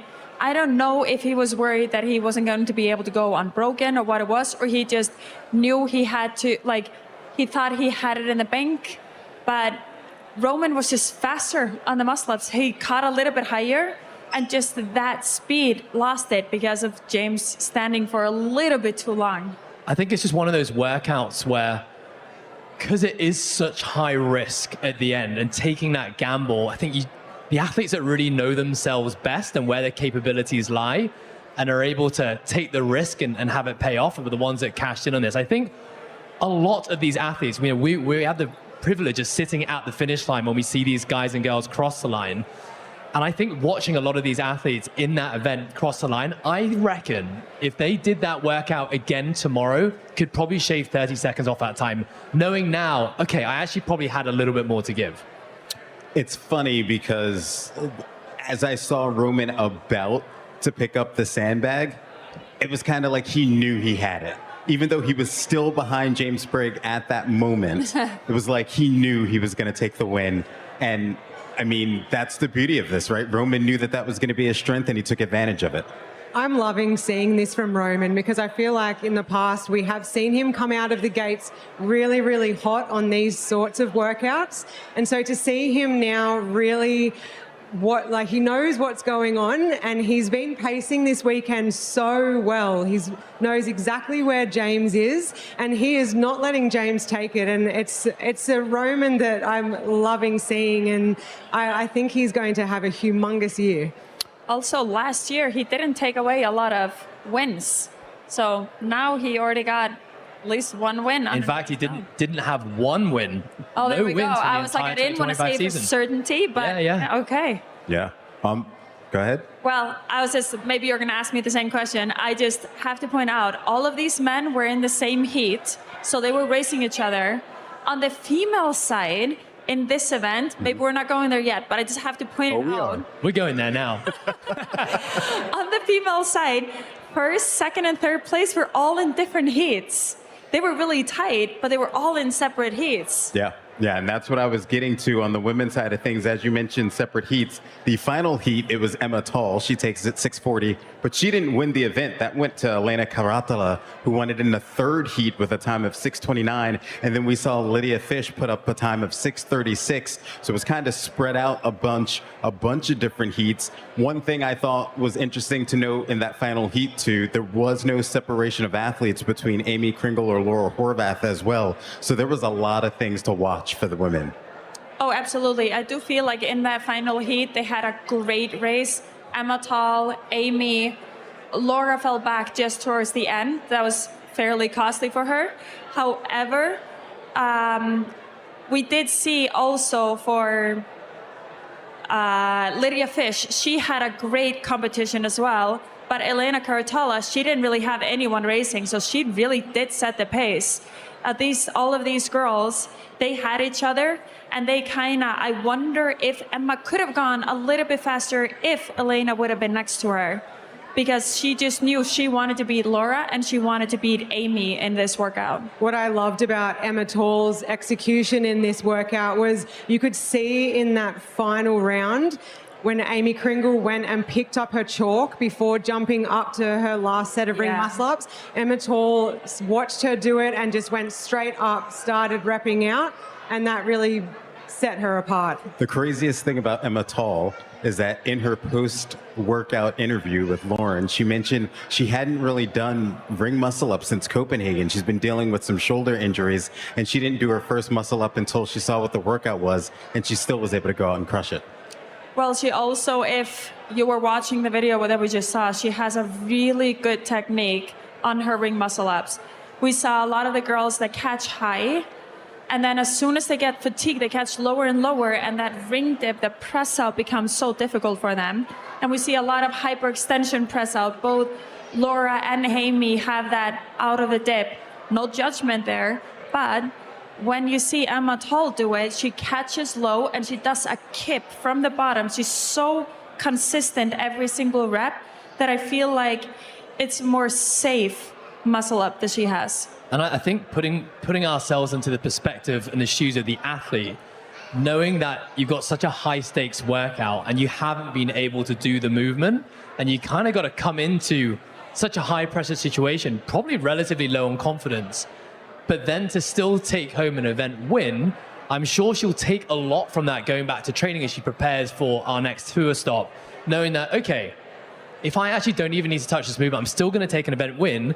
As an athlete, that means you've got more resources to put towards the other areas of your game and to potentially bring up, those weaknesses. So it's a great thing to have strengths that are such strengths that even without touching them, you're still winning events.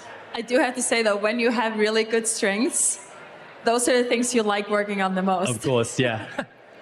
All right, let's go back and let's talk about the men. I believe we're still waiting for the live standings to update, but from what we know unofficially, right, we have a lot of things that we're watching. We're watching who's going to be on the podium at the end of this weekend. We're going to be watching who grabs their pro card by the end of the season.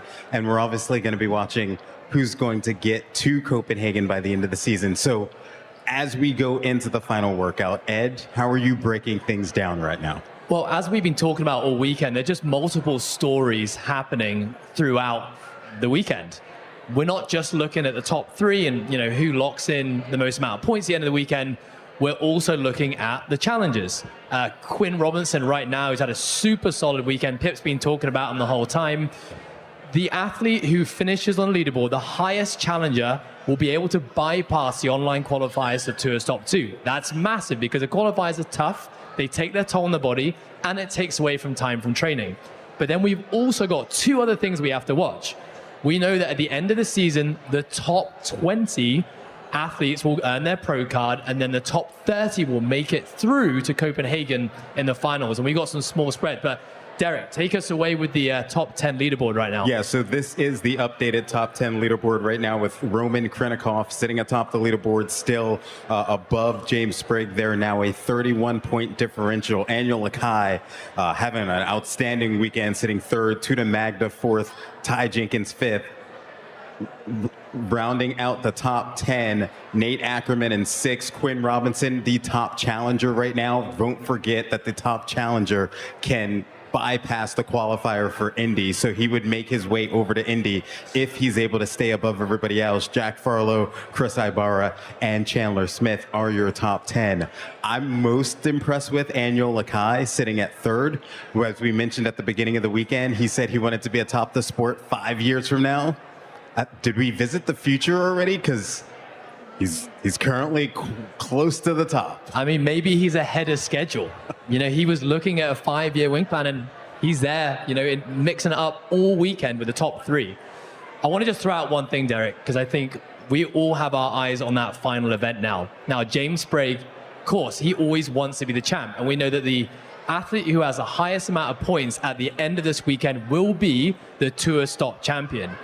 In order for James Sprigg to win, to be the Tour Stop champion, he needs to, if he takes first place in this last event, last workout, he needs Roman Krennikov to finish 9th or lower. So if you are watching this with bated breath, wanting to know who the champ's going to be, James, if he wins it, needs Roman to finish 9th or lower, and he will take home the title of Tour Stop 1 champ. All right, let's turn our attention to the women's standings right now. That's something we've been paying attention to all weekend long because we've had a battle at the top between Amy Kringle and Laura Horvath. 19 points now separating those two. Emma Tall sitting in third, Vor Thurman Moe in fourth, Andrea Solberg in fifth. Rounding out the top 10, Ella Wilkinson, Oda Ludwigbaum, Matilda Garnis, Lydia Fish, and Olivia Kerstetter sitting in 10th place. So what are we tracking on the women's side of things? Well, if I start with the dissecting a little bit like Ed was doing, then for Laura to be able to win, she needs to take first place and Amy to take 6th or lower. Amy, as long as she's in first, second, third, or fourth place. It doesn't matter anything else. She just needs to be in those top 4, and she has secured her win. So that's kind of a nice place to be in, because I do think the final event is going to be okay for her. But it's also a sprint, and anything can happen in that final event.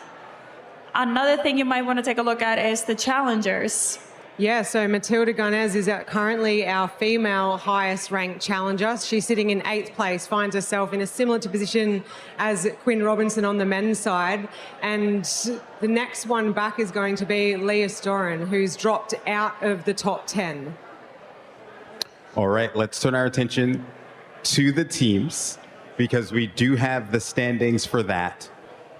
Unofficial results, but as of right now, Team Fleck, they are on top of the leaderboard. This was a team that was in Copenhagen last year. Only one member of the team returning that was in Copenhagen. Pursuit of Happiness sitting in 3rd, Pursuit of Happiness in 2nd, Grit Red in 3rd, the Pace Programming in 4th, and Zeus X Voldengem sitting in 5th. So those unofficially would be the teams that would be headed to Copenhagen in December, competing for a team championship. So we will keep our eyes on that. Again, unofficial results, but I'll give them an unofficial congratulations.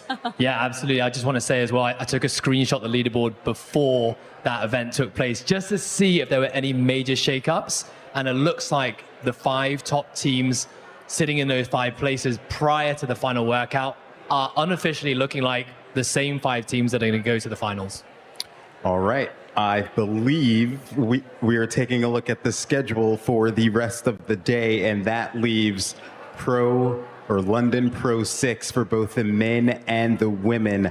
That is going to be up next in roughly 35 minutes or so.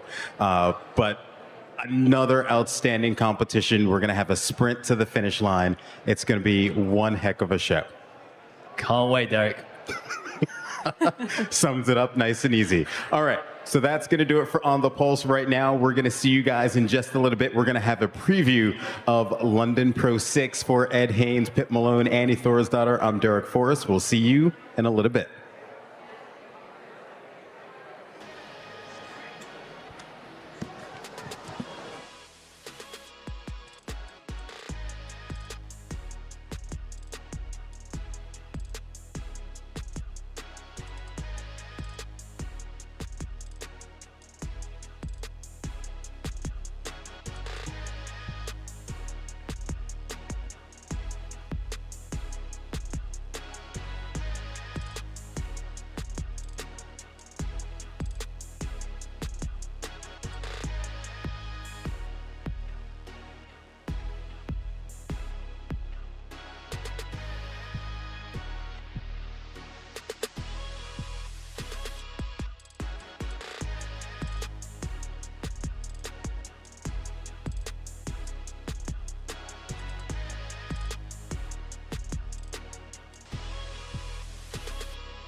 It all began with a jump rope in 2015.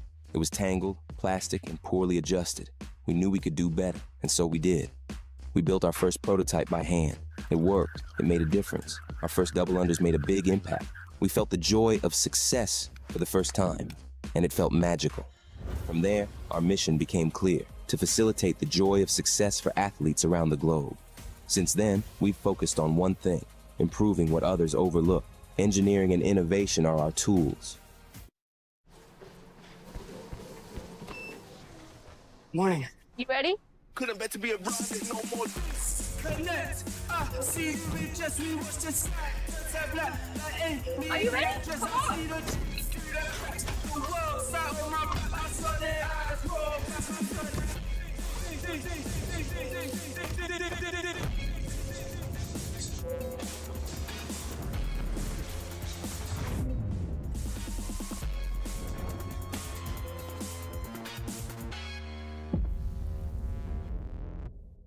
Of America, the World Fitness Project is finally here in Indianapolis. Welcome, Grand Park Sports Campus.